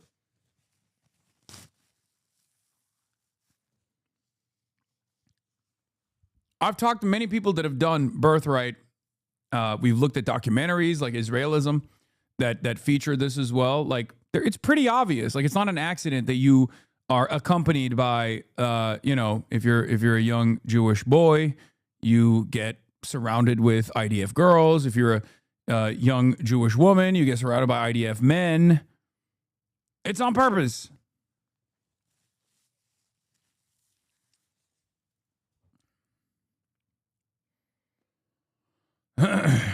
all sorts of its endeavors. There's no question that sometimes I hear it works especially well on podcast co-hosts. I mean, I don't know if that was a success or not, because he still fucking hated Israel so much that he had to come back to California and bring his Israeli wife to California with him. And now he has become one of the worst propagandists for Israel, which, to be fair, is already not an easy endeavor. He not only did a reverse Birthright, but became the fucking Michael Rappaport of YouTube. have similar interests. Both the United States and Israel have a vested interest in preventing Iran from getting nuclear weapons. There's no question about that. But on all sorts of issues, like the Palestinian issue and like the question of attacking Iran, America's national interest is at odds with Israel's national interest. There's no way that Iran is a threat to the United States. It isn't. Now, the question you have to ask yourself is, what is the relationship between the United States and Israel going to look like moving forward, especially with regard to ending this war? It's quite clear that we're not going to win this war, that we're not going to cause regime change. And if anything, we're going to push Iran down the road to acquiring a nuclear weapon. And we may even be worse off once this war is over than we are now. And this is going to enrage the Israelis, and the Israelis are going to want to go back at Iran, and the United States is not going to want to do this again. So one can posit a scenario where U.S.-Israeli relations are frayed in serious ways at the end of this conflict. I can't say that will happen for sure. Who knows for sure how this war will end? But the way things are going now, one can tell a story where the Israelis and the Americans end up at loggerheads at the end of the conflict. It sounds like you're saying that Inshallah. NPR wrote this about you in a China Maxing article. What? Yeah, Broad City by Ilana Glazer and Jacobs does an episode on Birthright and how messed up it is through comedic commentary and entertainment. I remember watching it at the time and being so shocked that, like, an American comedy show was piecing that shit up aggressively too.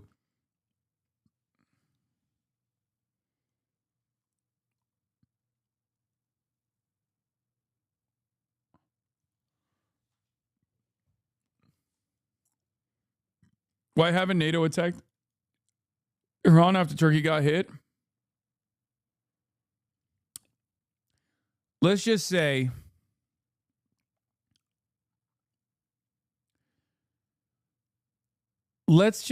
this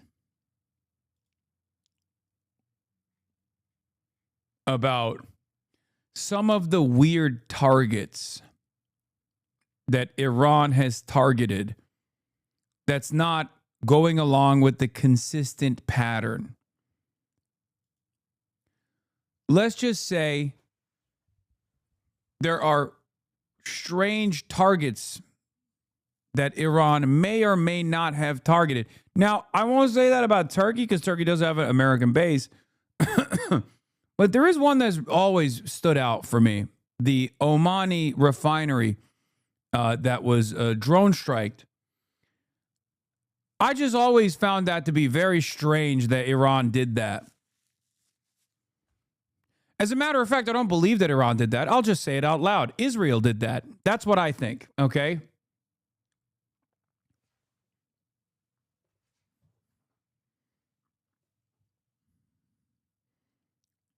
Speak plainly, big dog. I'm too stupid for subterfuge.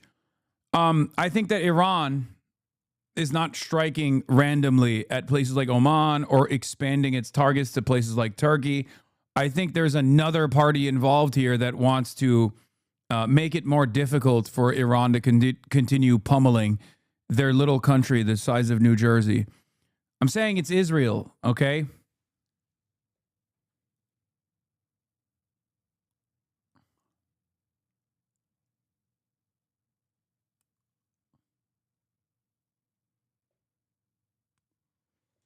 Now, that might change.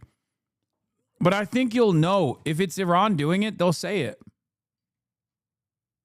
They'll tell you why. People are like, why are you hitting civilian buildings, for example? Iran's been hitting civilian buildings in the Gulf. They say it out loud.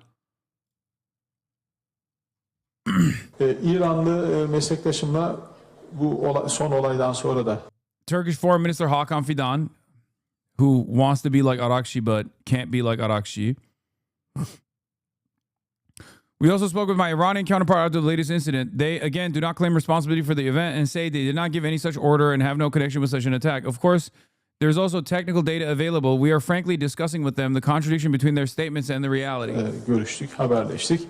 Yine kendileri bu olayı sahiplenmiyorlar. Böyle bir konunun talimatını vermediklerini, böyle bir saldırıyla ilişkilerinin olmadıklarını söylüyorlar. Tabii elde de teknik veriler var, başka konular var. Biz bu arasındaki beyan ve gerçeklik arasındaki zıtlığı açıkçası kendileriyle konuşuyoruz. Farklı düzeylerde, askeri düzeyde, bizim düzeyimizde bunlar şu anda konuşuluyor. İranlı meslektaşımla All I'm saying is they've been calm as a fucking cucumber in the process. If Iran was just like, if Iran, a country with a border to Turkey, was randomly just like lobbing missiles at Turkey, I feel like Turkey would not be as chill about it.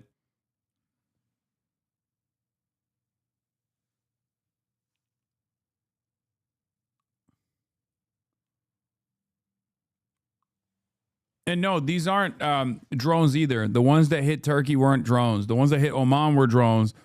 The ones that hit Turkey were not drones. They were munitions, ballistic missiles.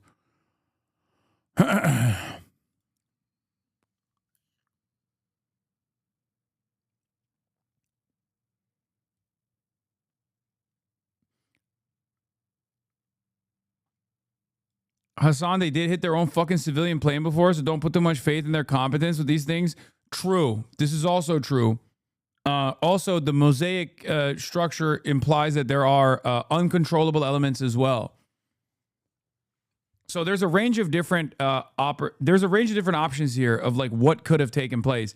You could have a rogue missile launcher, like a rogue commander just being like, fuck Turkey. You know what I mean? because it's not directed by a centralized command structure as it stands currently, at least as far as we know. You could have, a Kurdish IRGC commander being like, "Yo, fuck Turkey." No, I'm kidding. They'd be the last guys to do that because they don't want Turkish military to come into the Kurdish region because the Kurdish region is the bordering region to Turkey. IRGC got Armenian commanders? Yes, they do actually. Yes, Iran is a very diverse country. There are Armenians, there are Azeri people in Iran, there are Turks in Iran, there are Kurds in Iran, and yes, all of them also are in the IRGC and the military as well.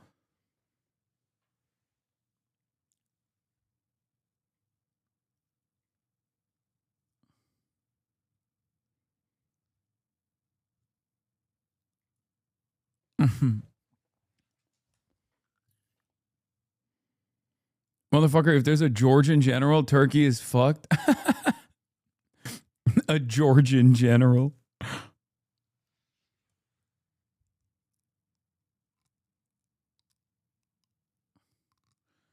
It just doesn't really make a lot of sense for Iran at this stage in the conflict to like expand its targets for no fucking reason, especially to a country that has a standing military. Who can even trigger Article 5 in NATO, which, Turkey probably wouldn't, I don't think, but or the rest of the countries would not follow along, or maybe they would use that to pull the entirety of NATO into the conflict. You know what I mean? Like, it's way too chaotic for Iran to do such a thing. The Azerbaijan one might be just a warning,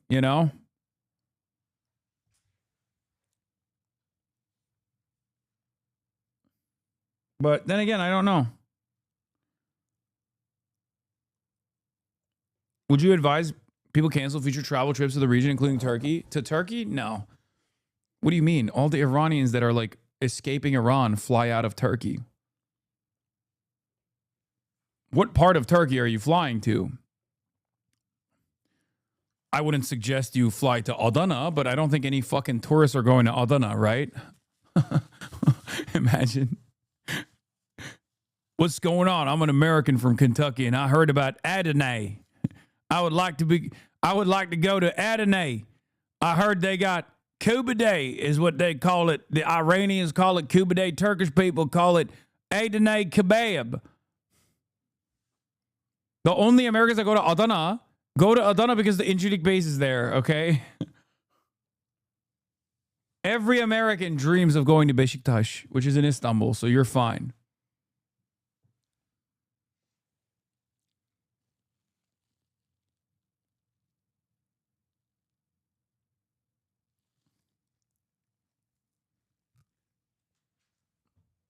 Wait, they got Kubide in Adana? Yes, Kubide is the Persian version of Adana kebab. Or Antep kebab or Urfa kebab. Okay? Those are the three kebab capitals. But when we say kebab, we mean like the minced meat that's like long. We also have köfte. Okay, which also kind of is like the same as a kebab almost, but it's ground meat. Anyway, all right, whatever. What the fuck am I talking about? All right. IRGC said that it launched liquid and solid fuel missiles at Al Qasr Air Base in central Saudi Arabia, south of Riyadh. This is where they also hit the 5 American Strato tankers and I think disabled them. The IRGC said the base where the F-35 and F-16 fighter jets of the U.S. terrorist regime are armed and also hosts refueling tankers and AWACS aircraft. IRGC, the destruction and pinpoint drones of the IRGC Aerospace Force are identifying the hiding places of terrorist USA Army soldiers in the area. People in the area are requested to stay away from the hiding places of American soldiers.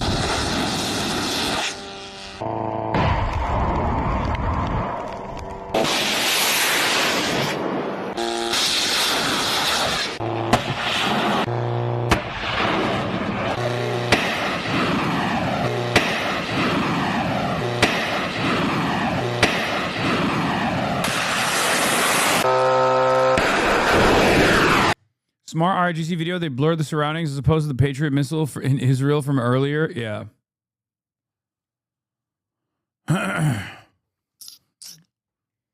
Does Iran still have factories building the drones, or are they bombed? Yes, they do. Their factories, the overwhelming majority of the production capabilities are underground. They do have buildings, like they have standing buildings above ground, and America blows those things up all the time. And I'm sure some of those like hold some of the materials and shit like that. But most of the facilities are underground. Well, not most of them, but there's a decent amount of facilities that are underground.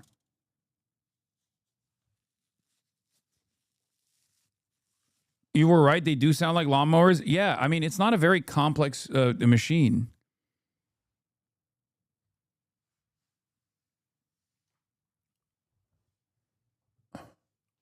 Does Iran still have Tomahawk factories?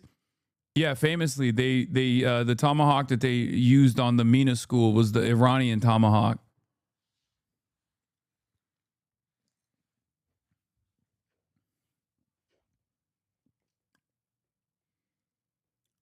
Not complex. Let's see you make one, buddy.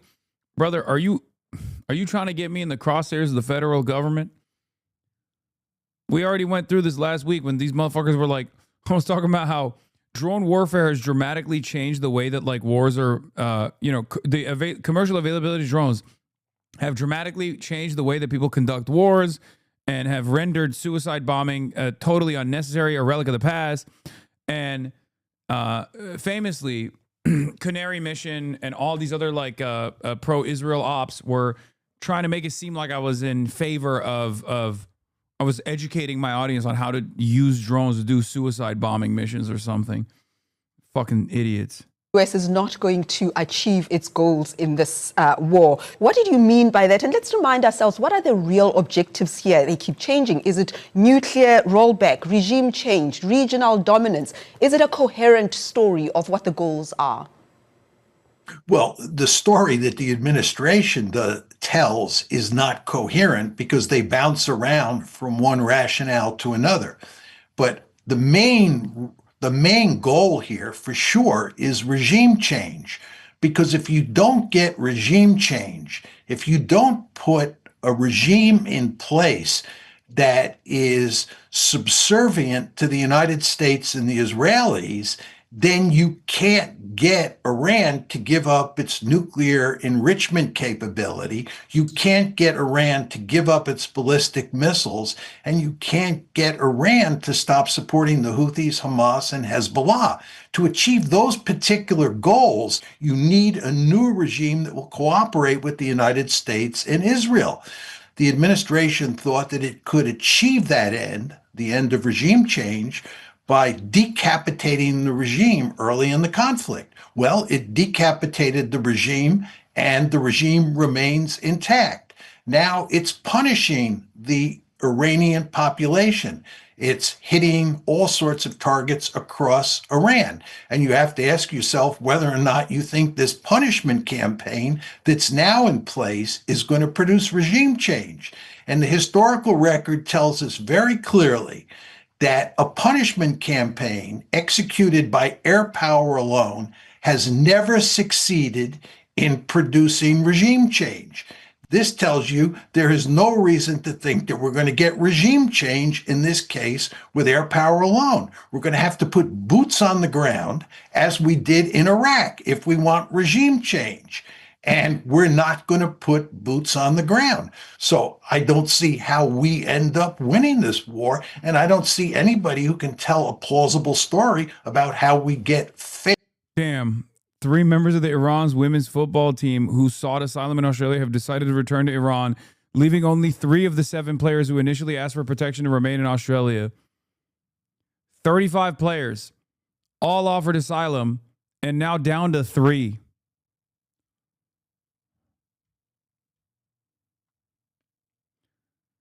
They were like, damn, this place sucks.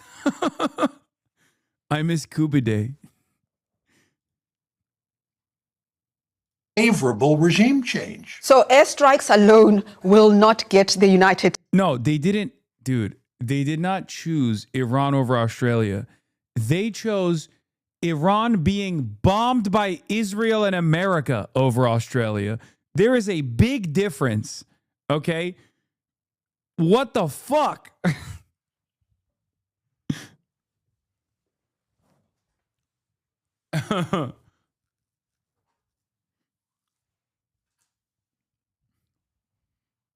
They saw Drew Pavlov and they were like, I'm out. Nah, fuck this. A nation state that offers safe harbor to this parasite is not a nation state that I want to seek asylum in.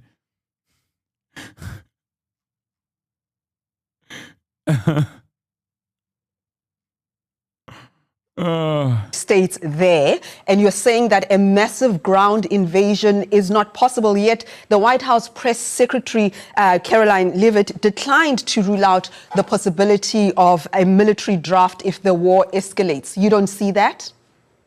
No, not at all. I mean, we did Afghanistan, we did Iraq. Yes, the reality is there's a likelihood that they got pressured by their families who are still in Iran. Even though there is, people will say, like, that's the reason why no one wanted to seek asylum in Australia. They turned into forever wars. The American populace has no interest in another ground war. You want to remember that when President Trump started this war on February 28th, only 20% of Americans were in favor of the war. This is the first example in our history of where a president took the country into a war where he didn't have public opinion behind him. And the idea that after Iraq and Afghanistan, we're going to invade a country like Iran, which is as big as Western Europe and contains 93 million people, and occupy that country and effect regime change and do social engineering, is, in my opinion, not going to happen. I just want to talk about how President Donald Trump campaigned. He campaigned against forever wars, but recently claimed that the United States could fight wars, I quote, forever because American weapons supplies are virtually unlimited. Yet later, he suggested the Iran war was very complete, pretty much. Another direct quote. What do you make of these mixed signals? Is a forever war feasible? Well, you want to remember that before the war started, General Kane, who President Trump handpicked to be the chairman of the Joint Chiefs of Staff, told him that the United States did not have a viable military option in Iran. This is the chairman of the Joint Chiefs of Staff.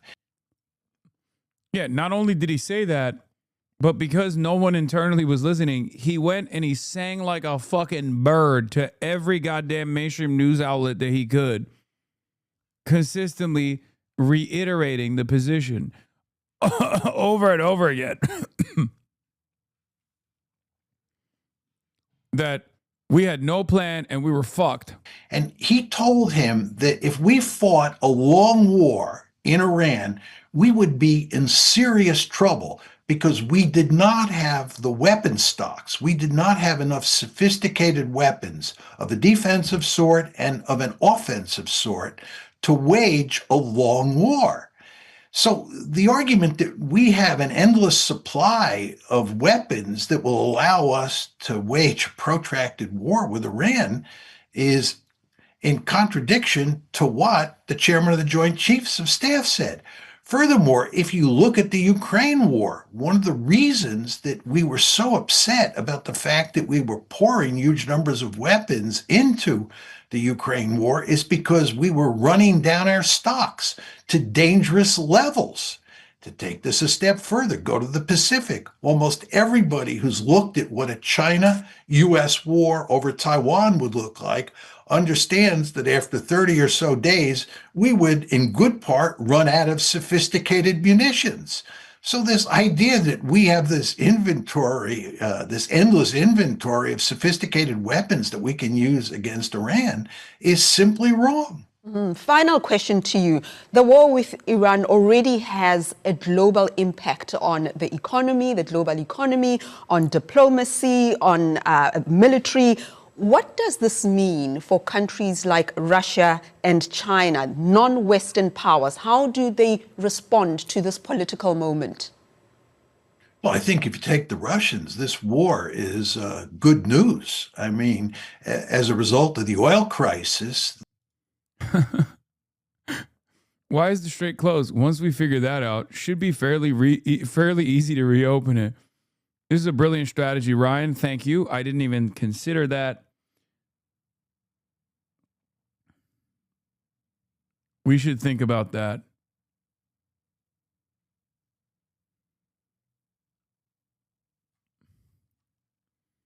He's on to something. It's just sad because that question is not asked by any of the top minds in America, you know? Instead, Donald Trump has decided to ask China to help reopen the Strait of Hormuz with its military. That's awesome. Hey, China, I know this is like your one of your larger oil trading partners here, but could you like potentially wage war with them? Because Israel asked us to do so and we obliged. And now we realize that they do have hands. They didn't get the memo that it's illegal to strike back against American bases and American assets in the region or close the Strait of Hormuz. America hates this one simple trick. It's called closing the Strait of Hormuz. We hate it. We hate it a lot. China, come on. Come on. Let bygones be bygones. I know we've been waging a Cold War against you for like the last couple decades, but come on. Won't you do us a solid? Come on, Xi. Come on, Xi. You don't want to do us a solid? The Russians are greatly improving their oil sales situation. They're selling more oil than ever. The Strait is open. The only problem is Iran is shooting. Yeah, the Strait is open, guys. It's open. Come on, take a swim. It's open. It's totally good. It's just, you know, they're just lobbing missiles at anybody that crosses it that's not a Chinese flag tanker or an Iranian one, but and they're selling that oil at a higher price. So the idea that we, the United States, are going to cripple the Russian economy with sanctions is an argument that basically goes out the window because of this war. If anything, the Russians have a vested interest in seeing this war continue and seeing oil prices rise. They benefit from that. And as far as the war in Ukraine is concerned, it's likely that this conflict will put significant limits on how much American weaponry can be sent to Ukraine, which again favors the Russians. So the Russians actually look like a winner in this conflict. And I think the same thing is true with the Chinese. This will increase Chinese influence in the Middle East. It will increase Chinese influence around the world. They will look like a stable and reasonable regime compared to the Trump administration. So I think for those two countries, the other two great powers in the system, this war is a good thing. John Mearsheimer, thank you for joining us on Upfront. My pleasure.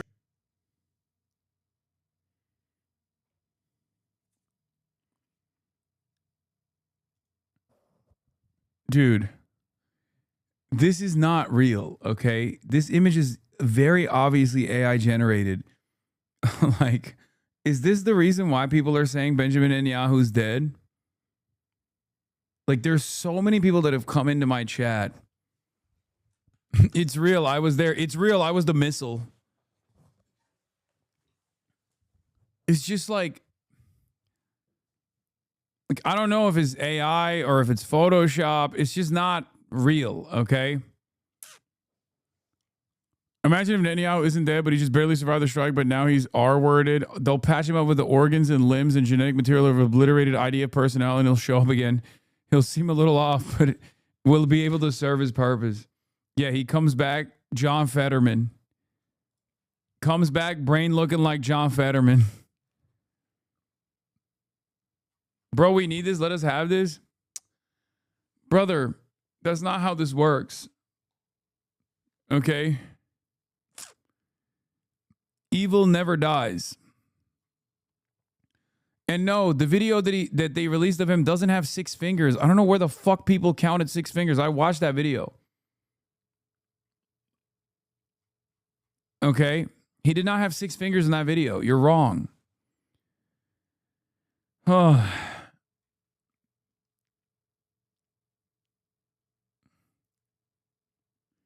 Also, Benjamin Netanyahu doesn't have the Trump-style hypnosis capabilities in his own base. Israeli society only allows Benjamin Netanyahu to be president because he is the most vicious, bloodthirsty guy who can hold a coalition together. Okay? So if he got John Fetterwopped all of a sudden and came out of the fucking rubble, a staunch anti-Zionist, they would just kill him. Israeli society would just kill him. Okay? They would be like, they'd kill him with hammers. And then find the next fucking psychopath. Israeli opposition is led by what? Yair Lapid? Have you heard the guy talk about fucking Iran? Have you heard him talk about Lebanon? There is not a single person that has any real viability in the Israeli Knesset that is from a functioning party that would be, you know, against Israel's genocidal ambitions here. The only way that you can put an end to this is by, one, targeting the American unholy allegiance and through domestic and international pressure, cut ties with Israel or force America to cut ties with Israel, or punish Israel so much with military deterrent that they think twice before they engage in any sort of destabilizing initiatives. That's it. The idiocracy's gotten so extreme that people don't know how to count to 5. Yeah, what the fuck? He's grown an extra finger? Why are they saying this is... There's 5 fingers here. What are they talking about?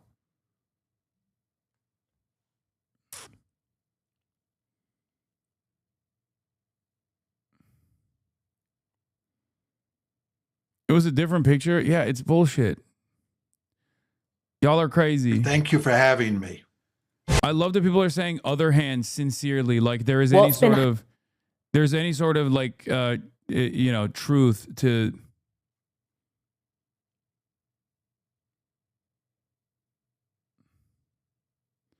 He doesn't have 6 all the time. AI is inconsistent. Okay. And now people are saying, no, it's the teeth. This is a sign of desperation. Anyway, NBC's Richard Engel to top Netanyahu advisor Ofer Falk. What info did you have that Iran was about to carry out an imminent attack? What information did you have that this was an awesome video? That Iran was about to carry out an imminent attack. One good indication was that for 47 years they've been saying death to America, death to Israel. Believe it. Yeah, but that's 47 years. But why that day? And they were ramping up their capabilities with the ballistic missiles. They're stringing along the negotiations. Brother, you can't say 47 years and imminent at the same time. Like, that's not how language works, okay? And I know English is your first language, bitch ass, okay? You can't be out here saying 47 years and imminent in the same sentence. It betrays its imminence. What the hell has a 47-year windup, dude? Oh, dude, it's just any day now. For 47 years, we've been waiting any day now. They always... Meanwhile, while they are saying death to America, we never explored once why they were saying it. Well, we very well know why they were saying it. These guys do. It was because of all the things that we were doing. We were both saying death to Iran and also simultaneously doing death to Iran, ironically enough.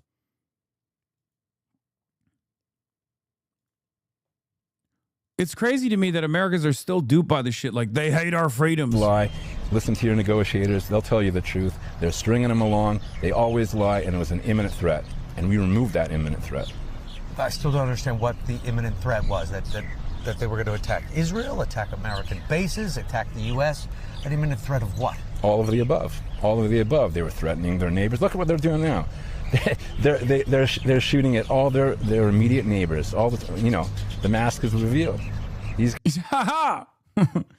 only after we blew them up multiple times and engaged in a heinous first strike amidst another negotiation, another bullshit negotiations process, Did they start striking back at American military bases? Haha, we knew all along. Guys, it's a death cult.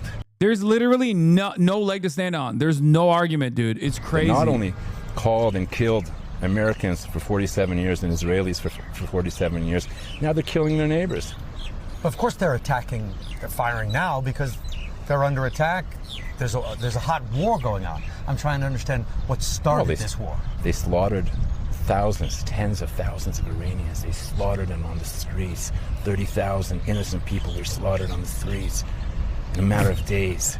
It's a death cult. It's a death cult, and we're removing that threat.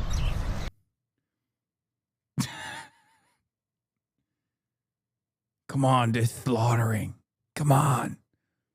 Come on, Richard. Why don't you fucking agree with me, you fucking piece of shit? President Trump said that Iran was weeks away from developing a nuclear weapon and potentially using one. Is that Prime Minister Netanyahu's assessment as well? Well, we know that they wanted it. We know that they were planning it. We know that was the imminent threat. You see today what they're doing with the oil. They're blackmailing the world with the oil. They would blackmail the world with the nukes. President Trump is saving the free world right now. But were they just weeks away from having a nuclear weapon? Well, that was their intention. I don't know if it was weeks or months or whatever it was, but it was an imminent threat, and certainly the ballistic missiles that they were trying to bury underground would have been immune. And then what? We'd leave this threat for our kids, for our grandkids. No, we got to do it now. The price of action is often high. The price of inaction is often much higher.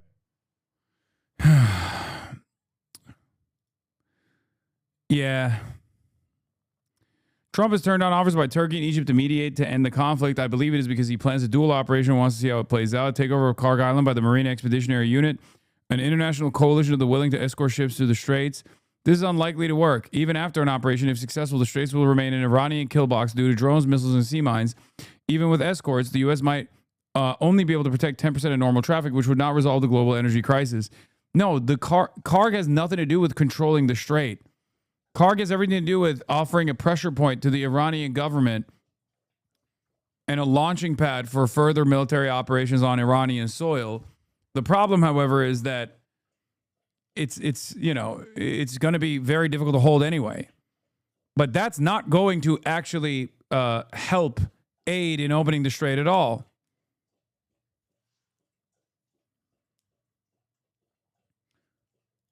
Zelensky tells Zakaria that Russia gave Iran. Oh, Zelensky, remember, he literally said Russia gave Shaheds to Iran, which were used against U.S. bases. Any information about this report that the Russians are providing Iran with intelligence, specifically I mean, he misspoke. He meant the Iranians gave Russia Shaheds. Providing Iran with intelligence on where American troops are, where American assets are, so that the Iranians can strike and kill Americans. First of all, Russia gave drones already, these Shaheeds. They are using Iranian licenses, that they built and produced a lot of drones. They gave them.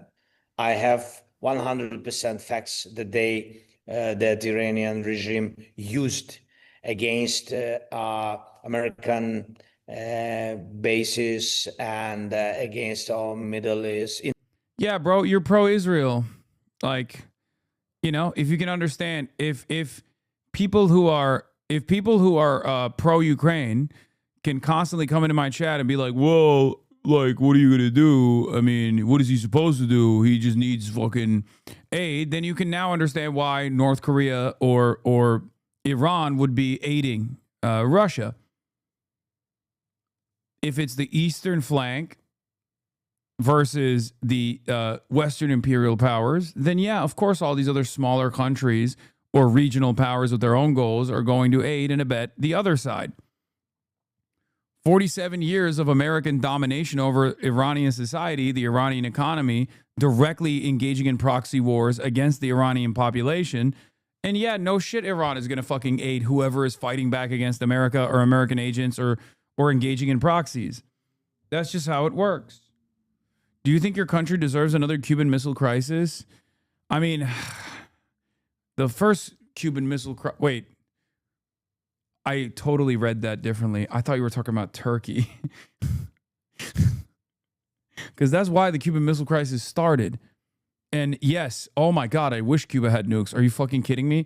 I wish there was a champion out there that would give nuclear payload to Cuba so that Cuba could remain free. Okay? Oh my Lord, are you kidding me? That is bait. Don't fall for the clip chimp. Yeah, what clip champ? This is a consistent position that I've held. Yes. Yes, 100%.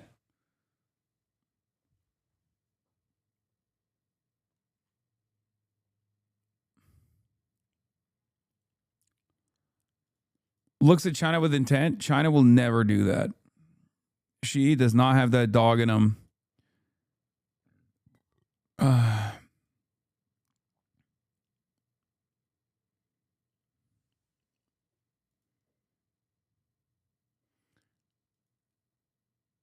Yeah, every pro-Israel Democrat, the second they get a primary challenger, immediately start running around being like, I'm going to destroy ICE. That's a Dan Gold.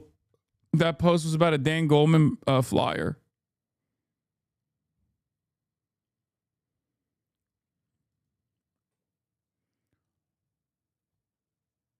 The Treaty of Tlatelolco prevents Latin America from holding any nuclear weapon. I did not know that, but I don't give a fuck. Fuck treaties. Who gives a shit? Oh, wow. Yeah, that treaty can suck my dick, dude. How about that? What treaties? America literally deposed and kidnapped a foreign head of a sovereign state. What are we talking about? Treaties? Who the fuck cares about treaties, man? This shit's about survival, brother. Oh, this guy's awesome. The USA is a net oil exporter. Okay, if you want to understand the brain trust at play here, okay? The USA is a net oil exporter. Closing the Strait of Hormuz hurts almost every other country more than it hurts the USA, except Russia. But we can make it hurt even less. We can keep domestic oil prices cheap while also raising money for the federal government. If the strait stays closed, the U.S. government should impose an export tariff on oil. For example, say the global oil price hits 150 a barrel. Domestic oil producers right now make a profit at anything above $65 a barrel, but oil was trading around $80 before the war. So let's be nice to them. Put a $70 export tariff on each barrel taken out of the country. Then domestic oil companies will be indifferent between exporting oil for $150 and paying a $70 tariff or selling domestically for $80. And so the price in America will fall back to $80. Okay, this is, Asmongold logic. This would help the American people raise revenue for federal government, allow domestic oil producers to continue making very good profit, and remove all the domestic political leverage that the Iranian regime is hoping to exert by controlling the Strait of Hormuz. Win, win, win, win. It's a no-brainer. The oil lobby. Hold on. Doors open. What the fuck?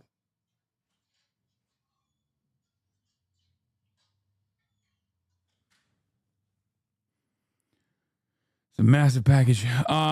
Win, win, win. It's a no-brainer. The oil lobby will bitch, but we're fighting an oil war right now that's making them massively wealthy, so maybe they should just shut the fuck up.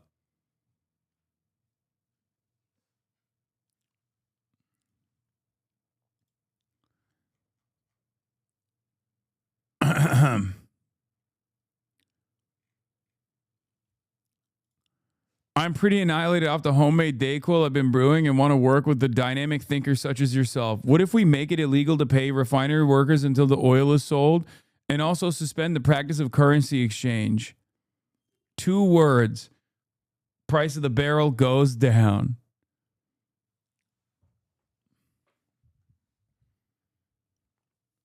It's so funny that this guy only wants to do communism if it means being able to wage Israel's war against America, for the record. Like he's developing why the extraction industry should be nationalized by first principles, okay? But only after it means waging an insane war against Iran at the behest of Israel. That's cool, man. Thank you. No, I love that idea. We should also give healthcare to every American as long as we can keep slaughtering Iranians, I guess. What kind of fucking take is this? I thought this guy just did history TikToks. No, this is one of my favorite, like, crank history guys.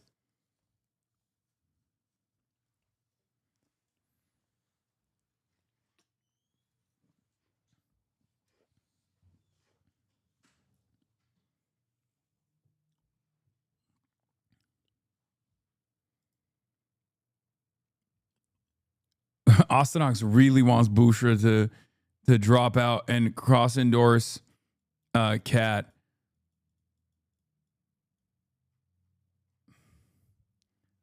Like real bad. I don't think she's gonna do that, by the way. We'll get to that in a little bit.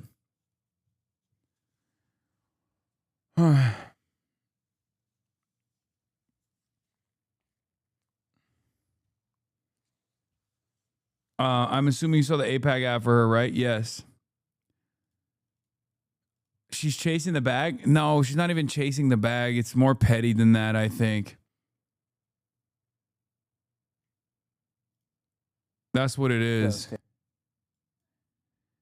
Jeff Curry from Goldman Sachs, probably the best person I know regarding commodities to take on oil prices. I believe that even if there's a ceasefire tomorrow, right now, the next 5 minutes, the world's changed. The commodities of the crude. What's changed? For one, you've disrupted global supply chains. This is not just a disruption oil. It's gas, it's fertilizers, it's metals, it's petrochemicals, the list goes on. And then you've disrupted supply chains in countries all over the world. The ships are in the wrong places. The insurances are being canceled. You've taken the pressure out of the fields that you've shut in places like Saudi Arabia or Iraq or even in the UAE. The list goes on and on. The damage is going to take months to unwind. But I want to bring it to the immediate. There is no policy response that can stop this ascent in crude. None. And yes, you've paid this 400 million barrel headline.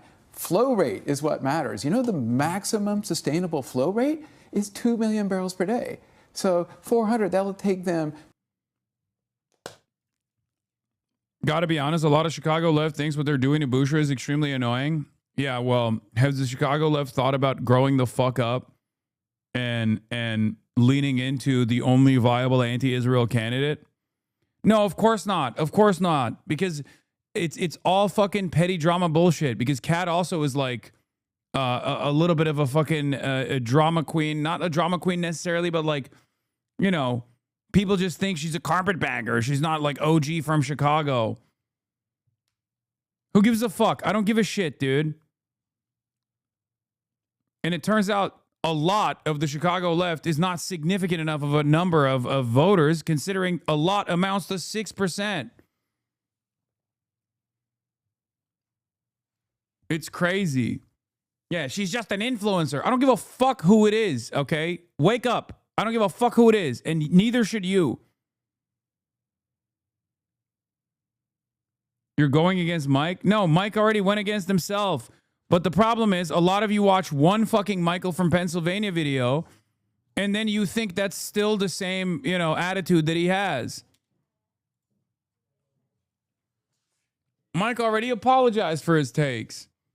Anyway, my guests are here, okay? I'm gonna do a quick interview with the people that made the Voice of Hind Rajab, okay? We're going to switch gears for a little bit, and then we'll get back to monitoring the situation as the world is on fire. Okay, hold on. Let me pull this.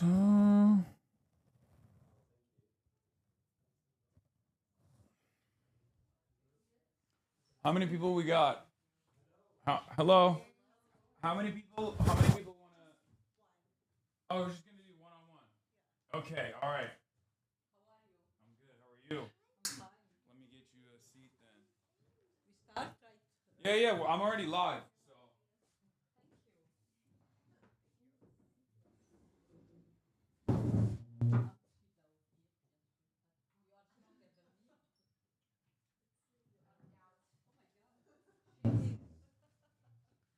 Oh yeah, she's a big lady. Oh, so two people? Yeah. So just gonna be. Oh yeah, you're on camera already. Okay. No, it's all good. You can come in if you want.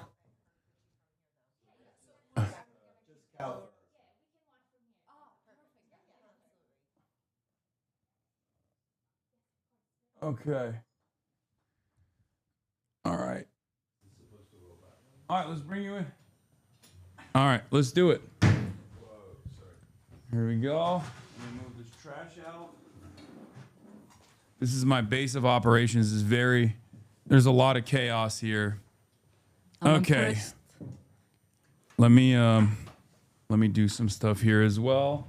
Thank you so much for coming. I'm gonna play the trailer first. Is that all right, or is that embarrassing? No, some it's people not. some people will be like, oh, I don't wanna watch my own trailer. But we're gonna. I don't know. It's like hearing your own I'm not voice. an actress. Actor do this. Yeah. Well, some people will also be like, I don't want to hear my own voice. You know, Kaya, enough. Oh my God, lady. She's a little baby. All right. Here, let's start here. لكن انت تغطيه وما تحاول ما تنزفيش يعني حاولي انك تسكري الجو. تمام السيارة جاية. الو طوارئ الهلال الاحمر رام الله الضفه الغربيه عمر معك تفضل.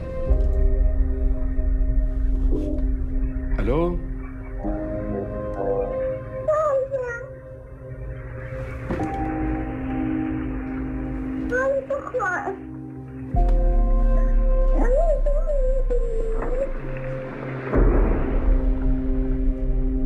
شو اسمك انت؟ أنا مولودة حمادة.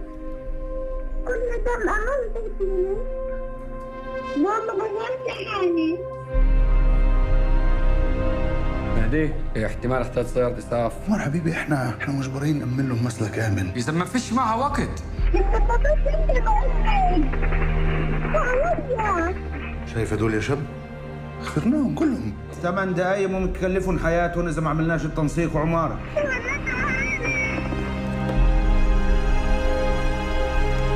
They are shooting at a car with a little girl inside. Can you imagine that? So do something.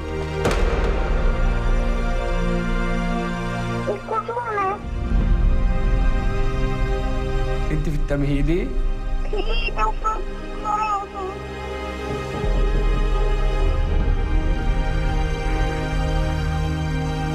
هند انا جاي ناخدك احنا. كل دم أمامك فيني. أنا بكون موجودة عشان بس لسه في فضا. لسه معنا وقت.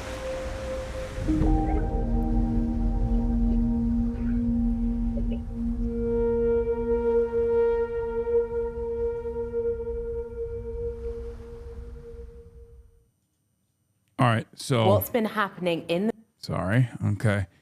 So that's the voice of Hind Rajab. And today we have Kaouther Ben Hania. Am I saying it correctly? Yes. How would I? Okay. Is that good? All right. Perfect. I'm a little nervous. I'm sorry. I'm a little emotional as well. I covered the story as it was happening, as it was unfolding in real time. There's a point of it where they actually talk about how they're going to release it on the internet. And I remember like seeing the story materialize in real time, talking to some of my friends that were also at Al Jazeera. And I will say that right off the jump, I watched it, and I haven't cried this much in years, and that even includes like in the real time coverage that I have been doing over not just the story of Hind Rajab, but also there are thousands of Hind Rajabs, tens of thousands of Hind Rajabs in Gaza. And beyond, and this was very emotional, very impactful, and there you used the actual audio of Hind in the movie. For those of you who don't know, but yeah, thank you so much for coming on. I have a lot of questions for you, but the introduction that I wrote out is today we're joined by Academy Award nominated Tunisian filmmaker Kaouther Ben Hania and the wonderful cast behind The Voice of Hind Rajab, a film about the 5-year-old girl who was murdered in the hands of the Israeli occupation forces in Gaza. Hind Rajab was trapped in a bombed-out car surrounded by her slain family members while Israeli tanks and soldiers shot 355 rounds into the vehicle. The film covers the harrowing perspective of the first responder call center workers in Palestine trying to communicate with Hind for hours while working their way through Israel's multi-layer bureaucracy to send medical help. In total, 9 civilians were murdered, including the ambulance driver who came to rescue Hind. So, thank you so much for coming on. Thank you for having me. Of course. This is so right off the jump, there's actually some interesting controversy surrounding even the attendance at the Oscars. One of the main actors, one of the film's leads, Motaz Malhiz, was unable to travel to the United States to attend the Academy Awards that's happening tomorrow because he holds Palestinian citizenship. In December 2025, Donald Trump banned Palestinians with Palestinian Authority issued passports from entering the United States. How do you reckon with this reality when a lead actor in your movie is incapable of traveling to the United States due to the restrictions imposed on him by his occupiers? I mean, I'm especially sad because I mean, we know we live in an unjust world. Like you have to fight for justice, and I did this movie also for justice. We can talk about it later, but we know that there is a ban, not only for Palestinian. I mean, it's a racist ban because it targets many Arab countries and African countries. So if you are born in one of those countries and you need to travel, the system is already rigged. So all my 4 Palestinian actors are Palestinian, but the 3 other actors have other passport citizenship, so they can travel and be at the Oscar. Motaz was born in Jenin camp. He grew up there. He attended the Freedom Theater, which is a mythical place to learn how to become actor with all the pain and all the trauma he went through when he was a child. And he can't be here. We were together, and he's not the only one, because we wanted also to bring Hind's mother, Wissam. She was with us at the BAFTAs in London, but also because she have only one with citizenship, one passport, the Palestinian passport, she can't. Yeah. No, it's an ongoing injustice in many ways that I think like a lot of Westerners, a lot of Americans don't even comprehend.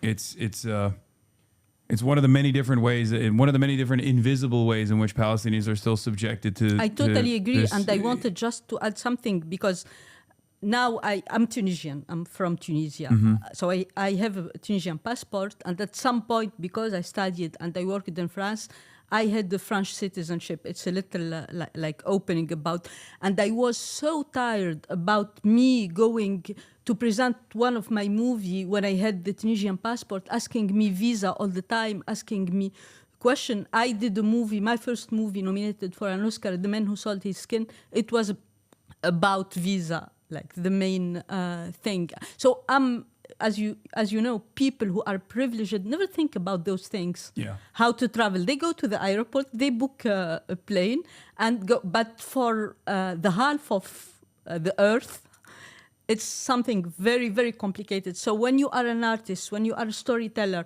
when you are a professor, it's very complicated to travel, to meet other people. So yeah, it's an ongoing justice.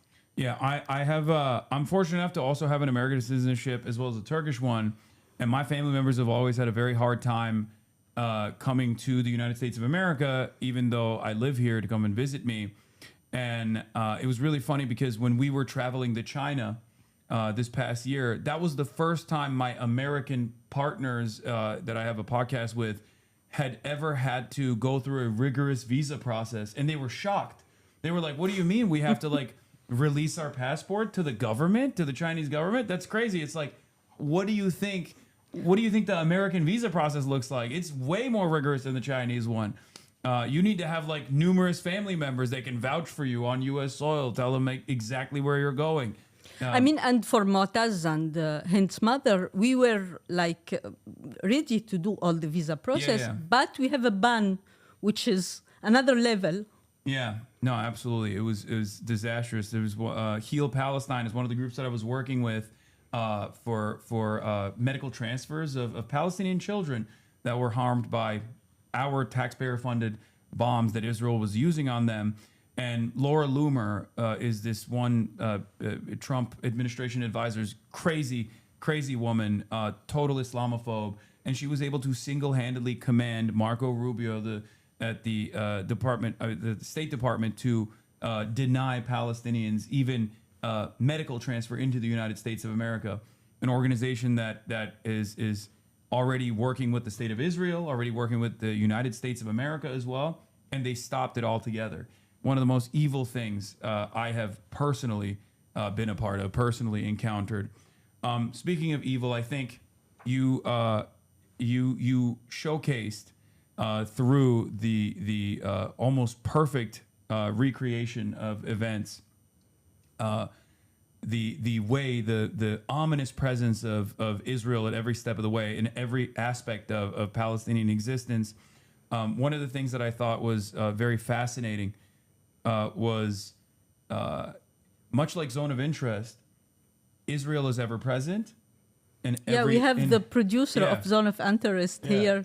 I noticed, which was awesome as well. But I noticed that just like with Zone of Interest, like Israel's presence, just like the concentration camp is like ever present but never shown, Israel's presence is all over this movie, and yet I don't think there's ever a single instance where Israel is ever shown at all.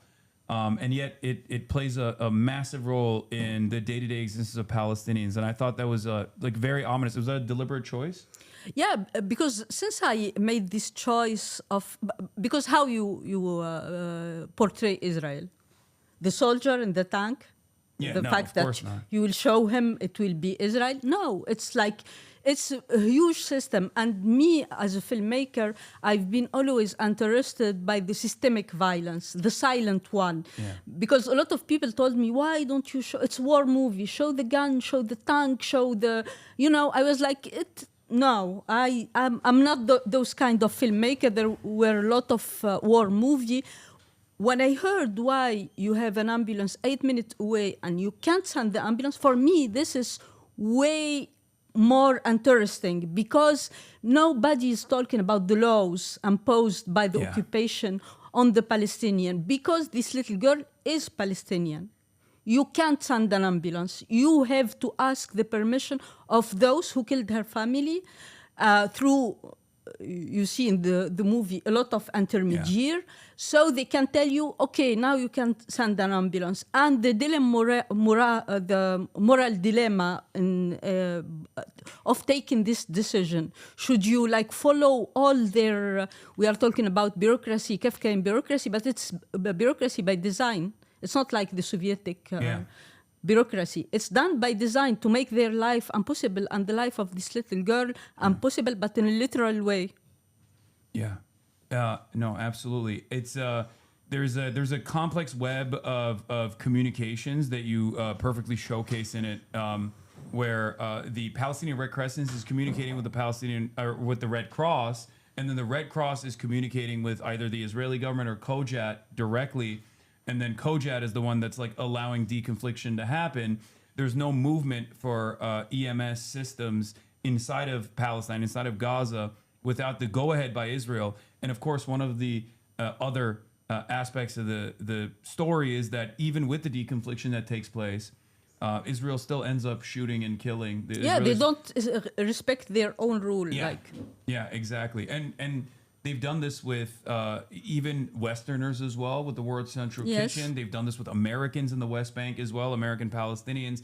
And there is, I mean, it is almost ironic that that same system of enforcement that reaches far beyond the occupied territories that are illegally occupied by Israel, but also even to the United States of America, and that even continues with the travel restrictions that were implemented that made it so that Hind's mother could not make it to the Oscars this year. And it's gotten worse, ironically enough, because last year I had everyone from No Other Land, their whole family was here, and they're also on a Palestinian passport. So like, while Yeah, it's getting while the worse. crisis has grown, while the death tolls have grown, the way that America responds has gotten even worse. Yeah.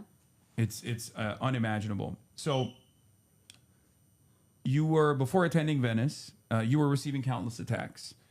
Even this week, pro-Israel groups are targeting the film. Now, Congress has introduced the Justice for Hind Rajab Act in response to the film.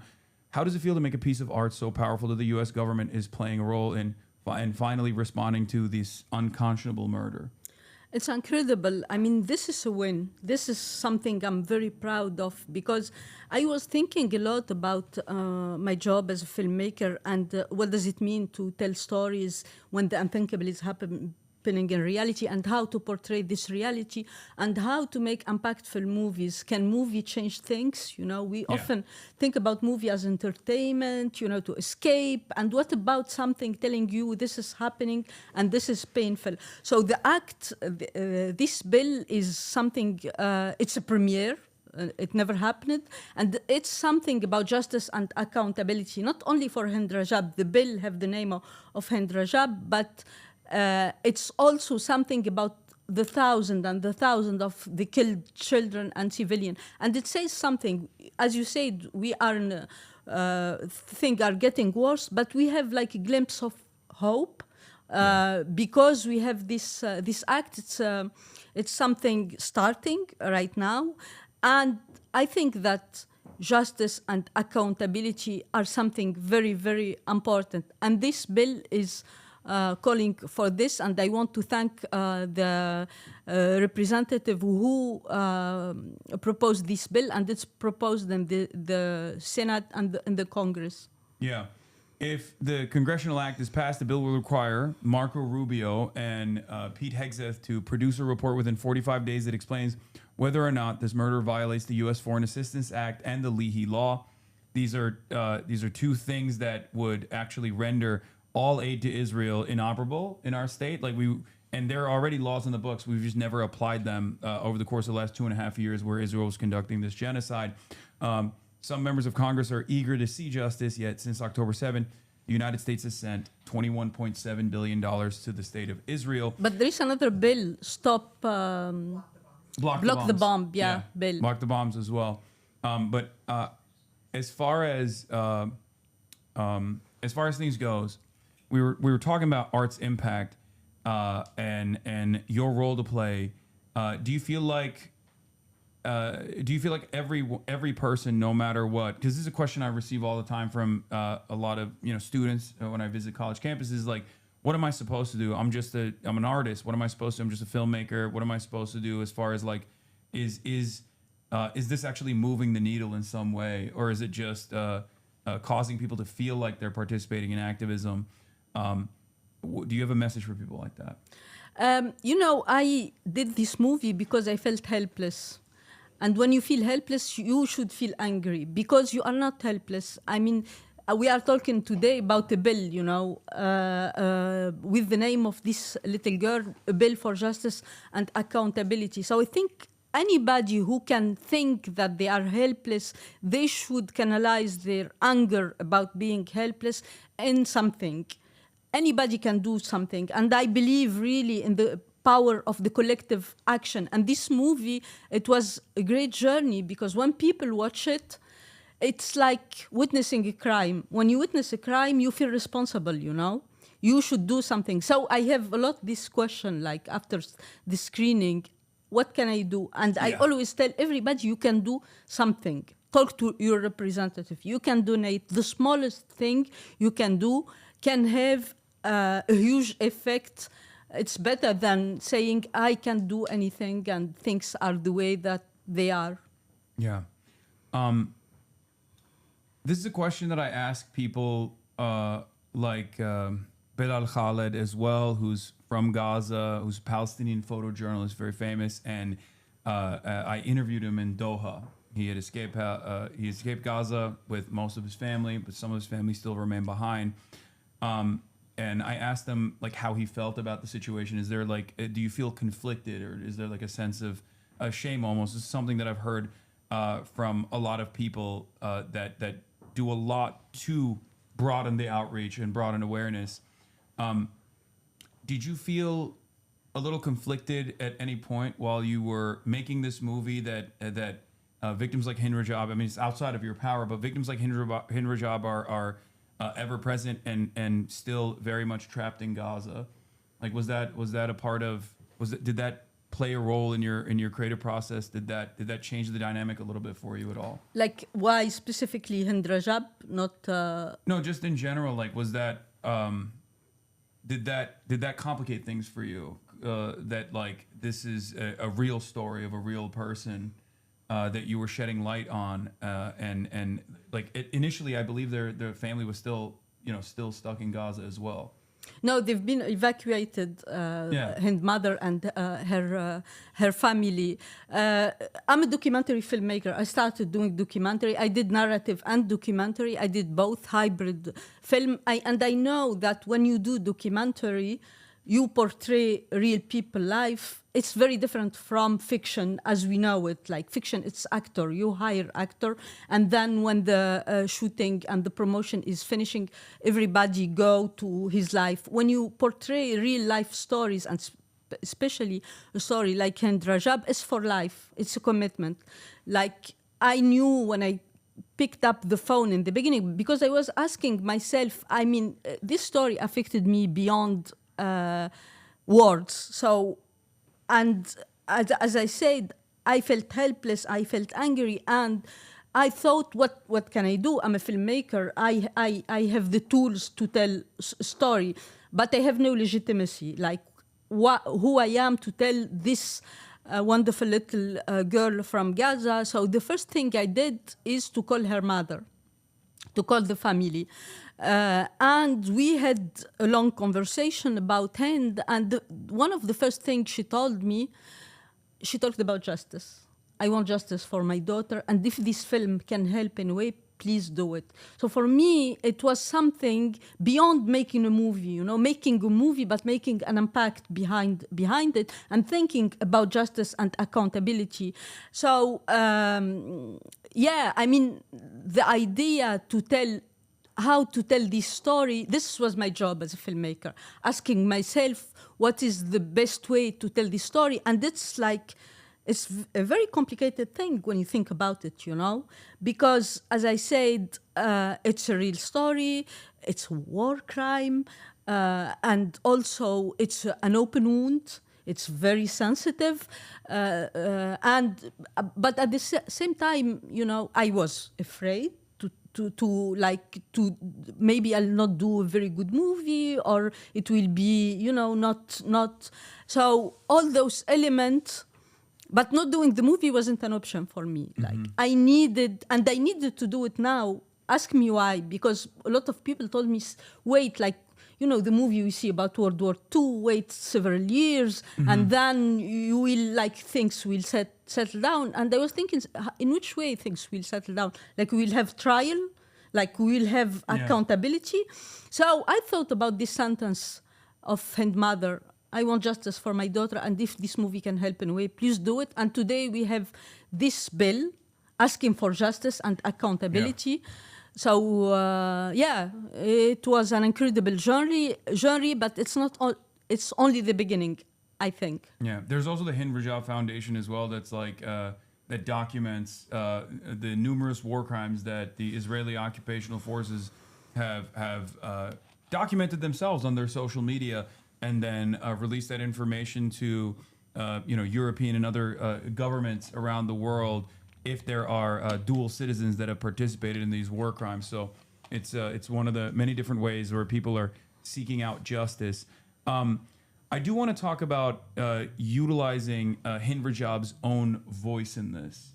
What was the decision-making process there? Like, what made you want to use her voice while also utilizing very talented actors to portray the other individuals involved? you know, this movie started because I heard her voice. It was all over internet. You remember, you said that you covered this. And because her voice haunted me, and because it was also in social media, and we know that social media, it's not a place to remember. It's a place to forget. Like, you are scrolling her voice between two other insignificant things. So I was thinking about a way to center her voice and to honor her voice in a place where people can sit in the dark, which is a theater, and listen and know about her story. So for me, I considered maybe for 2 seconds the fact to bring an actress, a child actress, and to make her mimic what Hind went through. And for me, it was like silencing her again. Her voice was so powerful. I needed her voice to echo everywhere. So talking with her mother, explaining to her all the process, for me, it was obvious, you know. It's like telling someone why you are using Anne Frank journal. It's a private, it's an intimate journal. She's right. No, you have documents that are bigger than, sometimes bigger than anything. And her voice wasn't recorded to move us.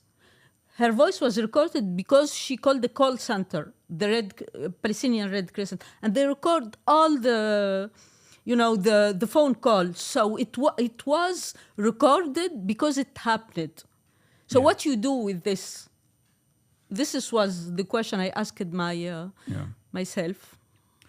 No, it was the most impactful moment for me, like the shifting over with the phone camera to showcase the actual people. I mean, I'm still getting chills when thinking about it. Like, you have to tell me what you thought about the movie. I mean, I loved the movie. It was incredible. Like I said, I've covered these things every single day for the past 2.5 years, and I've been an anti-Zionist a public speaker against Israel for a decade plus at this point, and day in, day out, covering the atrocities, talking to some of the journalists, some friends that I had that passed away, some fans that I had in my community that were also content creators that were killed by Israel in the process. I feel like it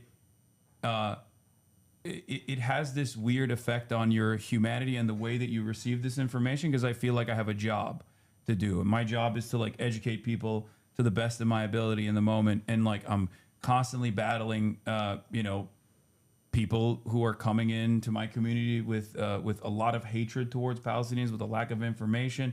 So I felt like I did not have the opportunity to fully let the emotional toll take its place until I watched this movie, and it was very powerful. Like I said, I don't cry too much. I'm not a big crier at all. It's not like on some toxic masculinity thing either. But the moment that, I mean, there were a couple moments where I was tearing up, but the moment that I actually started bawling like a baby was when you had this brilliant instance of cinematography where you have a phone camera that's filming the Palestine Red Crescent individuals in Ramallah, in the Ramallah call center. And through the lens of that phone camera, you see the actual people that were filmed in the exact same way that you have recreated. And it reminds people that this is a real story, and it's a 100% faithful adaptation of exactly what took place. And it hits you like a truck, where you're like, this is not, I'm not watching a movie. This is not, you know, there's a narrative through line here, but this is not actually a movie. This is real life. This is a thing that actually happened. So that was very powerful, in my opinion. That was like the moment where I just, again, started crying like unstoppably. But yeah, it was great. I don't know I don't know if that's soft or if that's wrong, if there was a better way to consume it, but that was, for me, that was, I know there is no a specific way, you know. Yeah. So what, going back to the Hind Rajab incident, though, given that there are so many instances of violence that have taken place, what was it specifically about Hind and her voice that caused you to think, this is what I want to cover and show the rest of the world? It wasn't like I was looking for something and I found it, or I was picking. I was about to start another movie that I've been writing for several years. It was financed, and we were about to start the pre-production. And at the same time, I was glued to the news, following what was happening in Gaza, and thinking about what can I do? You know, we all feel like angry, and I was scrolling on social media, and I heard Hind's voice. And since it was like, I couldn't unhear it, so I stopped the other project. The other film, I put it aside, and I started working on the Voice of Hind Rajab, because for me, I couldn't do any other thing. Like, when you hear her voice, there is something, you know, that, at least for me, that happened to me, that I couldn't do the other movie or go on with my daily life. And so, yeah, it was, I think, something deeply infuriating about injustice in this world, and I needed to do this movie to share all the anger I felt and all the sadness I felt with audience all over the world, and to honor her voice and to remember this little girl. And not only her, when you talk to her mother, she always said, my daughter is not the only child. She was recorded. Yeah. So think about the 1,000 and the 1,000 and the 1,000. And you said you cried. Multiply that pain with the number of all those children. You think that there is a human heart can stand, you know, like with this? And this is why a singular story can be powerful, you know, because through this singular story, you can think about the extent that happened around, you know. Yeah, no, absolutely. So,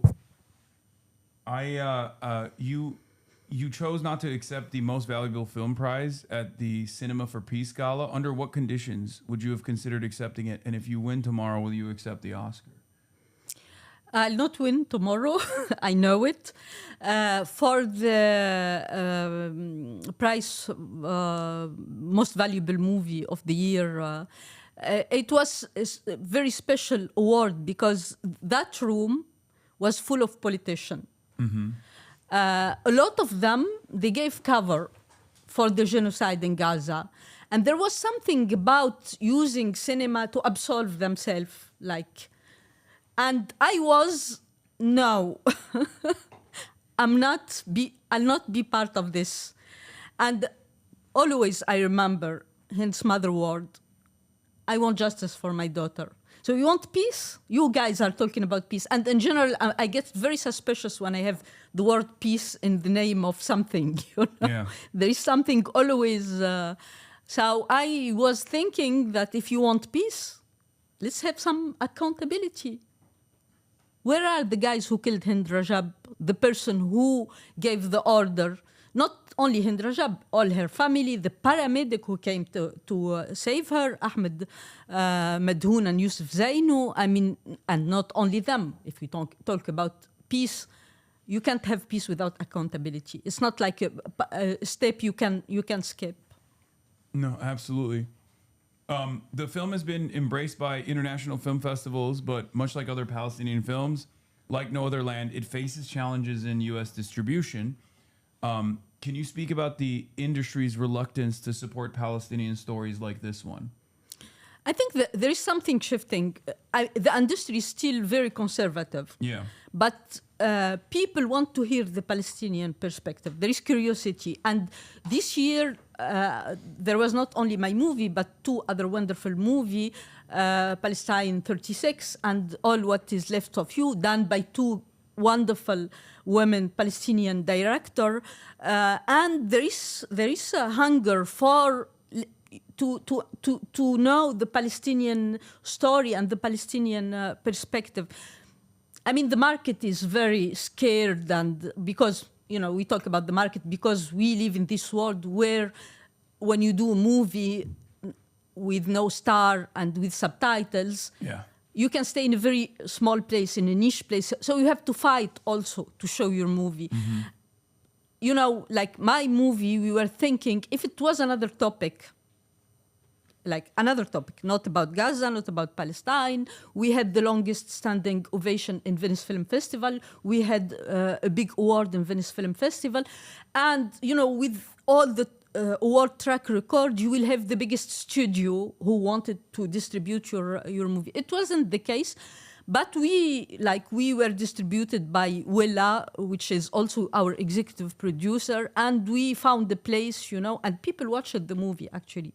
Here in the United States, I was in a lot of screening, doing Q&A, and the other day I was in the supermarket, and they was asking for, I don't know, something, you know, and the guy in the supermarket told me, "You are the director of this movie. This movie changed my life." Like, wow. He was a young guy, you know, very, and it touched me. Like, he was almost crying. So for me, all this, as I told you, you know, we'll not win tomorrow, but we already won. Like, for me, it's. Why do you think you won't win tomorrow? You keep saying that. This is because the second time. Because I've been nominated twice before. You know, I'm like that too, though. I'll always be like, no, until it's done. And I'm like, no, that's not. Stop saying it. I don't know. Is that because you are superstitious? Yeah. Me, I'm being a realist. Like, oh, okay. So you're not being superstitious. No, I'm not superstitious. Okay, I am superstitious.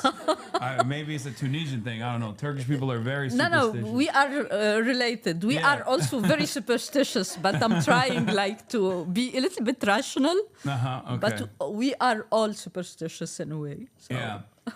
There are a lot of like hate campaigns against this. I mean, it's something that I have personally had to deal with quite a bit as well. It's like in the United States of America at any point in time, especially now things are changing a little bit, but like if you advocate for the humanity of Palestinians, if you showcase the perspective of the Palestinians, if you recognize them as human beings, as victims in any way, shape, or form, with people with lives, dreams, and a bright future ahead, you get inundated with unimaginable amounts of hate. What's the weirdest thing you've seen from Zionist advocacy groups?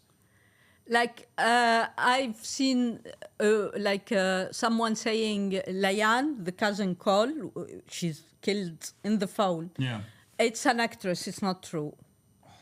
Like someone saying this never happened. Like where is this girl? You know, stuff like this, but it's not like serious, serious thing. But you know, it's a little bit how to say. When we did this movie, we were thinking about being scrutinized and being attacked, and we did everything in our power to make a bulletproof movie. Like we studied everything, and I think that's why we don't have an official response, because even the Israeli, till now, they are investigating this case, investigating themselves, you know. But the weirdest attacks I got actually is from pro-Palestinian people, like, you don't have to do this movie, it's too early. But I know also that it's coming from a place of trauma. Yeah. Like, it's, you know, you will tell our story, how you will tell it. And it started before those people saw the movie. Like, there was a lot of suspicion around the movie. But then when they watch it, they change, like, the perspective. But, yeah, I mean, I don't think about all those things. The movie is shown in every country on the world where you have movie theater. Mm-hmm. Till now, it's distributed all over the world. It was in Australia last week. It will be in Japan in 1 month. It was distributed all over Europe, Latin America, here in the United States and Canada, all over the places. So for me, this is. And we are nominated for an Oscar, which gives a huge spotlight. I don't care about the Oscars, you know. It's not I need my Oscar thing, you know. Yeah. But I know we live in a world, because this movie, I'll not show it to people like you. I appreciate that you watch it, you know. I'm intimately very, very familiar with the situation. Exactly. Yeah. I want people who are not familiar. And when they watch the movie, you can see their reaction. Yeah. It's a strong one. So I need the spotlight of the Oscar, the spotlight of everything, because as I said, when you are an ordinary guy and going back to home, it's not the movie, the feel-good movie that you will play on your, TV to watch it. You need like people telling you it's great. It was nominated for an Oscar. So yeah, all this is very, very important. Yeah. And as far as the perspective, obviously, of pro-Palestinian people that you mentioned, I would say that a lot of those people are probably not in Gaza that had this approach or had this perspective, because from the people I've spoken to, they were all very appreciative of the prospect of like broadening the awareness of yet another unnecessary death, an unnecessary murder, an illegal act that took place in the hands of Israel that, at least for the time being, seemingly is going unaccountable. So I think people do appreciate it. There was a Berlin Film Festival instance that I wanted to ask you about.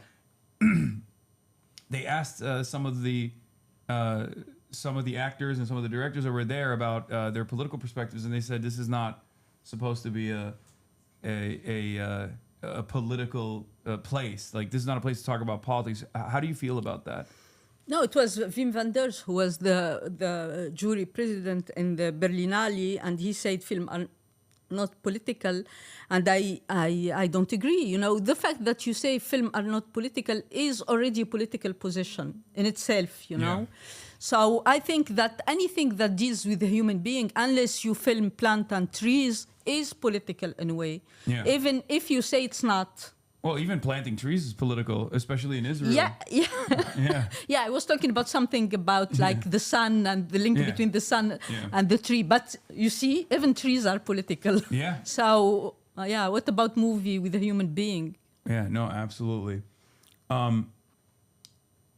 What's your message to someone who watches this film and shares the anger that you feel, shares the anger that I feel, but doesn't know what next steps to take?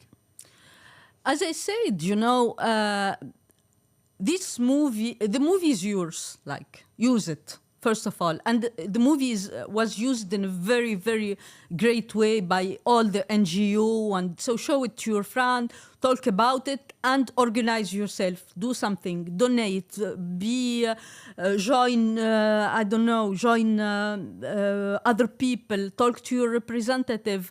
And everybody can see a little bit in his surrounding what he can do. There is another thing, you know, which is the fact that people often, you know, very nice people, well-intentioned people tell me, I can't handle it, the movie. I'm not sure I can watch it. And I always tell them, you are talking from a privileged point of view. Because you think that the movie will, you know, will be hard. You don't want to watch it, but this is a real story. It's happening. So watch it, and if it's hard, do something about it. Yeah, yeah. One of the things that I also found very fascinating was the dynamic between the younger first responder on the phone.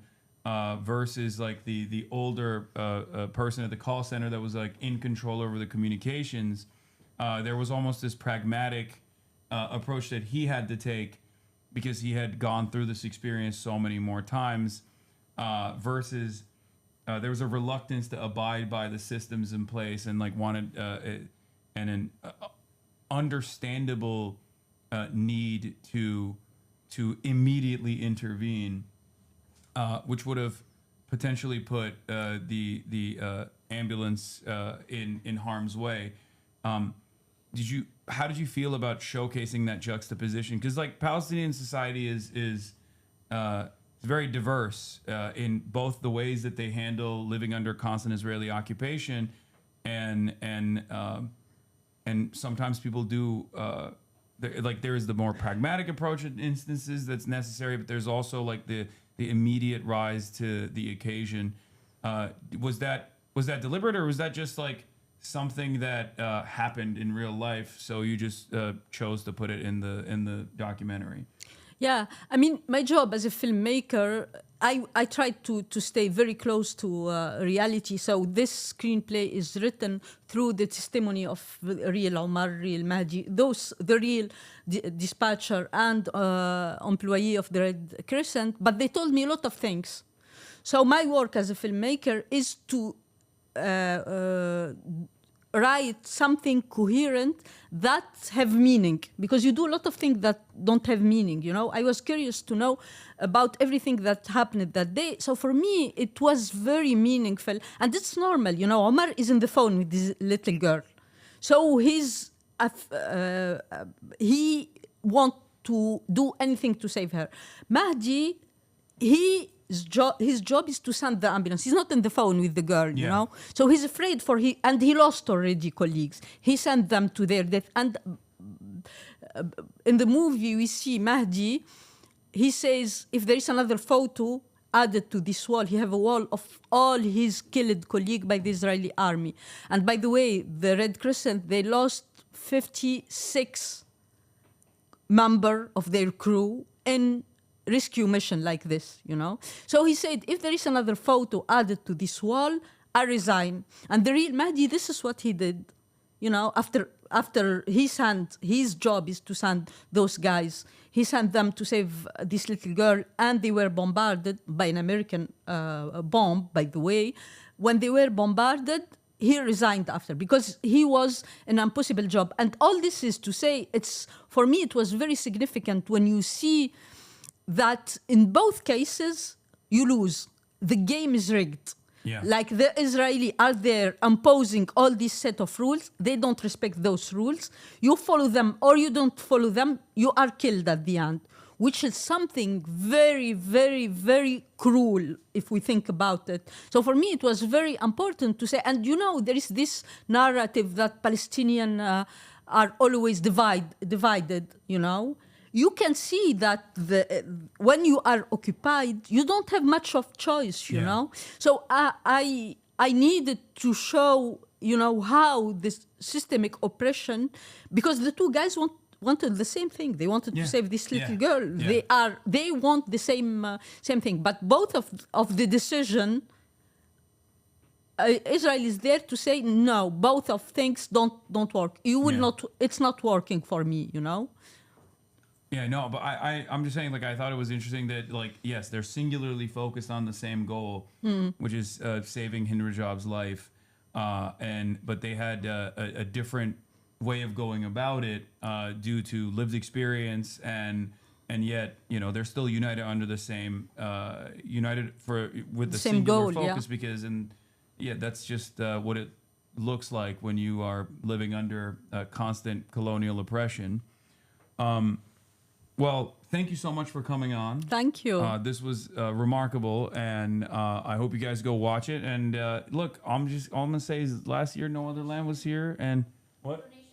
Oh yeah, there's a donation link that we've been spamming in the chat as well. If you want to support this fundraiser, there is something to do. You see? Yeah. The Voice of Hind Rajab pre-Oscar dinner fundraiser, 50% of the proceeds will go to the Palestinian Red Crescent Society of the Red Cross and Red Crescent Movement, and then the other is going to Latino Muslim Unity, which supports grassroots nonprofit advancing social justice, storytelling, mutual aid, and community advocacy.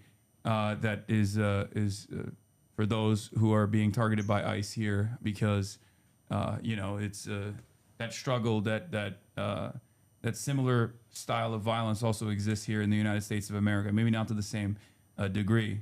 And, you know, we work to try to make sure that it doesn't turn into that, and to try to put an end to all this pain and senseless violence.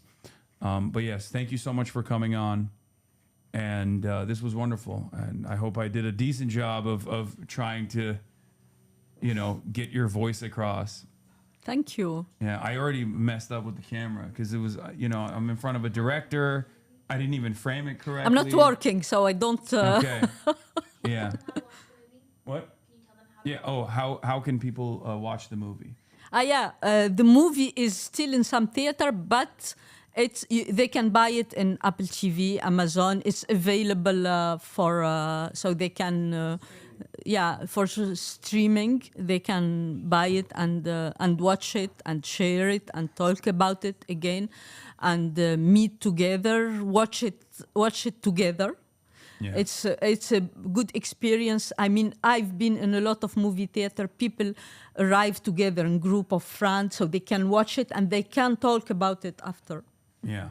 I would recommend watching it with someone who's like, at this point, still kind of questioning the Israel stuff. That's like, oh, but it's a normal country, right? Like it's our ally. If you have anyone that has any like doubt, this will clear all of their doubt about the violent nature of the Israeli occupation perfectly by focusing on one story, one injustice, but that covers all of the ever-present and ultimately very violent systemic forces perfectly.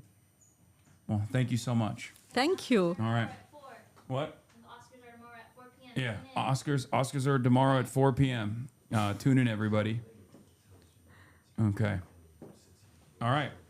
All right. And I'm gonna turn on this. We'll take a photo as well.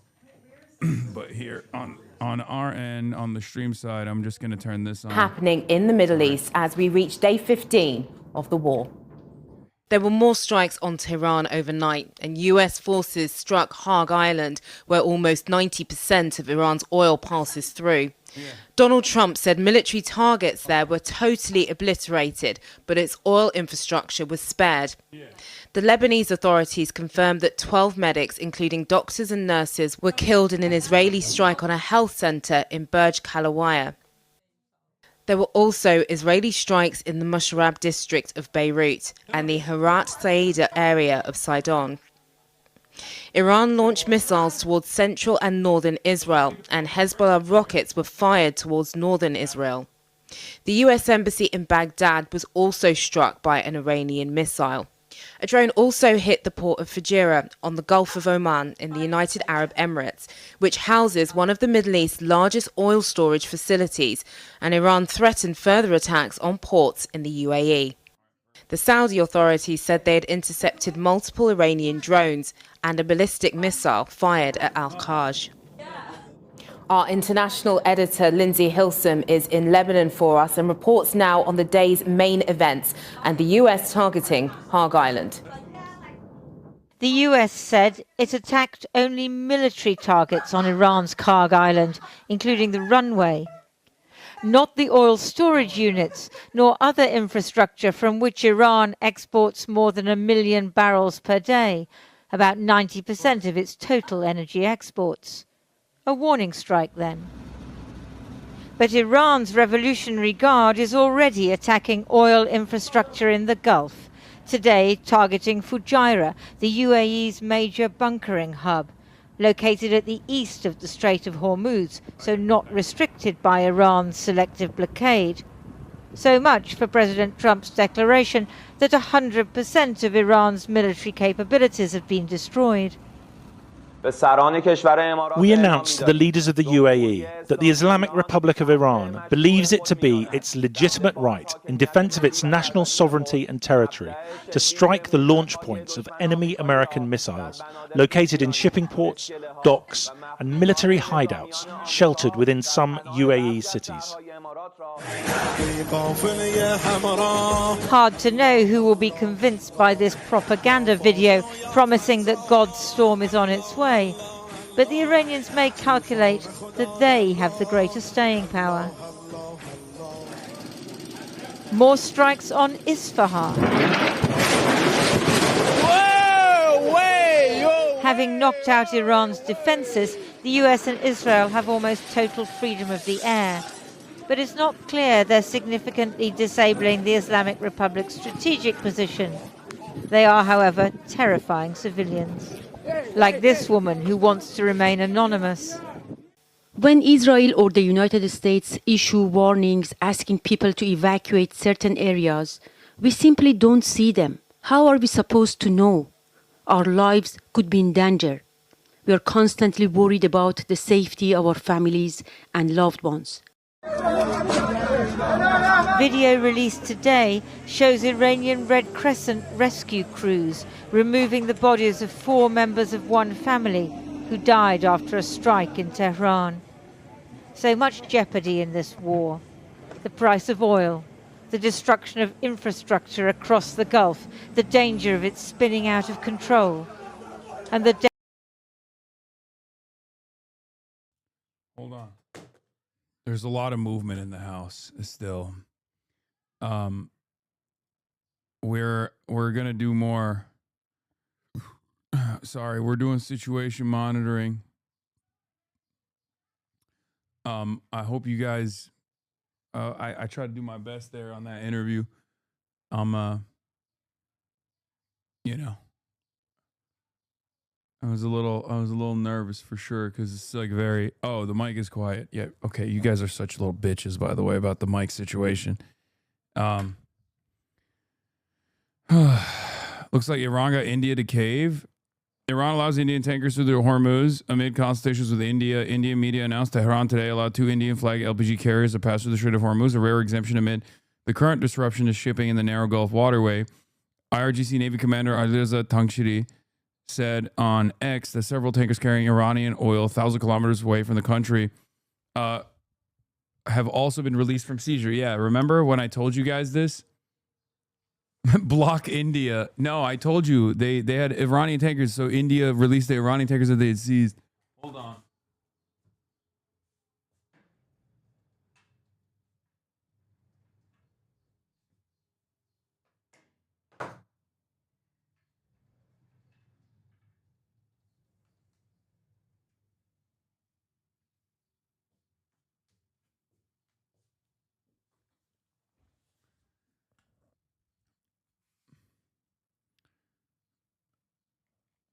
He did not specify, but the remark appears to refer to 3 Iranian tankers seized by India last month, according to Iran's WANA News. India is also hosting 183 Iranian sailors whose vessel docked there after the war began. According to Reuters, the ship was one of the 3 Iranian vessels that had recently participated in naval drills in India. Another was torpedoed and sunk by U.S. forces near Sri Lanka. The developments come as India is facing its worst gas shortage in decades, forcing authorities to cut industrial gas supplies to safeguard household cooking gas. A degree of effort from flagship. NDTV reported 4 rounds of consultations between India's External Affairs Minister S. Jain Sharkar and Iran's Foreign Minister Abbas Araghchi since the crisis began. Damn, bro, you paranoid? What does that mean? In late February, as traffic halted and 22 Indian flag vessels remained stuck or near the narrow Strait of Hormuz, 22 after the release today. Have you heard about the rumors that Netanyahu got killed? Yes, I covered it earlier. I'm hoping for it to win tomorrow, but the best international film is really tough this year. You also have 2 very other political movies, Secret Agent, and It Was Just an Accident. Yeah, I've heard Secret Agent is a fucking banger. Susan Abu Halwa made a 20-minute response. That's crazy. Trump still can't grasp that he's playing his favorite madman theory game with the wrong opponent. The IRI isn't playing along like they're supposed to. Bombing KHARG is having the opposite effect. As every escalation in this war, it's only getting worse for empire. Breaking, IRGC warns major U.S. corporations in the region to evacuate. List of companies and locations included below.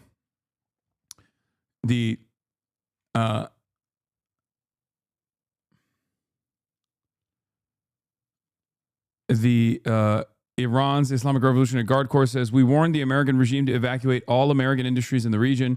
We asked people living near industrial factories in which Americans hold shares to leave those areas so they are not harmed.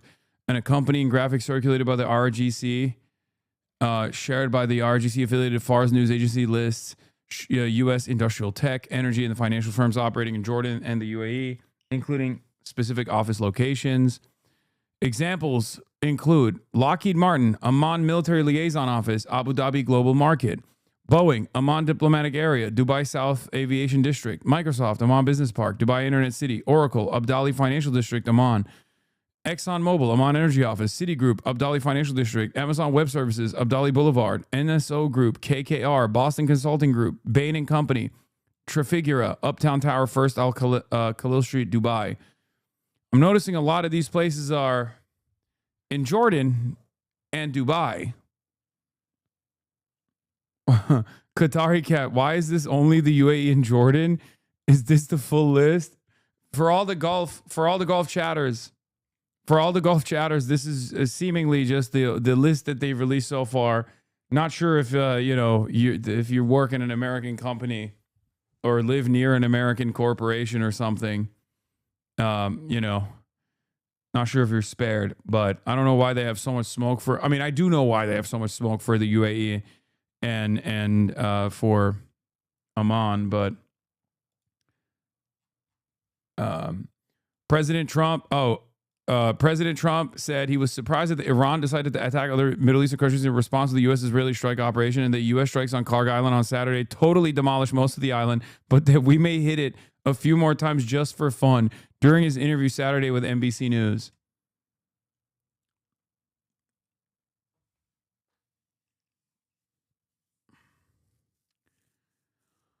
I work at a McDonald's in Qatar. Am I okay? Shut the fuck up.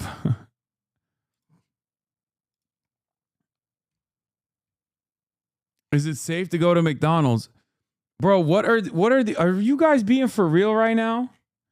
I can't tell if you motherfuckers are joking. You're like, bro, I'm in Dubai right now. Is the McDonald's safe? Like, this is the most spiritually American thing anyone could ever ask me. Like, unironically. Are the burgers safe? I'm in fucking Dubai. Are the burgers safe? Is such a crazy Amerifat question, dude. Yeah, you're about to eat a McMissile, motherfucker. What are you talking about, dude?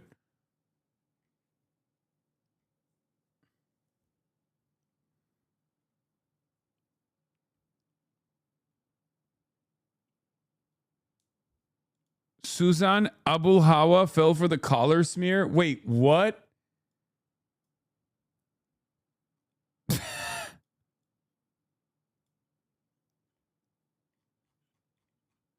Susan Abu Hawa responding to fucking Los Pollos about the shock collar thing is so funny. Oh my God.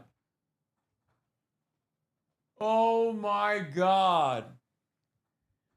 Cherished Palestinian author in the crosshairs of Zohran Kwame Mamdani. She doesn't have internet.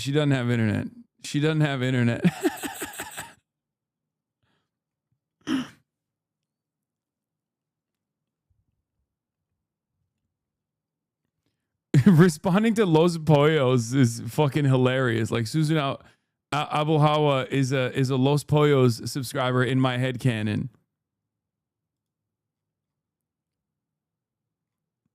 Yeah, now I'm on Zoran's side. Actually, I'm glad that he called her ass out. Okay, how about that? She is a boomer. So I'm getting a lot of requests from reporters and whatnot about yesterday. So if you will please indulge me 15 minutes or so to respond to all of you. Yesterday, I went to an iftar at a friend's home, and I got home a bit late. Little did I know that in the time that I spent enjoying the company of my friends that evening and catching up, a storm was brewing in New York that placed me at the center of what appears to be a coordinated attack on New York City's First Lady, Rama Douaji. The story went something like this. Rama illustrated an essay that I wrote, and she must therefore be an anti-Semite merely for this professional, at least 3 degrees removed proximity to me. Mayor Mamdani then held a press conference in which he denounced me using adjectives like reprehensible, and he explained accurately that Rama and I do not know each other, have never met and have had no direct or indirect interactions. So, unfortunately, that was the only accurate part of what was said. So I want to clear a few things. Her posts are anti-Semitic, though. She makes those nonstop posts, and yes, he is. The thing is, the Nazis do when the person is Jewish. Yeah, no, I saw. I didn't realize the full scope of what her posting looked like. But also, she's literally Palestinian. Okay? Have you heard an Israeli speak about a Palestinian? Now think about a Palestinian speak about an Israeli. Okay? Like, it's the Norm Finkelstein approach. Okay? It's the statement about Norm Finkelstein talking about his parents being like, I can't, my parents hated Germans. I brought my German friend to my Holocaust survivor parents' home, and they yelled at him,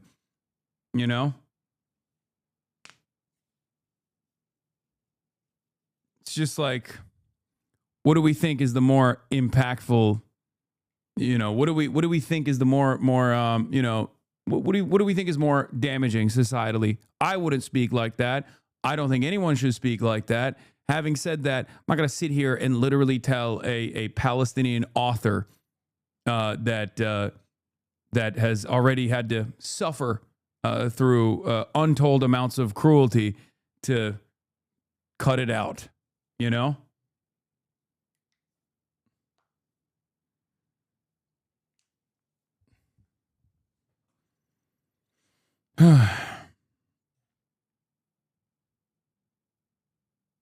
I've been looked at suspicious by my black friends' grandparents when they first meet me. She talks about all this and explains it well. For Mr. Mamdani, for his supporters and detractors alike, for the reporters, for my readers, for my own friends, and for the public in general.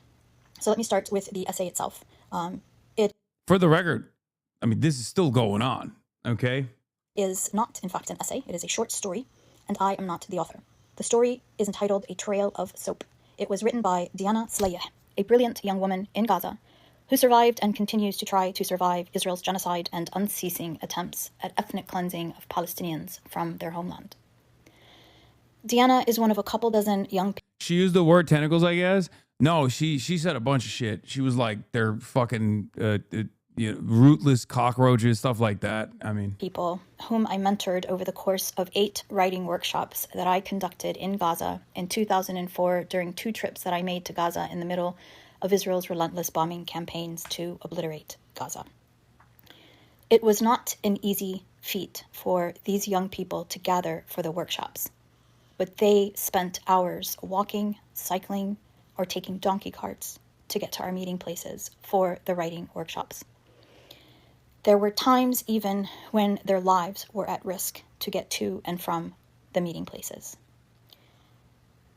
And I say this because it matters. Because one wonders, why would they risk their lives to get to writing workshops? Israel had reduced their lives to rubble. Israel had reduced their dreams and their ambitions to mere daily quests for sufficient sustenance. Israel had interrupted, maybe even dismantled, their psyches with ineffable trauma.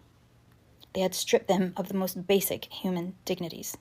In fact, the particular short story in question chronicles the details of the first time that Diana had to contend with using a public toilet that was shared by hundreds of women who walked out of their tents and waited in line, waited in filth, in misery, just to use the bathroom in the morning. So these young people risked dangers that most of us cannot begin to fathom, just to attend writing workshops, because it was a singular outlet for intellectual exercise and creative expression. They came so they could be reminded of their potential. They came. Bro, this community is the funniest community, okay? Because remember when I was talking to Yusuf in Gaza, okay? And Yusuf, who was literally under bombs in Gaza, made the mistake of saying that he actually likes Sneeko. A 16-year-old, 17-year-old at the time, who was living under Israeli occupation, existing in a genocide, made the mistake in front of the sweatiest, whitest motherfuckers on the planet of saying he likes Sneeko. And this chat lit on fucking fire. Do you recall the words I told you at the time? Your perspective, your lived experience is not the same as a person that is growing up in fucking Gaza. Okay?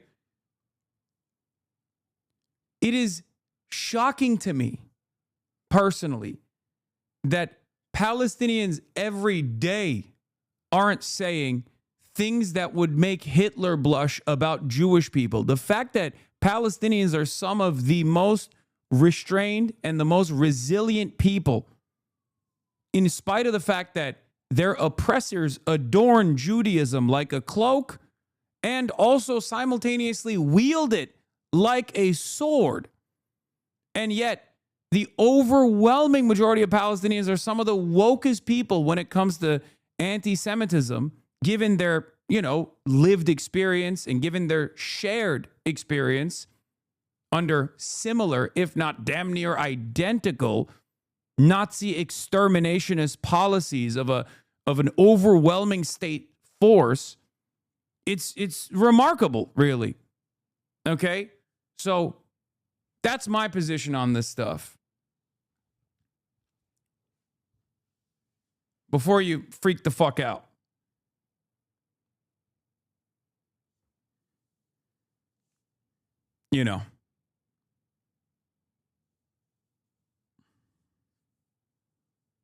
Not gonna lie, I have disappointed. Expect you to go condemning Susan and give her the unfair ass finger wagging.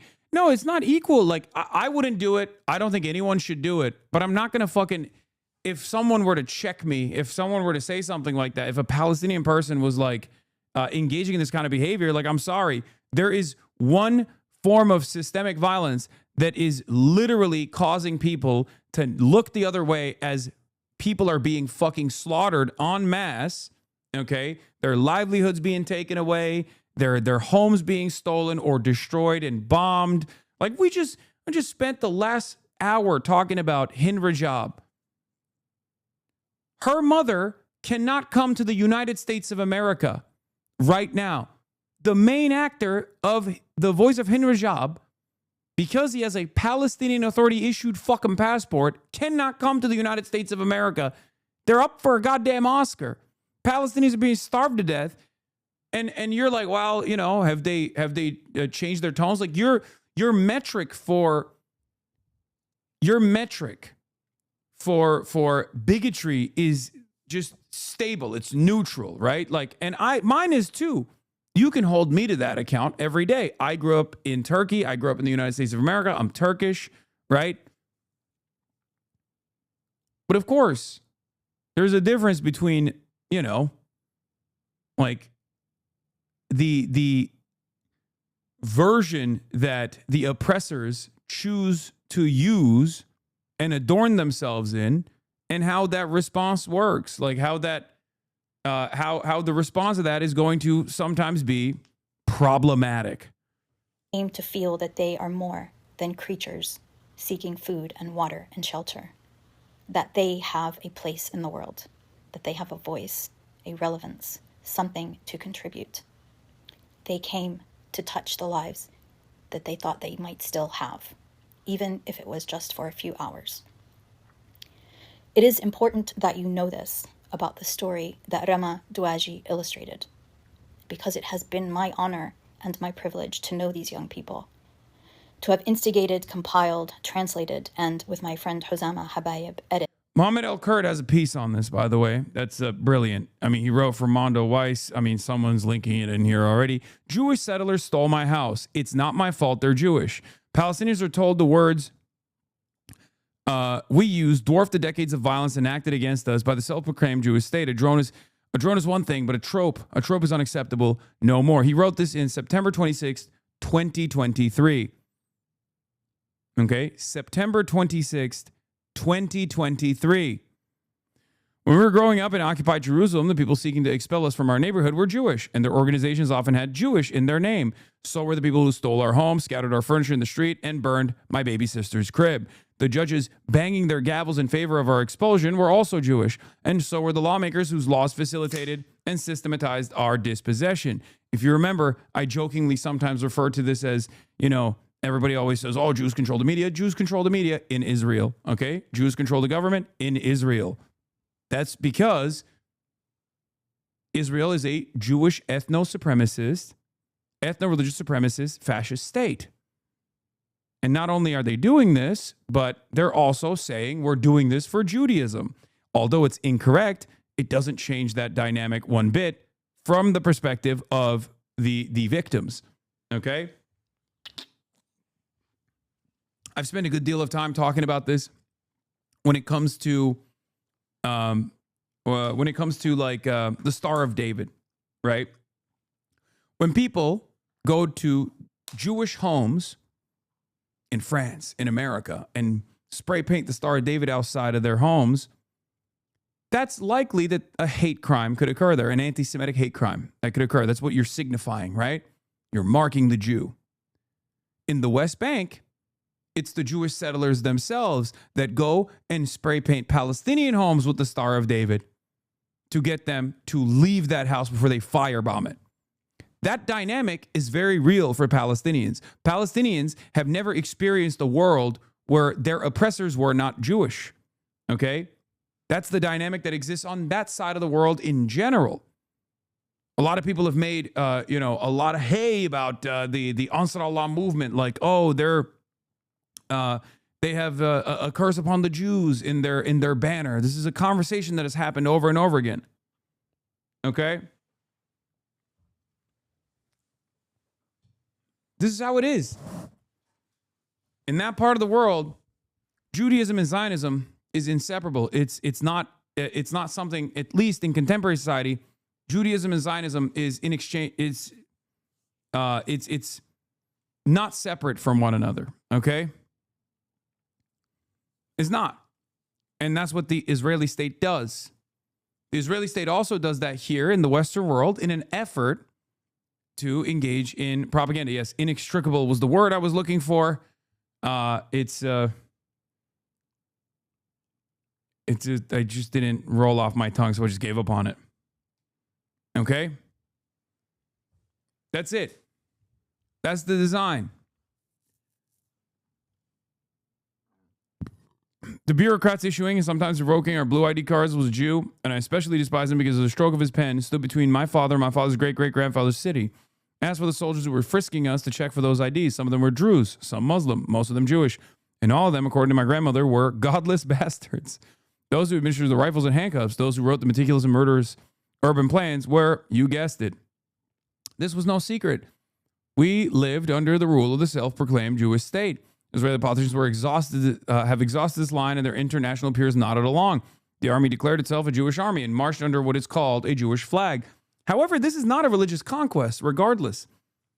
That's my assessment of it, right? This is settler colonialism. It can take many different forms. It just happened to take the Jewish form, okay? But ultimately, the violence of it remains the same. And anyone that thinks this is like a war between Jews and Muslims is wrong. Completely wrong. And Palestinians themselves would be the first to tell you that as well. They understand that deeply.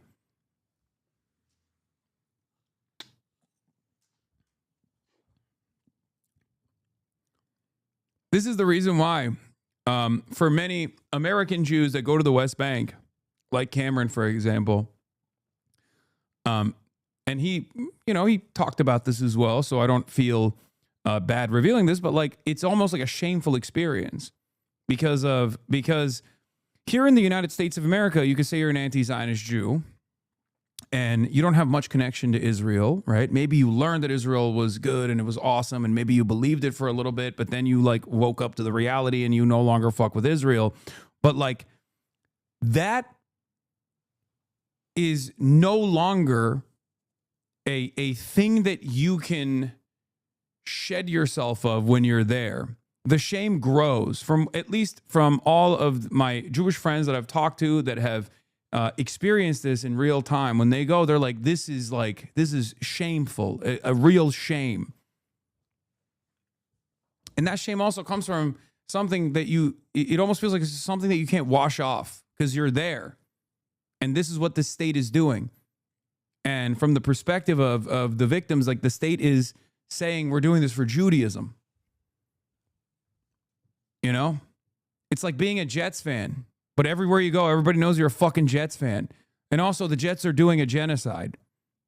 And now you just have to, you're stuck with it. Everybody knows. Okay? You can't escape it.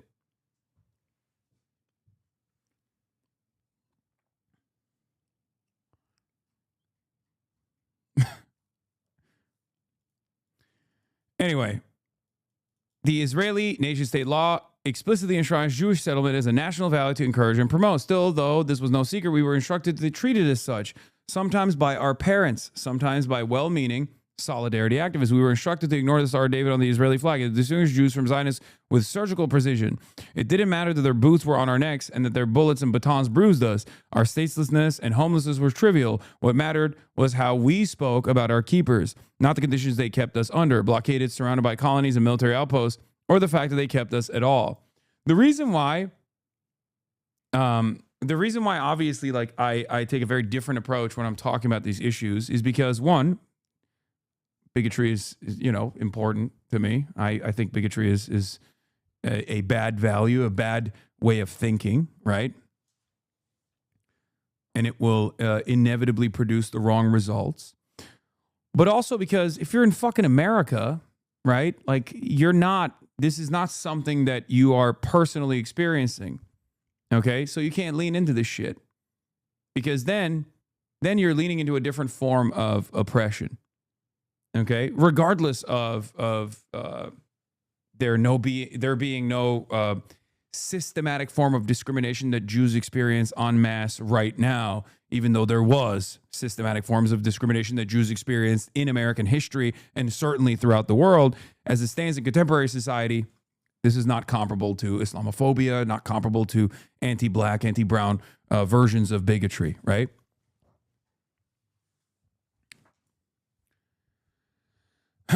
Yes, I'm Dr. Jihad. Welcome to I have a dual major in racism and also jihad.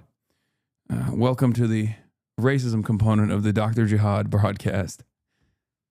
Sit down. Sit your white ass down and listen. Okay?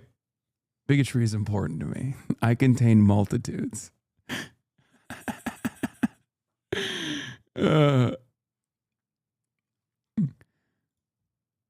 Even more dangerously, believing the wrong things rendered you deserving of this brutality. Citizenship and the right to movement weren't the sole privileges robbed from us. Simple ignorance was a luxury as well.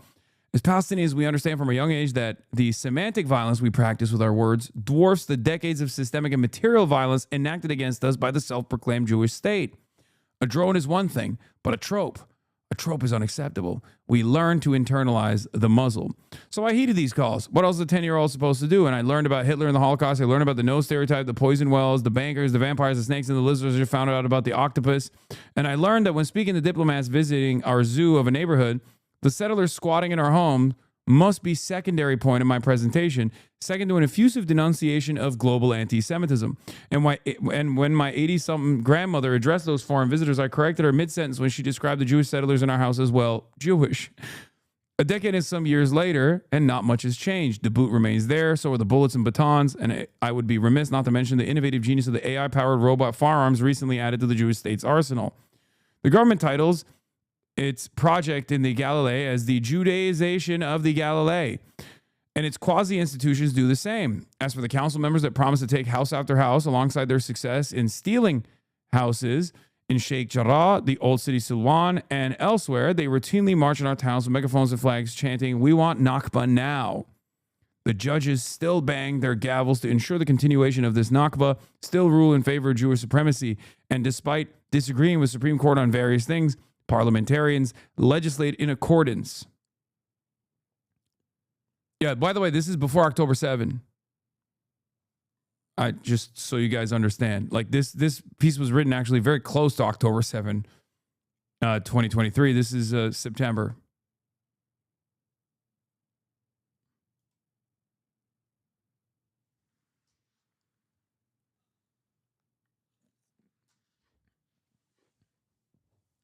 Two weeks before October 7. Legislate in accordance with that supremacist attitude. Some openly state the fact that Jewish life is simply more important than our freedom. And sometimes they're even nice enough to apologize to Arab TV presenters as they deliver them these hard truths. A decade and some years later, the status quo remains as is. And we, how my heart breaks for us, we continue dancing among the landmines. We continue betting on morality and humanity, and they bet on their guns. A few weeks ago, 16 Israeli police officers turned off their body cameras and branded physically etched the Star of David into the cheek of a 22-year-old Orwa Sheikh Ali, a young man they arrested from the Shufa refugee camp. I don't know if you remember that story. It was gruesome. You should invite Yanis Varoufakis. He has insane takes on the Iran-Israel war. Jihad Abi, what is he saying? Yanis Varoufakis has no bad takes. Only takes that take time for you to understand. How are you not deported for being a terrorist supporter? I don't support the Israeli state. So, asked and answered. Do you? I still don't think you should be deported, though. Maybe educated. Maybe get an education.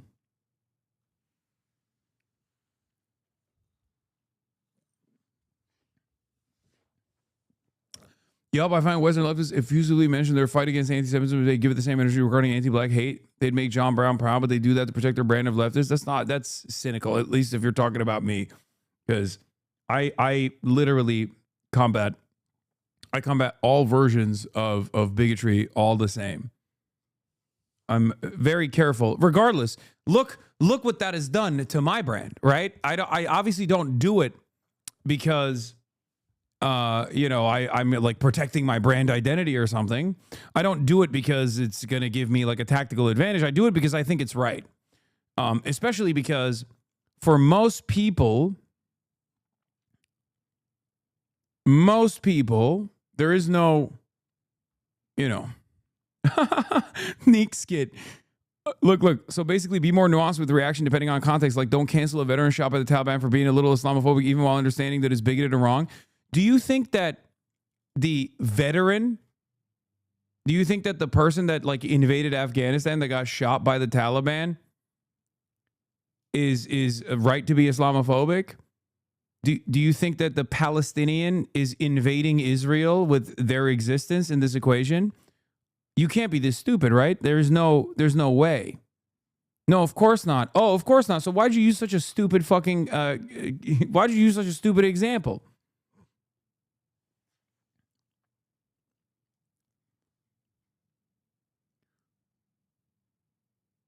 It is wrong to conflate a religion with the state. Yes, I agree. But the state in this circumstance that is doing the harm, just like the Afghan the veteran that is invading Afghanistan is doing the wrong thing. Okay? The dude in the Taliban is just an Afghan dude. Okay? What do you mean trauma response? The fuck are you talking about? There's no comparison between a dude invading Afghanistan and a Palestinian living under Israeli occupation. Are you fucking stupid? If anything, it's like getting mad at the Afghan dude for shooting at the American occupier. Bro, you are so white, it's impossible. I never actually thought that someone was capable of comprehending. Like, this is... I never thought that someone could come up with such a silly example. It's like equating rape and being raped. Is this person for real? Yeah. No, literally. I'm sorry. I genuinely might have misunderstood you here. No, the misunderstanding is not stemming from what you're hearing and refusing to comprehend. It stems from the biases that you hold, okay? You have some tremendous biases that make it impossible for you to see a situation where, like, the dude invading Afghanistan is always in the wrong. as opposed to the dude, shooting at the dude invading Afghanistan. And in the same situation, the Israeli settler is always in the wrong, as opposed to the Palestinian who is simply living his life under Israeli occupation. They are acting out systemic forms of oppression, but because you're a white dude from Utah who joined the ROTC, you will never understand. You will never be a victim of systemic oppression. The most you will ever feel is the perceived oppression when someone says like cracker or something. You know what I mean? Which is not comparable at all.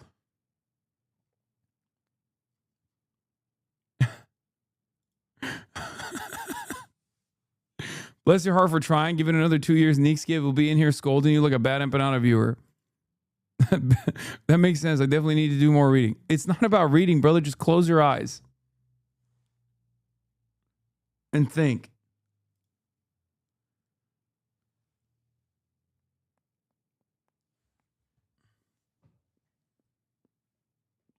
There are reports coming out of China and Iran that Netanyahu has been killed. What does this mean for us now that the U.S. president is dead? Okay, guys, what the fuck are we talking about, dude? The only reason why people feel that is because what? He didn't show up to the fucking military. Yeah, Netanyahu, for the first time in Israel's history, is absent from the military council meeting.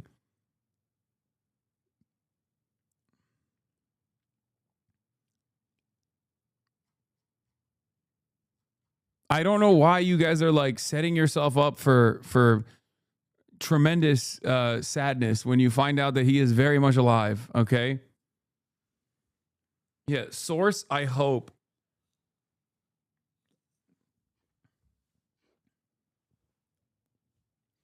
This is serious, Hasan. The leader of the free world is gone.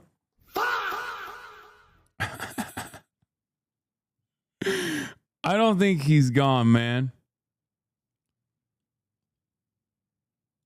Neek Skit. What are you? Oh, he's just showing his earlier takes.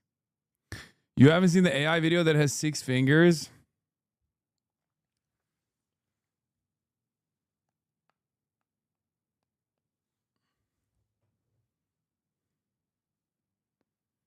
You don't think that America's unalived him so we can have peace in the Middle East? First of all, no. Why would America kill its own president?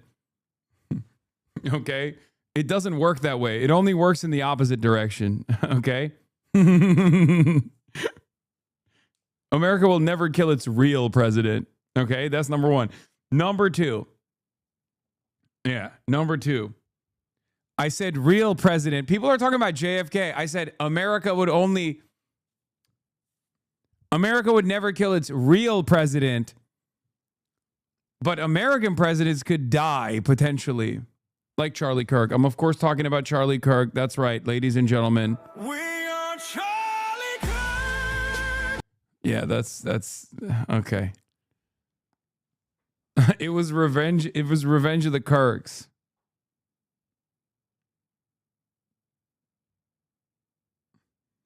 Giannis talks about how Iran was going to westernize. Started with the Obama administration and Western companies were ready to jump in Iran after some reforms in Iran, but then Trump got elected and Netanyahu stopped that from happening since he wants that war for 30 years. Okay, you consider that to be a bad take? You presented this as you should have Giannis Varoufakis on. He has insane takes on Iran-Israel war and then just delivered literally the most normal and correct take of all time. What is insane about that?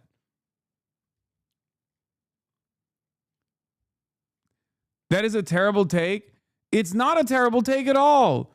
Yes, it's correct. It's 100% correct. First of all, fuck westernization, but like, yes, the whole point of sanctions relief that accompanied the JCPOA was to open up Iran to the global marketplace. Iran was already fucking, this is not about westernization. You probably misunderstood what he was saying. It's more so about allowing Western capital to flow back into the country, which is true. That's literally the whole point of the fucking JCPOA.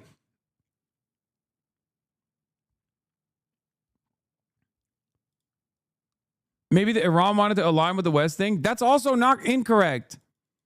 Iran has literally always wanted to align with the West. That's just objectively true. What the fuck do you think they were doing every single time? They were like, all right, I guess this time we can have a negotiation. Oh shit. Turns out this negotiation was a lie. I guess this time we can have a negotiation. Oh shit. Now that negotiation is thrown aside by the next president that came in. Okay, I guess this time that very same president that ripped apart the previous negotiation that we had successfully implemented will finally do a negotiation with us. Oh shit, they're bombing us now. Okay, well, some time has passed since the last 12-day bombing campaign. I'm sure that America will come to the table and negotiate with us as even partners, right? Oh my God, they're bombing us again. Oh my God, they killed the Ayatollah. Well, it kind of felt like he was the only guy who was really, really adamant about negotiating with the West. So maybe now that he's gone, maybe there is no more negotiation with the West.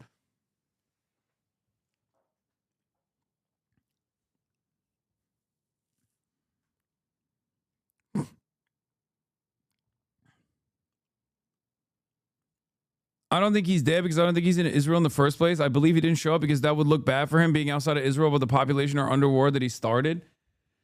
Yeah, I think it's more likely that he's just escaped Israel. Do you think Netanyahu came too much from being a superpower and died from it? Assuming. Sus Poly Market bet. A Fresh Wallet just placed 25 grand on Netanyahu leaving before March 31st. Zero history, just two predictions. Already up 2,000 on this bet. Potential payout 400,000. Its only previous bet was on Khamenei leaving power. I hate this. I hate Polymarket so much because like there's obviously so many real instances of like insider betting. Okay, that this also creates more suspicion.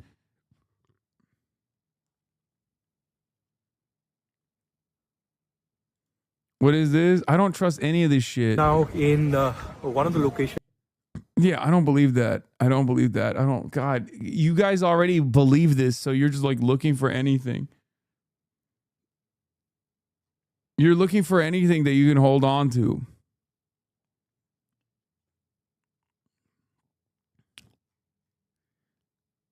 Imagine he was actually smoked though, and Scott Bessent, like when he came back from the Situation Room and was like freaking the fuck out. Maybe that's what they told him. They literally were like, yo, they murked our boy. They murked the real president.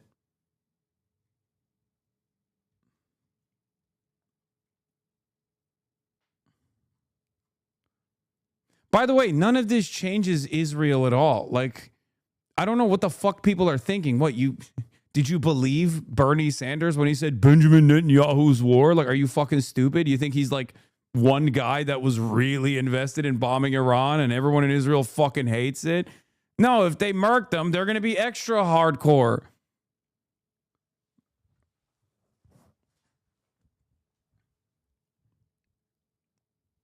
A lot of normies believe that. Oh, that's so funny, man. Yeah, no, definitely. Definitely. Every single approval rating shows that Israel and MAGA are the only. Israel is an entire country. Well, Israeli Jews is like 95%, I think. 95% approval rating or something along those lines. And then like the totality of Israel with like, you know, the Druze and everybody else comes down to like 85%. So like Israeli society is at 85% approval on blowing up Iran. Okay, whoever fucking holds the reins of power in Israel is still going to continue wanting to blow up Iran.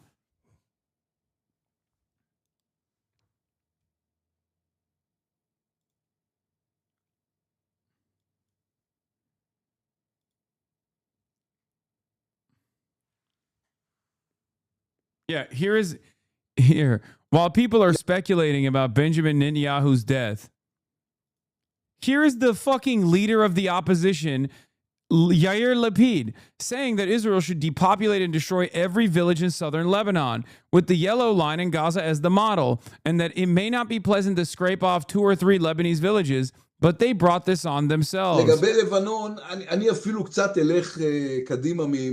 Yeah. Oh no. That's crazy. Things are going to change quite a bit. Things are going to change quite a bit. Trust, bro. He's got to be dead, bro. Please, bro. המאבק העולמי והאזורי מול איראן, אותו מובילים נשיא ארצות הברית דונלד טראמפ וראש ממשלת ישראל בנימין נתניהו.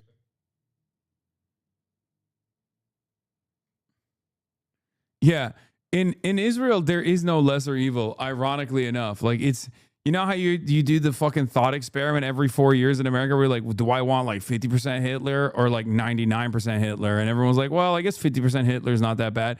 Like in Israel, it's 100% Hitler versus 100% Hitler. And then a secret third thing that's even, surprise, more Hitler. Somehow, 200% Hitler. His name is Bezalel Smotrich. I don't know how they did it, but they doubled up on the Hitler. It's not even like 100 versus 99% Hitler.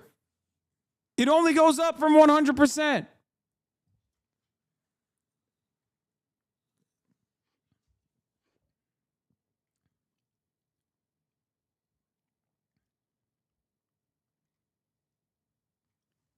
Like, Trump and MAGA have a very different dynamic than Netanyahu has with the rest of Israeli society. Are there Bibists? Absolutely, there are, okay? They're fucking freaks. They love him.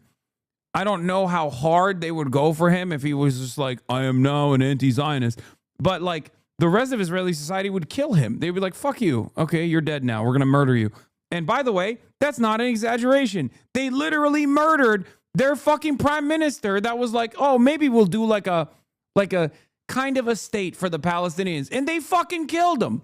So it's not like, that's not a crazy thing. And you know who was actually agitating to murder him? Benjamin fucking Netanyahu. You know, another guy who went on television and said, oh, we stole your car's your Rolls Royce insignia. Today we can get to your car. Tomorrow we'll get to you. You know who that guy was? Itamar Ben-Gvir. They're both in the Israeli government. The guy that tried to do the peace process, he's fucking dead. Because they killed him.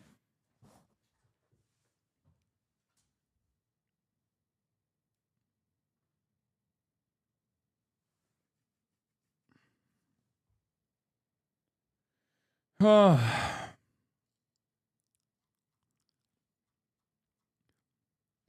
don't think you guys understand what it means to live in a fucking fully fleshed out Nazi society that's hopped up on ethno-religious supremacist fucking values. And it's actually clearly indicative in what our commentary here in the United States of America focuses on. Not the fact that there is an ethno-religious supremacist country that is waging insane wars all around the fucking world, basically with like global consequences, and utilizing the most powerful military that has ever existed in the history of mankind like a fucking flesh puppet to go along with their fucking insane desires, but instead on whether or not like a cherished Palestinian author was problematic in the language that she used to describe Jewish people. Clearly, we are not very serious about anything. Not to say that I'm like, saying it's appropriate to use language such as that. I certainly wouldn't. But it's ridiculous that that's what we're fucking locked in on in our media ecosystem. Fuck.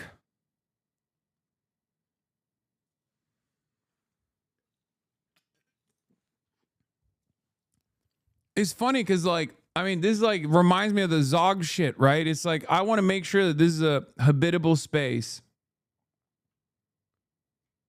Okay? And I will always work to combat bigotry in this space. That's a promise I will make for you, okay? Always and forever. However, it does sometimes irk me whenever motherfuckers come in here and want to talk about drama while we're literally covering some of the most insane shit. It almost feels like you guys don't care about the fact that, I don't know, Israel gets to do whatever the fuck it wants, use the American military, use the American government like a fucking flesh puppet, and you're more upset about what that makes you feel when someone is using language that is inappropriate to describe it. Okay? It's crazy.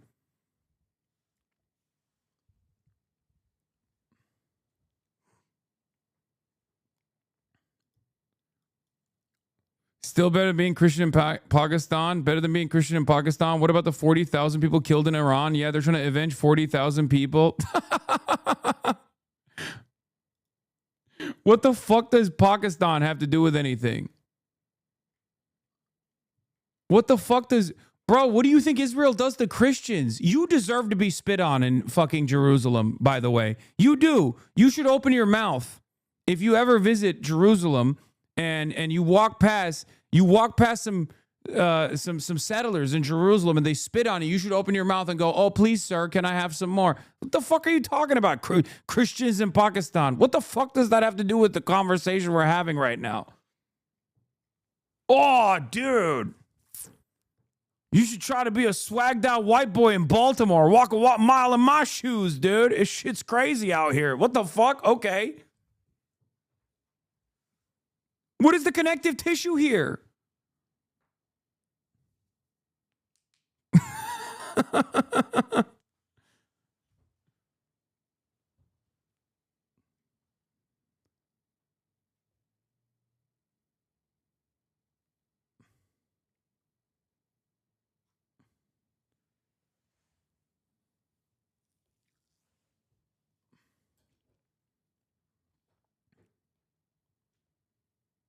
Waiting for the perfect moment. I studied this on, trust me.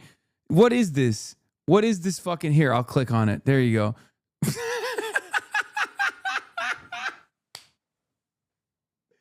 Oh, God damn it.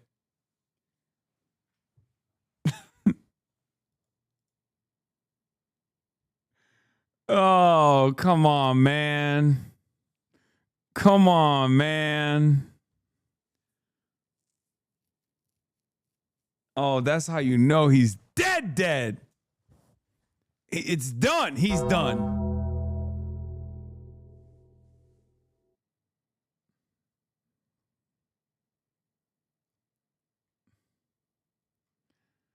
Yeah, this was so fun. I'm tweeting this. Has anyone else tweeted this already? I'm tweeting this. Fuck it.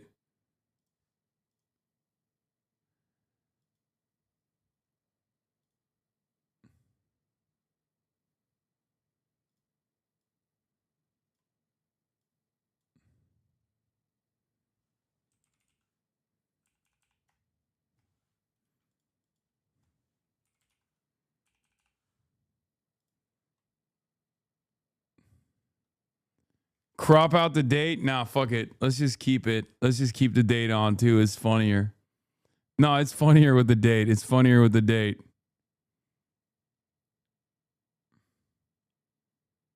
No, Tim defended you that one time. True.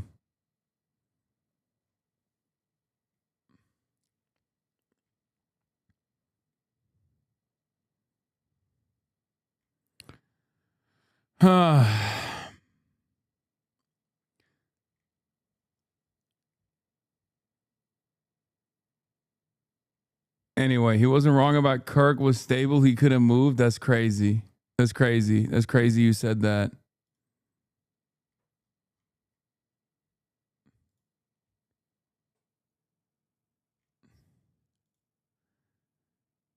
Is it wrong to hope he didn't die? I want him to face justice. I think like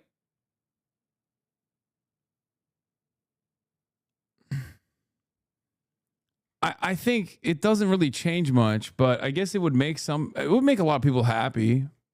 It would be some kind of justice.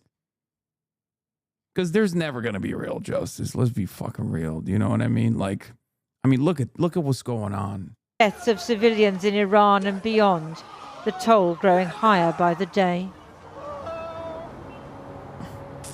Now, President Trump's latest bright idea that other countries should send warships to open up the Strait of Hormuz has a couple of problems. First, you can't rehabilitate him? No. They mean like be tried in a court of law shit, but like that's just not going to happen, dude. It would bring those countries, and he cited the UK, France, Japan and China, into direct conflict with Iran, and none of those countries are party to this conflict. From the UK point of view, our warships are apparently not in the region. Normally we do have warships in the Middle Eastern region, but they were for some reason withdrawn just before the war. And then you think about China.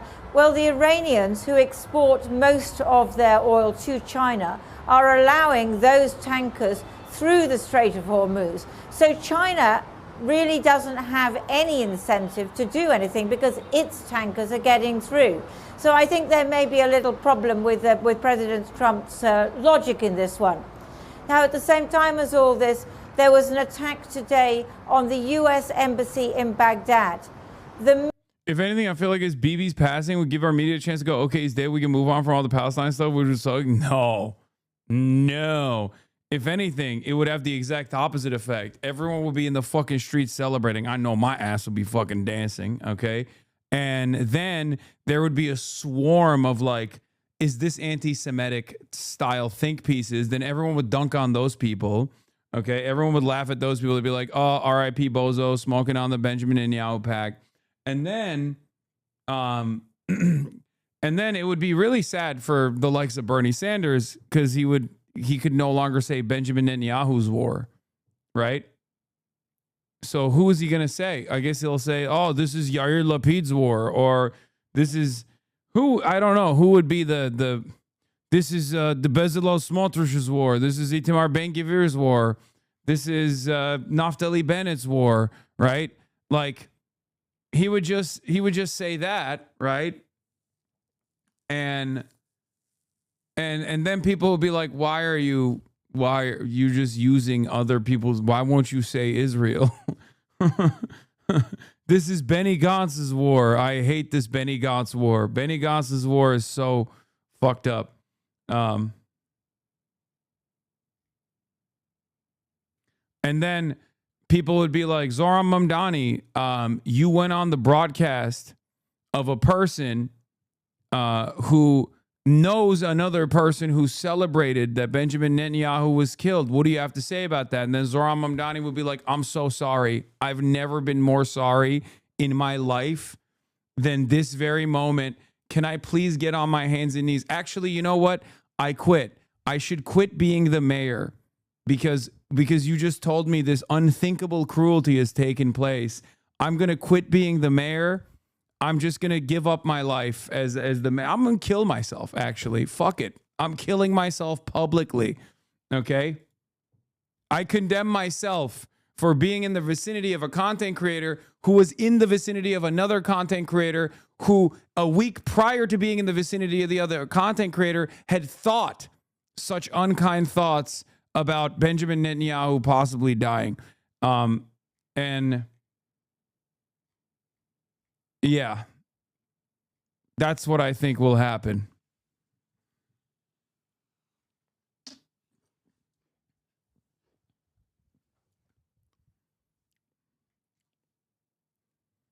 And then the Democratic Party will be like, this is why we have to do.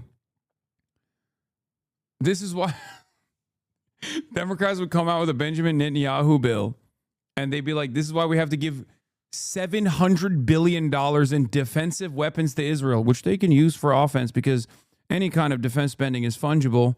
But this is why we have to give Israel more weapons, guys. And then if you came out and you were like, what the fuck do you mean we have to do that? Just put an end to this, please. They'd be like, you're the most anti-Semitic person that's ever existed. Why do you want every Jewish person to die just like Benjamin Netanyahu, who was killed for being Jewish? That's my assessment of the events. And then Israel gets to nuke the entire region just for fun. Ezra Klein think piece. Benjamin Netanyahu was doing politics the right way. Benjamin Netanyahu was doing genocide the right way.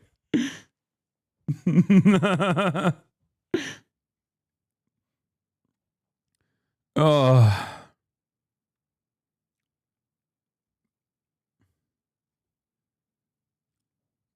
Big booty BB Bill.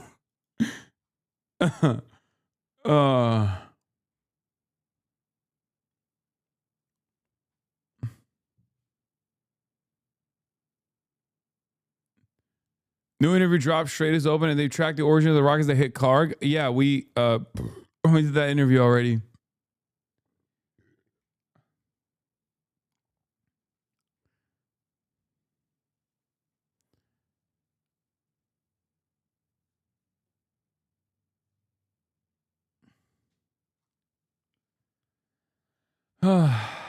BBL, I'm crying.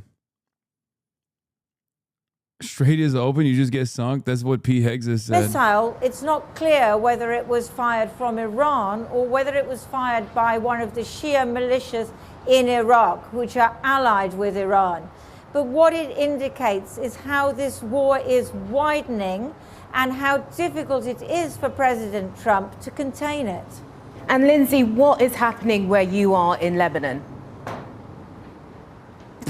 Well, there is some talk tonight of the possibility... Sorry, I just read this. Amit Segal, according to Reuters, which qualifies its report, Israel has announced that its stock of interceptors against ballistic missiles is running low. The report was taken from the anti-Western, anti-Israel news agency Sama 4, just for context. Ben Smith says, I'm sorry, what are you talking about? Sama. Why did he say Sama 4? Did he try to Arabize semaphore?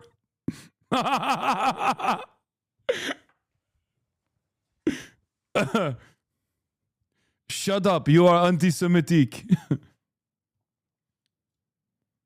Oh, that's so funny. Sama! Semaphore, which is also known as Hamas 4. As in Hamas times 4.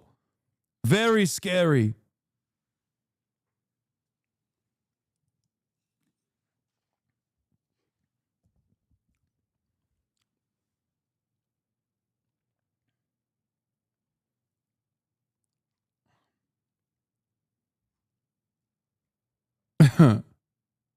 Semaphore Arabi. Stop being so anti-Israel, Ben. It's impolite, borderline anti-Semitic to talk about the serious shortage of anti-missile systems that affected last year's Israel-U.S.-Iran war and many other recent conflicts. The stockpiles of Israel, Persian Gulf states, and even the U.S. are depleted, but there's no reason to report it. It's pretty funny that that Semaphore is now being called anti-Western and anti-Israeli because they reported on real news about the Israeli defense stockpile diminishing by the brilliant mind, the chief political analyst of N12 News, Amit Segal.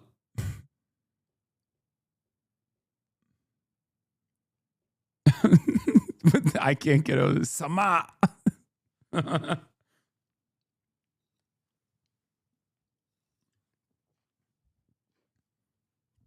Yeah. Al Sama 4. What is this? A publication in an Israeli newspaper reports that one of Trump's top advisors is warning that Israel may consider using nuclear weapons. What?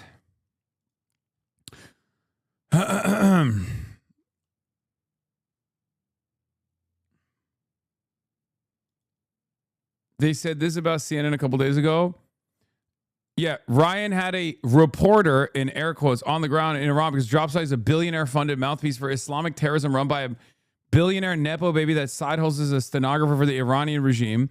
I've personally uncovered at least 4 people tied to Hamas and Palestinian Islamic Jihad working for the outlet. Iran ranks 176th out of 180 on RSF's. First of all, if you're pro-Israel in any way, you can't use RSF's report, okay? You have literally killed every journalist in Gaza. You can't do that. I know Jake Tapper retweeted it as Jake Ass Tapper.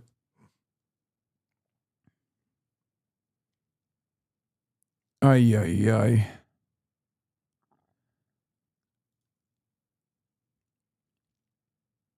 Jeffrey Sachs does not mince words. Everything Trump says, which is despicable because he's absolutely leading us to ruin and leading the world to World War III. Everything he says is a lie.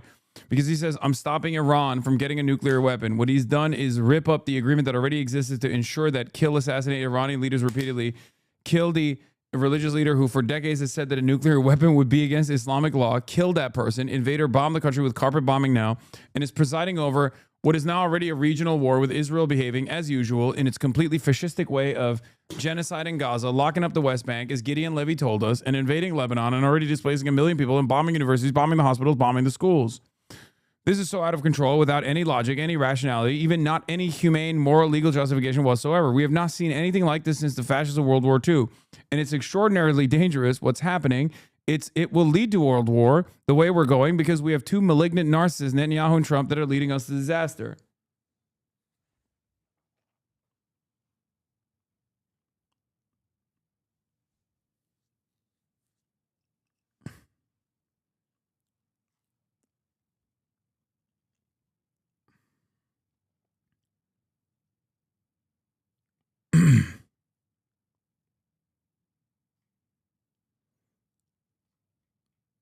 You missed the first part.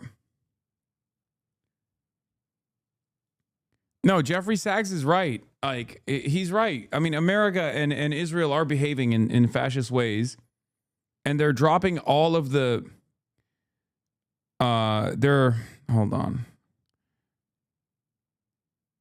They're dropping all of the previous like safeguards and shit like that. Hasan, Al Jazeera breaking, Israel's burning. Wait, what?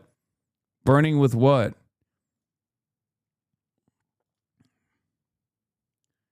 FPVs have arrived. Is your soundboard broken? No, I just don't use it as much today.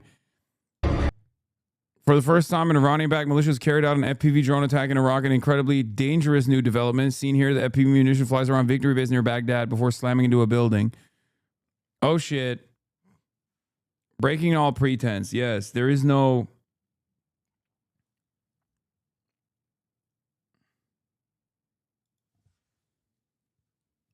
NATO-aligned OSINT bros have been cheering ghoulish FPV death porn from the Russia-Ukraine drone for years now, but it looks a lot different when your side is the designated prey. This attack is more like a demonstration and preview of what's to come. I mean, I talked about this already. By the way, if you think that this is the last time we'll see FPV drone footage, remember I told you yesterday, before this came out, American boots on the ground in Iran.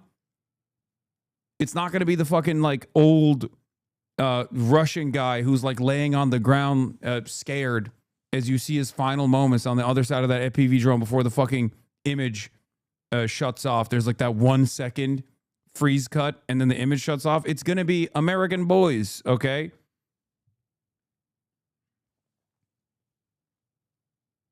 Can we get a sub if you hate the soundboard? No, but you can sub if you like the soundboard. If you want me to use a soundboard more frequently, subscribe right now. You can also give subs as well. The more you give subs, the more I soundboard it. Bilibili has been enjoying your analysis on Iran and China. Murdered little girls going to school.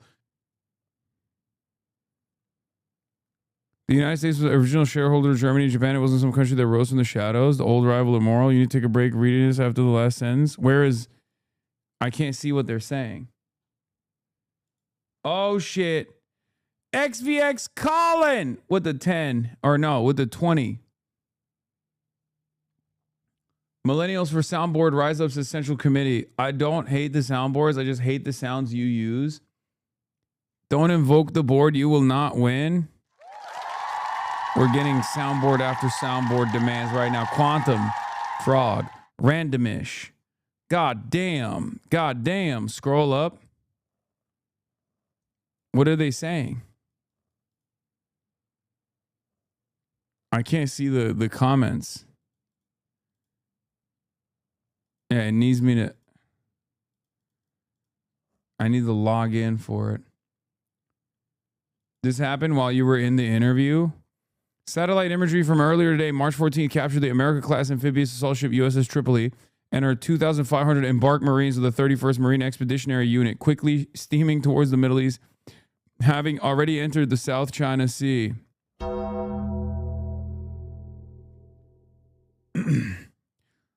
Keep those motherfucking soundboard demands coming with the subscriptions, ladies and gentlemen.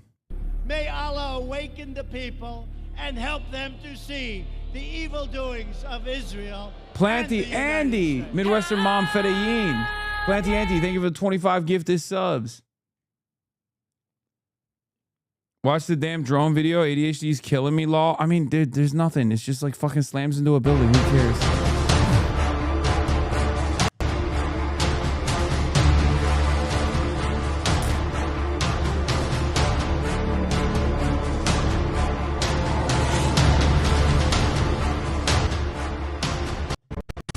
It just fucking flies around until it hits a building. Pause Chronic, thank you. I'm gay and Lebanese. Why'd they use copyright-free music on these videos, man? Why don't they use something cool? You know what I mean? All right, here.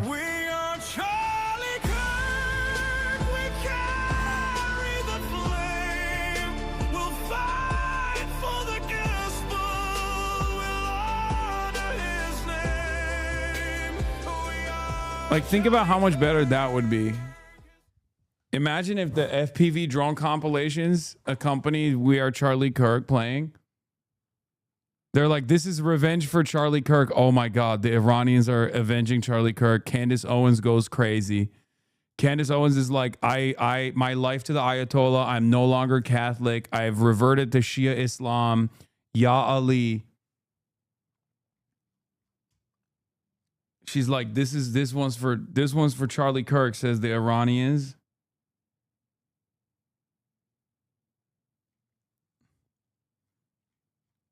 Oh my God. Talks between the Lebanese government and the Israelis as soon as next week. And that is something that the Lebanese government would really want. Those talks would not involve Hezbollah.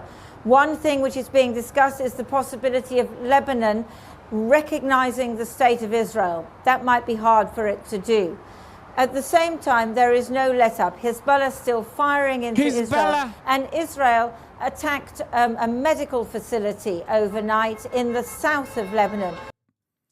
3 successive waves of Iranian missile strikes towards the center. Lots of explosions heard. Al Jazeera, Israel's new defense spending shows growing strain of fighting conflicts on 2 fronts. They're again cutting debt payments and government services for emergency defense spending. Wait, why? That's anti-Semitic. They shouldn't have to do that. We're not helping them? That's fucked up. We're not helping them? What happened to my tax dollars? Because it sure as shit ain't going to the fucking potholes. It's not going to healthcare. It's not going to the schools. I thought it was just going to this. My tax dollars are going to this. So where the fuck, even with that, they're still not capable of defending Israel? Give another $100 billion. Give another $100 billion to Israel right now, bro. Fork it over!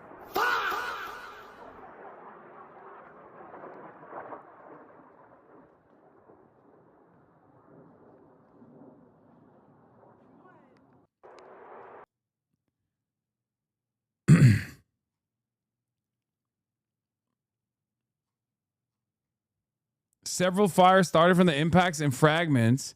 Channel 12, millions entered protected areas. Fires reported at 3 sites. Why did they all yell Yosh so much? I don't know.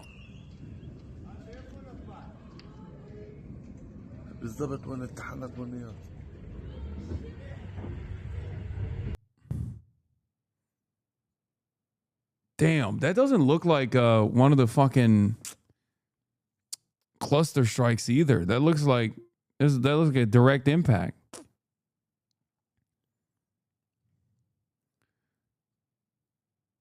Your home country came out with a Dragon M9 Shahed. This is the Loong M9, a new type of kamikaze drone developed in China. It's designed for long-range precision strikes, meaning it can travel far and hit targets with high accuracy. What makes it stand out is its endurance. This drone can stay in the air for up to 9 hours straight. It can fly at altitudes of around 4,500 meters, staying high and difficult to detect. And its range is seriously impressive, reaching up to 1,620 kilometers. That means it can travel across huge distances before reaching its target. The Loong M9 represents how drone technology is evolving, becoming longer range, more precise, and more advanced than ever before.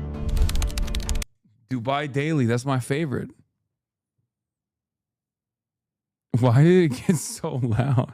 Before it gets fucking target. California Andy's sweating? Nah, I'm good, man. They wouldn't do that to me. That's Dubai Daily. It's classic. That's a classic Dubai Daily edit. Is Netanyahu dead? Oh my God. You know what? Fuck it. He's dead, bro. Yeah. Just live your life. 12 medics were killed. And today Israel said that Hezbollah was using medical facilities and ambulances for military purposes, and therefore they would possibly... No, guys, he's not fucking dead. Shut up. ...target ambulances as well.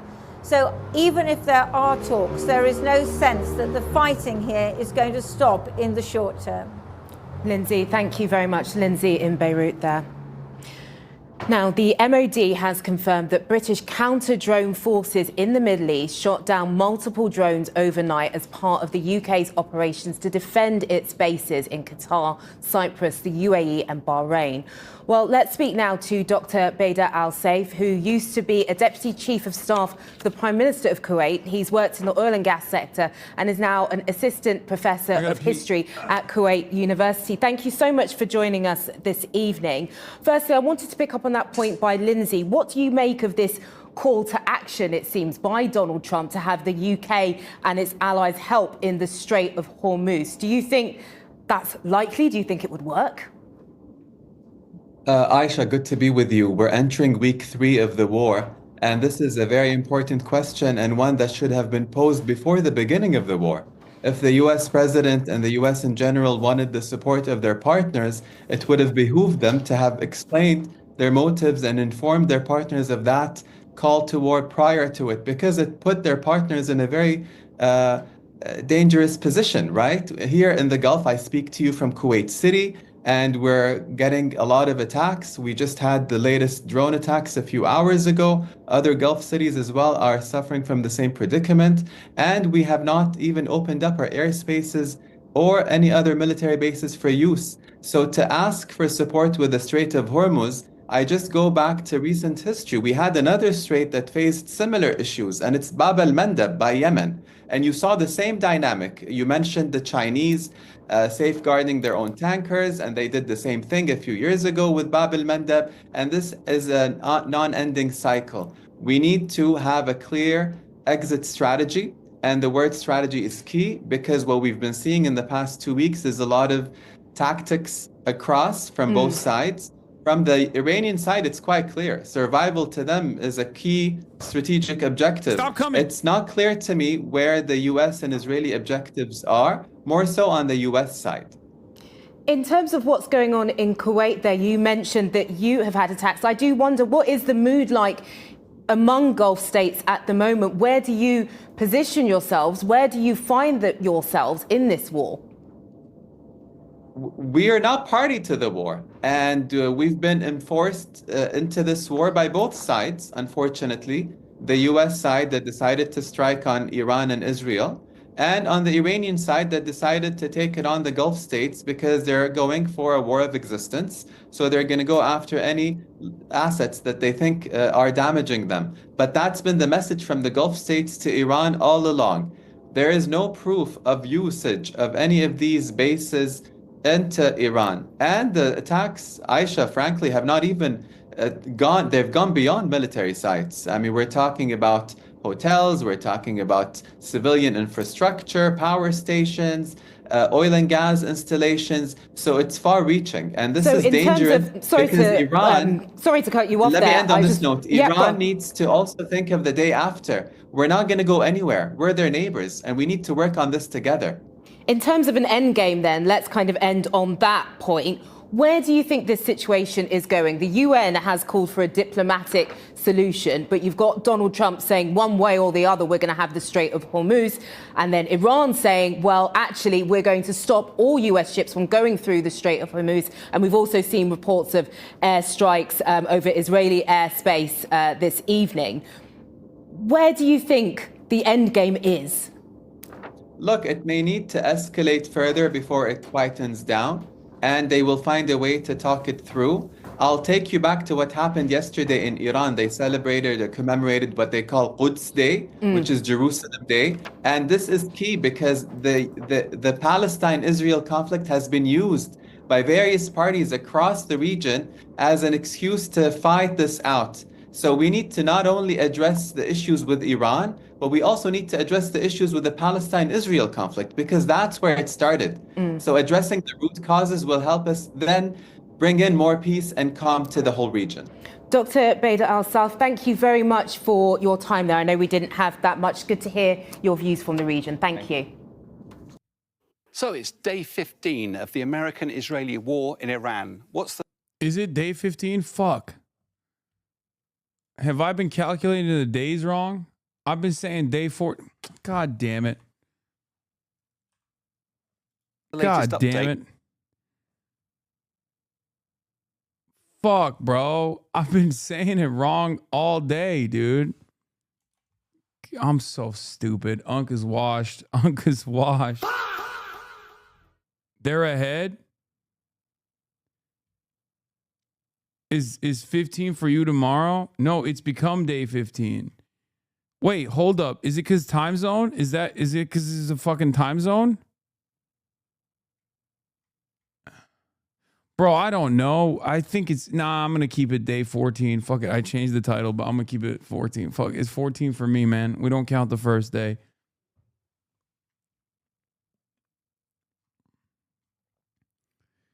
It's also unbelievable that this is like week 2. We hit week 2 on this shit. Like, it's been 2 weeks. Feels like a fucking lifetime. Bro, you're American. That's why the earth rotates. You may have forgotten.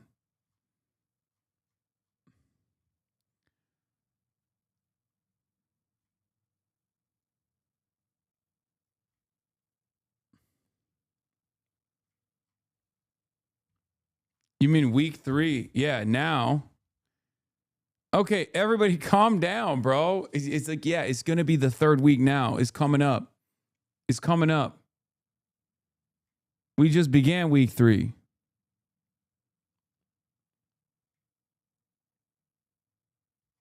Fuck. All right. In recent years, Yemen's Ansar-Allah group, also known as the Houthis, has been targeting what it says are U.S. and Israeli-linked ships in the Red Sea, saying it's in solidarity with the suffering of the Palestinians in Gaza. But since the U.S.-Israeli attacks on Iran began last month, the Yemeni group has largely refrained from getting involved. Some hardliners are reportedly advocating for renewed strikes against U.S. and Israeli-linked assets. They argue that Yemen's military capabilities have only grown and that confrontation is inevitable. The US and Israel are constantly plotting against Yemen, even if we decide not to enter the war, even if they know they cannot defeat Yemen. We have technology that they don't have. We have already defeated the US and Israel in the previous war. Since the last war, we have only advanced more militarily. Yemen's geographic location gives it an advantage. The Bab el-Mandeb Strait, which connects the Red Sea to the Gulf of Aden, is critical for global commerce. Yemen can retaliate in a number of ways. It has strategic leverage over the Bab el-Mandeb Strait. There's also hypersonic and ballistic missiles that can be used to target Tel Aviv or U.S. military and economic assets across the region. But within Yemen itself, another conversation is taking shape after nearly a decade of foreign wars that have devastated the economy, roads, and buildings. What is this? China clearly prioritized national interest in its actions. Morality alone cannot change the decision-making layer. It's all the wisdoms of predecessors. Hasan's spirit is good. Ideals are beautiful, and I want it this way too. Emotional blackmail. In the past, our industry was backwards. We were invaded and massacred. Taiwan, Macau were colonized. Later, there was a lack of food, and many people starved to death. We were sanctioned by the United States, who reached out a helping hand when we were struggling in hardship. Generations endured pain and struggled through it. Now, what grounds do they have to criticize us for intervening in other countries' wars? The United States provokes wars in all countries outside of China. Could unite to besiege the United States to death. Why are demands only made on us? Well, you're not like a little country anymore. You're not a country in the throes of famine anymore. You know what I mean? It's like it's a cry of desperation. This is probably comments on Bilibili about what I was saying about like Chinese lack of involvement in Israel and trade maxing. You said foreign policy is nothing to American voters until it's everything. Is this that until? No. Because Americans are endlessly, Amerifats are endlessly fucking selfish. If there was an economic impact, then it would be everything. If there was a impact on the morale, where Americans like started seeing, you know, coffins draped with flags returning home by the hundreds, then it would be everything. If there was a massive boots on the ground military campaign, then it would become everything. But for the time being, that's the reason why Trump shies away from boots on the ground, right?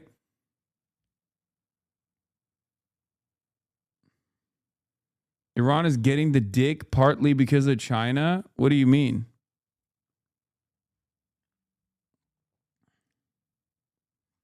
Yeah, also, I wasn't saying like China should nuke Israel. I'm just saying like China should do the nuclear option, which is to cut back on trade a little bit, which basically is the equivalent of demanding China nuke the Three Gorges Dam, you know? It's like, do you want 10 billion Chinese to die? Some Yemenis now express a desire to focus on improving their country. The Yemeni people want peace and stability so that our nation and our economy can revive. There is no way for us to revive and improve our internal affairs while undergoing constant wars. However, we are ready for any scenario. As a serious question, I'm fairly sure I understand, thanks to the stream, sir, but why exactly is Bibi doing all this? Because he's dead, bro. That's why. Benjamin Netanyahu was a thought experiment. He's dead now. Messaging on this administration on Iran has been absolutely awful. There's no clear plan, no clear objective, and it's apparent that this action was taken solely for the purpose of satisfying donors. The messaging has gotten worse every single day. The war in Iran is unpopular, but it has the benefit of being hidden from the American public, which does not scrutinize foreign policy closely.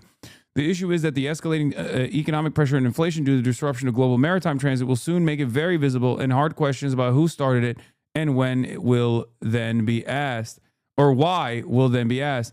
The answers happen to be extremely damning. What is this? Who made this? Oh, I saw this already.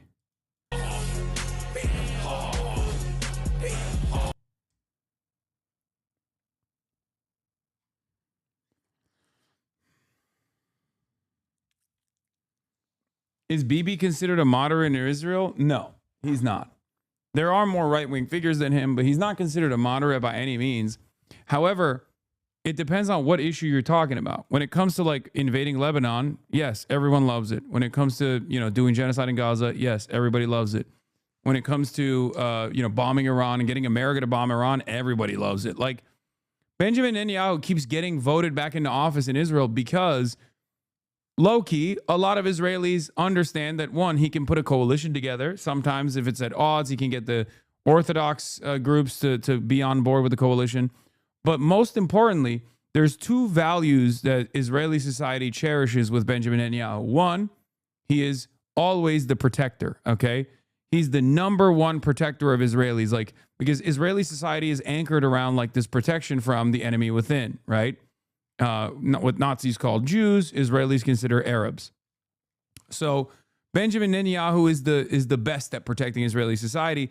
And yes, they do not think that like constant fucking drone strikes and constant goddamn missile strikes is outside of the question in terms of protection.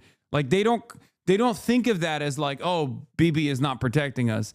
They think of that as like a necessary moment of instability because our enemies are dying. The other reason why they love Benjamin Netanyahu is because Benjamin Netanyahu basically is seen as the one guy who can dominate the Americans. Okay? The one guy who has been around for a very long time and has been in those rooms and has been able to straight up manipulate multiple American presidencies to do the bidding of Israel in some way, in one way, shape, or form. That's the way that they see it. Because it's also kind of true. Right? And that's why they love him. Those are the two major reasons. Now, the first one, the safety one, took a major blow in Israeli society after October 7th. That's the reason why they were like, oh shit, what the fuck? You're supposed to be the protector. Like, you didn't protect us. 1,200 Israelis died, right? How could you do that? That was the reason why he was deeply unpopular in Israeli society after October 7th. But of course, because Israeli society gets whipped up into shape by their unlimited appetite for murdering children, specifically, Palestinian children, they quickly forgot about that when Benjamin Netanyahu started his military campaign in Gaza that amounts to a genocide, as we know. So that's it. That's the situation. That's what's going on.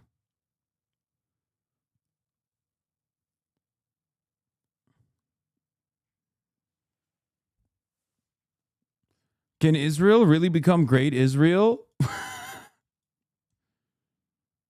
What are these emotes? China needs to wake up and play an active role. Chinese flag, China flag, fist. Bibi died, smirk, laughing. Smirk. Iran is the one that bombs now, fist. Can Israel really become great Israel? Face with diagonal mouth emoji. Face with diagonal mouth emoji. Face with diagonal mouth emoji.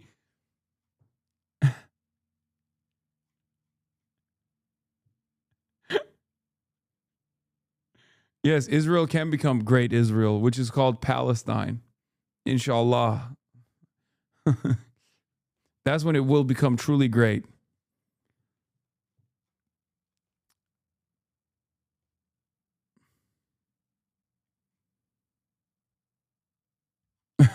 This is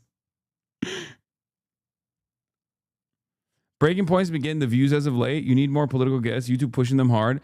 I know. I've been trying to get all these guests that are on Breaking Points to come on my stream as well, but it's a little bit more difficult. Okay, I've been trying though. Did Yemeni Houthis say they're joining too? Yeah, that's what we were watching. According to Ahmed al-Shirahi, a member of Ansar Allah Houthi movement, the conflict is viewed through a wider lens. Whether we enter the war with Iran in this round or not, our long-term goal is to free the Middle East from all the US military bases and their aircraft carriers. This is what we're aiming to achieve in the near future. The debate within Yemen reflects a fundamental question facing the nation's leadership. That was a tinfoil constructed aircraft carrier that had a bunch of cardboard Yemeni blades stabbing it. Whether to leverage its military capacity in regional confrontations or to channel its resources towards development and other domestic priorities. The Yemeni group is keeping their finger on the trigger, as their leader puts it. But joining a full-scale war could put Yemen on the edge of another humanitarian disaster. Yusuf Maudi, Al Jazeera, Sana'a.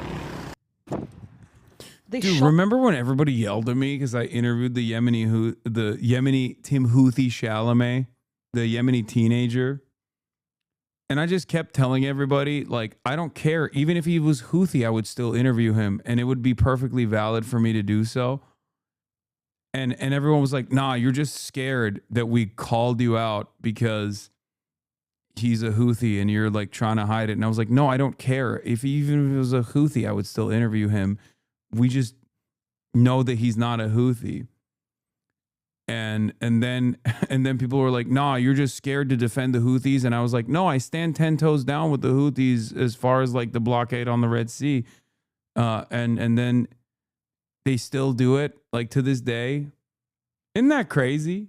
They still call you a terrorist for interviewing that kid. I know.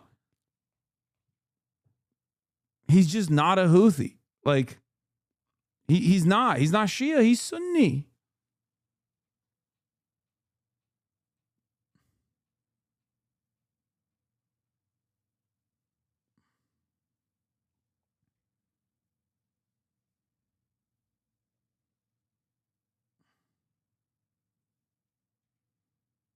Up in Los Angeles with its stacks of luxury Persian rugs may seem far removed from the horrors of war. These are very expensive pieces. This one is like $30,000. But for Eric, his homeland is front of mind. Hasan, you're talking to Americans. They don't know what any that means. Dude, I know. It's like, dude, being like having opinions like the ones that I have in the United States of America is like constantly fucking having to swim against the current, like all the time. It's just people are too stupid and there's too many stupid people and no one is even remotely intellectually curious and they just go along with it where they're like, nah, he's a terrorist and you're a terrorist too. And now I'm going to get all my friends to also say that. It's pretty wild. And see?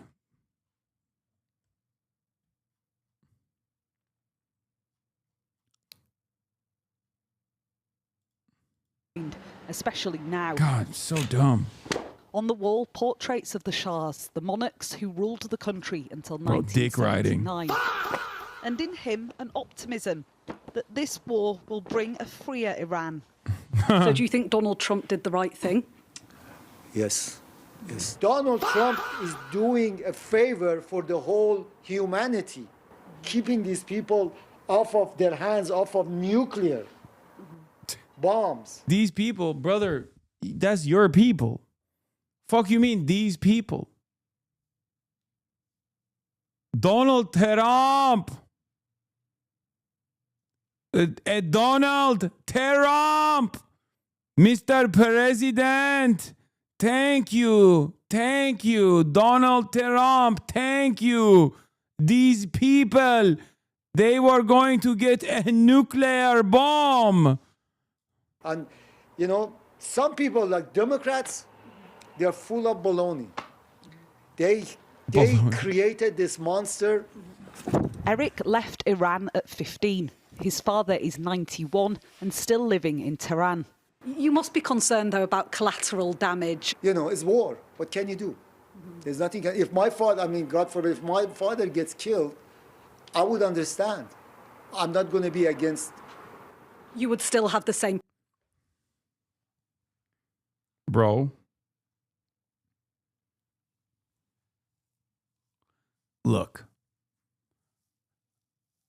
I'm not a fan of the domestic repression that the IRGC has committed.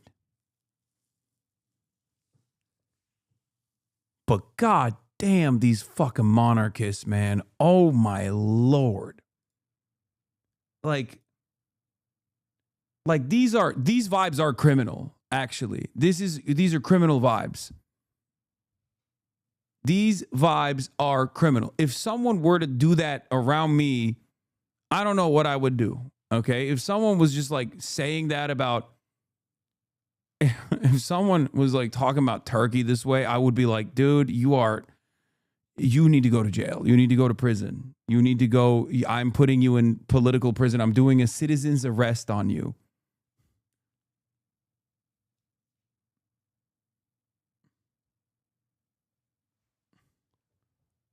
Like, it's so crazy.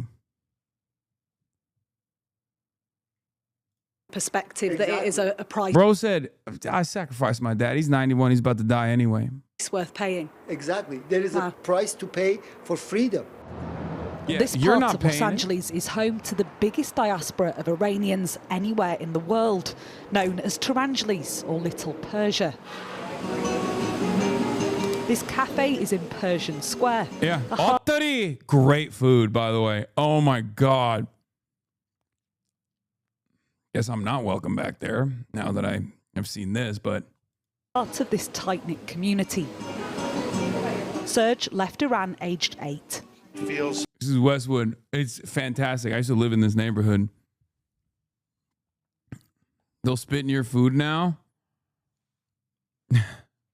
Like we're on the cusp of finally being able to. Remember, my roommate, the reason why my one of the bits on my fucking rules when you first sign into my stream is Ottoman Empire over the Persian Empire, because like when I first started Twitch streaming, I had a roommate and he's Iranian. And we'd joke about that shit. And we would always yell, Ottari, when we went to that place to get Kubi Day. breathe again after 47 years if it's actually successful. I mean, first and foremost, my concern is for America. This is the country that's been housing us, caring for us all these years. And of course, I'm very concerned about the safety of Americans, about the repercussions to America. At Mohammed's fruit and vegetable shop, his customers are mostly Persian, and they're willing to tolerate the economic impact of war. I am here for 53 years, but I love to go back to at least to visit my brothers, my sisters. In the end, I think this war is not finished so soon. But we're going to have a hard time in America because of... No, this guy's not peasant brain. His name is Mohammed, bro. And he left before the revolution, dog. He's not every fucking Persian diaspora is a diasporoid, okay?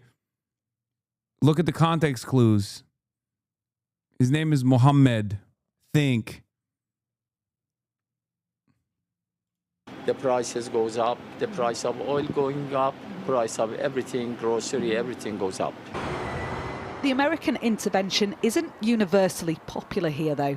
Ada is of... Yeah, so with the Cubans is more...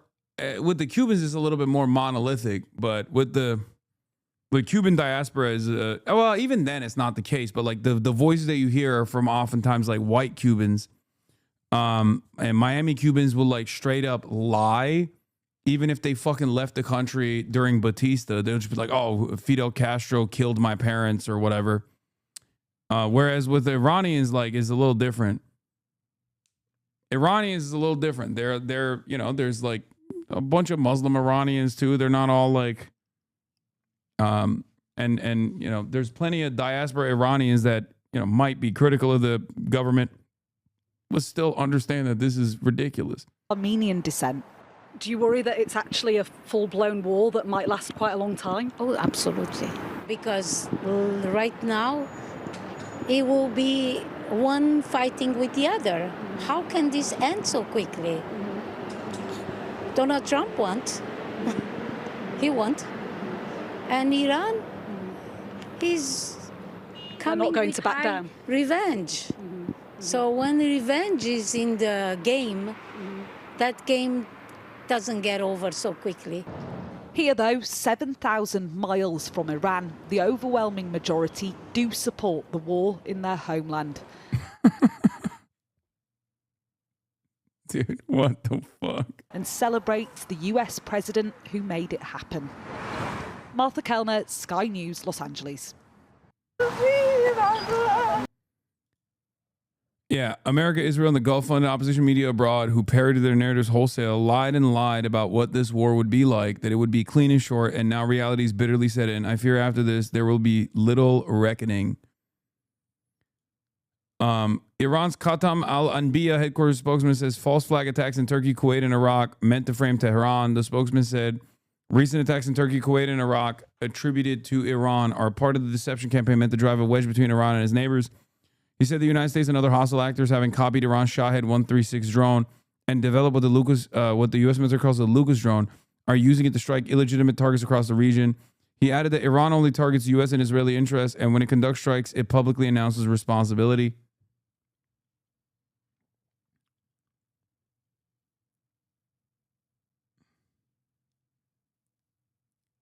That's just false. Al Jazeera showed a poll that said 49% of Iranians are against war. 61% want tensions to end. Wait, what? Al Jazeera showed a poll of Iranians in Iran right now that said there's a 50-50 split?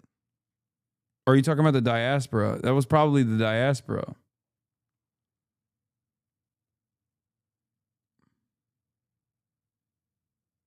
Also, this number doesn't add up to 100%. This number is 161%. How does that?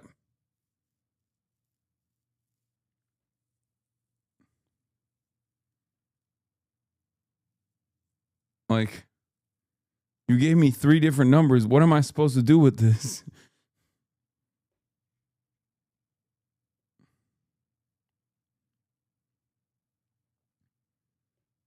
It's 2 different questions.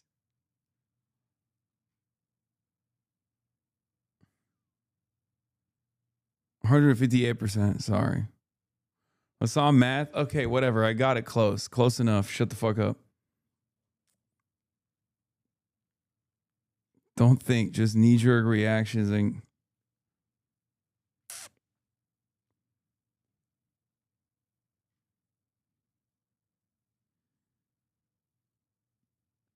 New strikes in Tel Aviv. Yeah, this looks different. This looks like a straight up ballistic missile impact and not cluster munitions. Like both of these look like ballistic missiles that didn't get intercepted at all. Which, once again, not great for Israel's calculations here.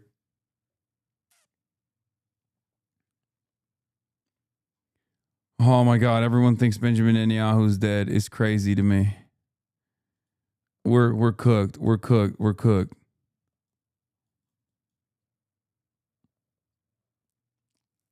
Yeah, Strait of Hormuz is not closed. Right now, Trump has no plan to reopen the strait. Why do they think that? Because the power of believing. All right, let's listen to Laura Loomer. Laura Loomer went to India, and before she went to India, she deleted all of her like anti-Indian racist tweets. It's really funny. But of course, Indians already knew that she had tweeted quite a bit about Indians in general, like call them dirty, smelly, like, disgusting things that she had said, heinous shit that she had said. But let's take a look.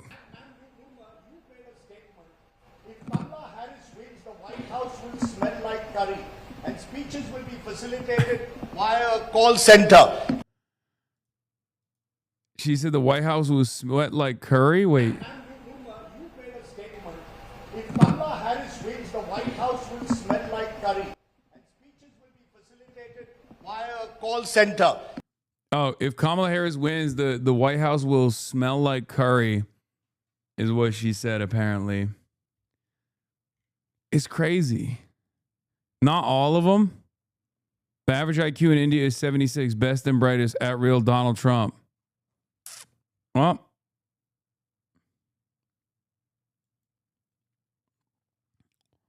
yeah, don't fall for the stunt of calling out Laura Loomer's racism and Islamophobia at India Today event. The truth is that Loomer was invited precisely because of her enthusiasm for the U.S.-Israel-India nexus and for the vicious Islamophobia she has never apologized for and never will. By the end of the conversation, there were smiles and nods. Loomer and Rajdeep Sardazi even had a cordial chat after the panel, because for large sections of the Indian media, Islamophobia is not a matter of life or death, or it's a punchline.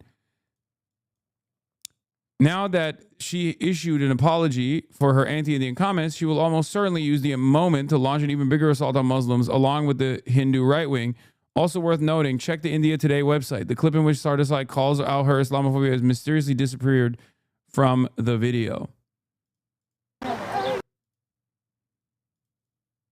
You then went on to say our country was built by white Europeans, not third world invaders from India. I think you should do more than just express regret. From what I can see, you're brazenly racist and Islamophobic. And I'm sorry to say that we have Atiti Devo Bhava in this country where we welcome all, but your comments smack of anti-Indianism, worse still, Islamophobia, and even worse, racism, which has no place, ma'am. Auntie, your comments smacked of Islamophobia and even worse, racism. In today's world. So get real, ma'am. Sorry to say that, but that comments are unacceptable to me as an Indian and as a world citizen. Yeah, the thing is, yeah, BJP does love Islamophobia, but look at her fucking face. I mean, actually, it's kind of crazy to look at. Like, what's going on there? I asked why Loomer wasn't at the National Women's Day event for Trump the other day. I guess she was here prepping for this. Laura, my free spirit.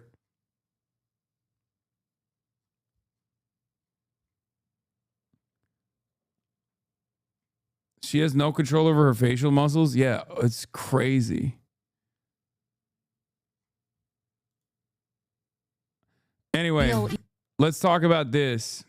AIPAC is coming after Kat, and their next weapon is the left bashing. There's no such thing as Islamophobia. A phobia is an irrational fear. It is not an irrational fear to Islam and ideology that explicitly calls for the killing of all non-Muslims. Blah, blah, blah, blah, blah. Okay, whatever. Who gives a fuck? Fuck Laura Loomer. I've heard it a million times. Islam is not a race. How can you say it's racist? Islamophobia is not an irrational fear. It's a totally normal fear. Oh, I don't fear Islam. I want to kill Islam. Oh, sick. Boo.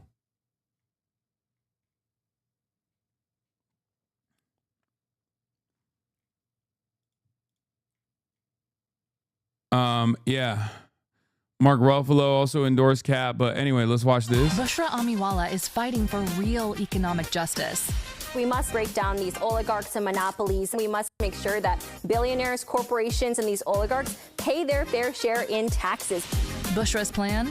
Medicare for all, a living wage, student loan forgiveness, real affordable housing options, and yes, making the wealthy pay their fair share. Bushra Amiwala is the real deal, fighting for real economic justice. This quite literally is an AIPAC affiliate group that is trying to piece up Kat Abu Ghazalig's momentum and filter some votes to Bushra Amiwala. Okay? Bushra Amiwala is supported in a new digital ad from an AIPAC-backed super PAC Chicago Progressive Partnership. First aired on YouTube yesterday. The PAC has previously attacked Abu Ghazalig. Appears to be an attempt to further divide the progressive vote. I've requested a comment from Bush's campaign and will post the quote upon receiving it. And then she also came out with a statement on her own. And it's crazy because once again, a lot of you motherfuckers get duped by this shit. And I need you to lock in. Okay. I need you to lock in. I know a lot of you are not going to lock in. We don't have ranked choice voting in many places. Okay. Is running ads supporting my campaign, and let me be clear, we don't want it, we didn't ask for it, and we're demanding they stop. This is an attempt to smear my name by putting my name next to pro-genocide, pro-war, Trump-funded billionaires. Same billionaires who funded Trump's fascist regime in hopes that it sticks. And since Laura Fine is sinking fast, I'll save you the trouble of shopping around. Daniel Biss has already asked for your support. He won't call what's happening in Gaza genocide, and he won't say no to any further military aid to Israel. You all actually even stopped attacking him a week ago. We all noticed. Go back to your actual candidate. Once I'm elected to Congress, I'm coming for dark money. Okay, well. Get ready to see a lot more AIPAC fuckery like this for the rest of the cycle. Illinois is just the start. AIPAC will create more shell packs and do all they can to stop progressives from winning by splitting the vote. Yeah, she's not going to drop. And I think people should just like stop demanding that she drop. It's not going to happen. You're just like annoying the fans that she already has. You can't even like take yourself out at this point from the ballot. Like she's on the ballot. People have been early voting already.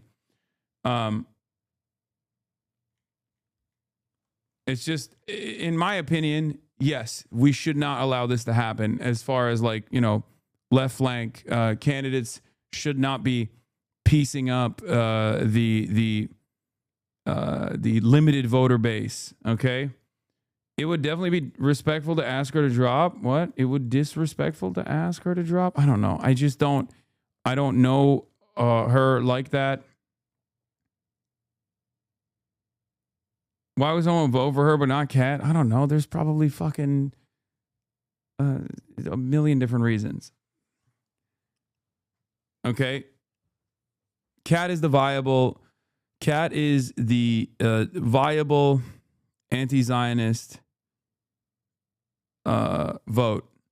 The reason why I'm saying this, by the way, the reason why I'm like talking about this is because like this is a new technique.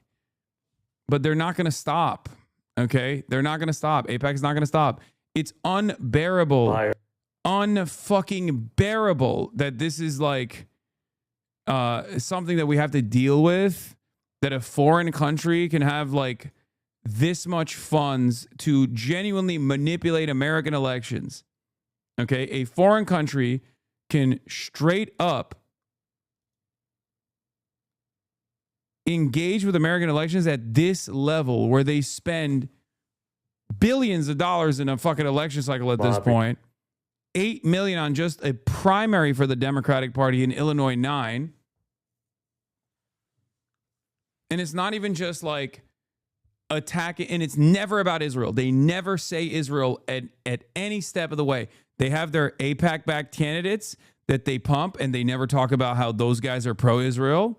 They have their attack targets that are liberal Zionists that they hate. Like even Daniel Biss, who's a liberal Zionist, who's pro-Israel objectively.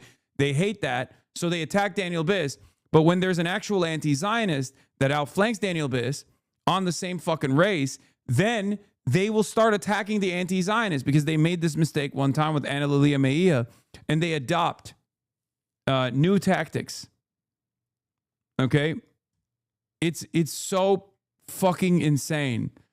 Watch this for Minneapolis or Minnesota Senate 2. Fair Shake pounded Stratton over the ICE contractor that donated to her super PAC. The super PAC is the Dem Lieutenant Governor's PAC, so Fair Shake or AIPAC, etc., could run the same play against Peggy Flanagan. She seems dope, but she should do the Brad Lander thing. That's not how this works. Brad Lander and Zoran already had like a working relationship, okay?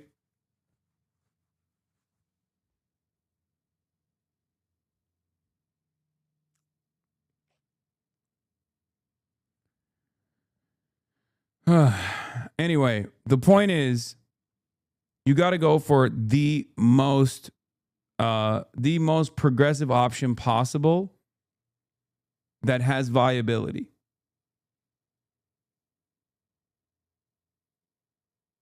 Will you regret not asking her to drop out if she loses by a few hundred? I just know it's not possible. Maybe I know more than you do. Okay? Anyone that's still in this race at this point with fucking 5% viability, that's lost all viability, is not in this race because they genuinely think they have a shot at winning. That's delusional. No, they're in it because they're just resilient. They're going to stay in it. They don't give a fuck, okay? They don't think it's their fault, or maybe they don't care if the anti-Zionist candidate doesn't win. It's that simple. The election's on fucking Tuesday. She's polling at 6%. She's not going to like endorse Kat. And yeah, it's petty for sure.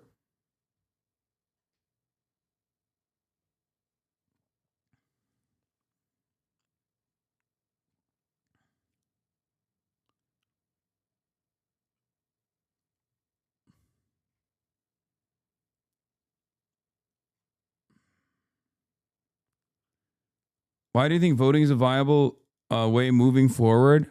No, I think the only viable way to move forward is to arm the Revolutionary Vanguard right now and storm the nearest American military base. Overtake it, learn how to fucking fly F-16 fighter jets, take them to Washington, D.C. with strato tankers that are refueling along the ride, and then, militarily occupy the Pentagon, Washington, D.C., and overthrow the government to implement a proletarian dictatorship.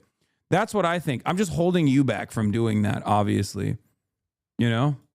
I'm just holding everybody back from doing that. We're literally there. We're ready. We're ready to go. It's just like we just haven't done it for some reason because I'm a fucking revisionist who doesn't want revolution to happen.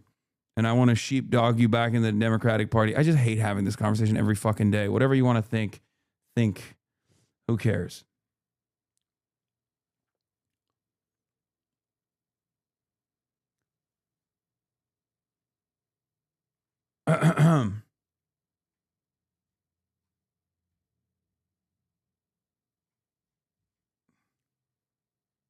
Yeah, I'm holding everybody back because the CIA check cleared.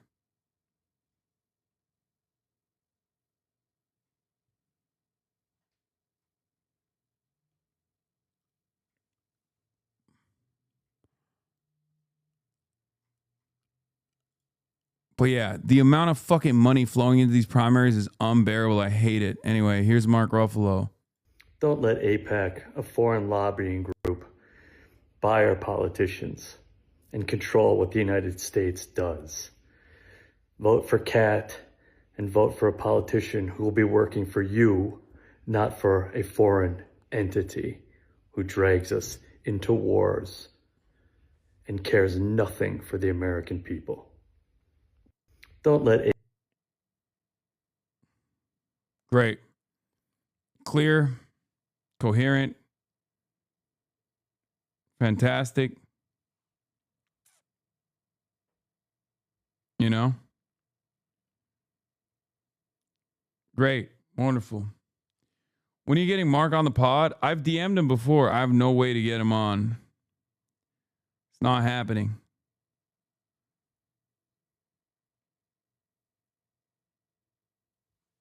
Unfortunately.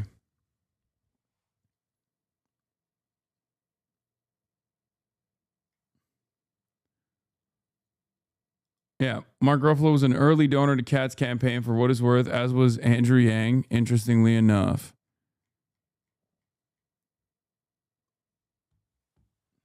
This is John Kiriakou. Don't get duped. You can't get the contact from Mehdi. Oh, I never asked Mehdi. I could ask Mehdi Hasan. The replies to your tweet are frying me. Proof Netanyahu is safe and stable.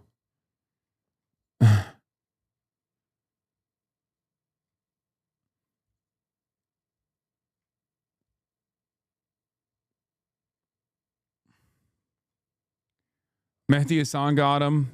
You know who I asked? I asked Adam. And Adam did not fucking give me his info, bro. Son of a bitch. I already have Sachs. I already have feelers out. We're scheduling for Sachs. We're gonna schedule for Mersheimer. We're working on it.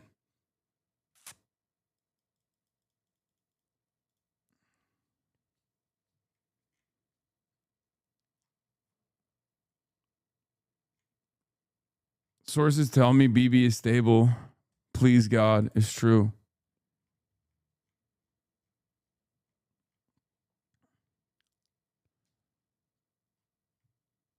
It's revenge for not giving him Mr. B's number. True. Okay, I deserve that.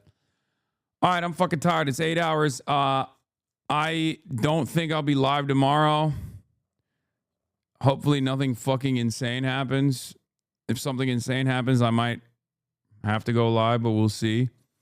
But I have a lot of stuff going on. I haven't taken a day off in a minute, and tomorrow's not any different. I have like multiple podcasts I'm doing. I have I have like an Oscars thing that I'm going to. I have the Fear End podcast that I'm doing. I got hella shit. So, and I have a new merch line coming out soon. Gonna do a photo shoot for the merch.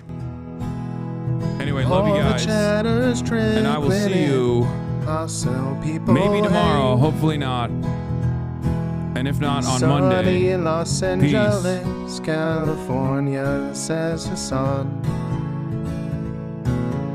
Stun luck to the stun luck to the topics just begun. 'Cause there he is again. Hasan is streaming. Hasan is streaming.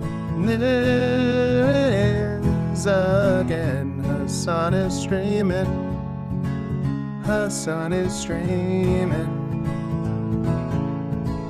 Reviewing a Chinese train, telling Kaya place. Sun and Asmin Chatterloss, giving Grinning's grace. Zoran winning NYC, woke two back with the force. The Rogan of the left, to me a dumb himbo still on course. The Charlie Kirk assassination, the Fear and Online show. 8 full fucking years of this, and plenty more to go. Doing fun stuff tomorrow, throw PBS up on the screen.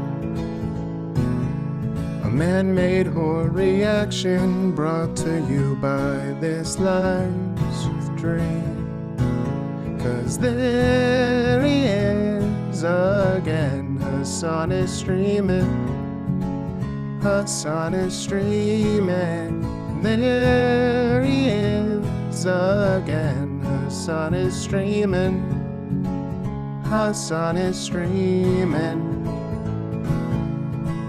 Kicked out of the DNC, IRL with March the Goat, combating the propaganda that shoved down people's throats. CBS Israeli news, a coup, a regime falls.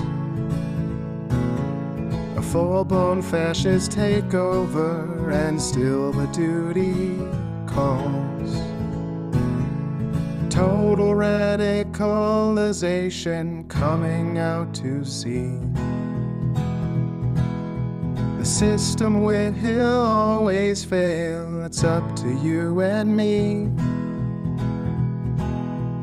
On these daily streets, whether short or whether long, have helped millions of people keep it moving right along. 'Cause there he is again, Hasan is streaming. Hasan is streaming. There he is again, Hasan is streaming. Hasan is streaming. But hey, what can you say? That's PBS for you. But he'll play games real soon. Just you wait. Say, hey, what can you say? That's PBS for you. But he'll move on real soon. Just you wait. Ba-da-da, ba-da-da, ba-da-da-da-da-da. Hey, what can you say? That's PBS for you. But he'll pull your lungs real soon. Just you wait. Sha-da-da, sha-da-da, sha-da-da-da-da-da. Hey, what can you say? That's PBS for you. But he'll do jet advice real soon. Just you wait. But hey, what can you say? That's PBS for you. Brought on by viewers like you. Just you wait. Just you wait.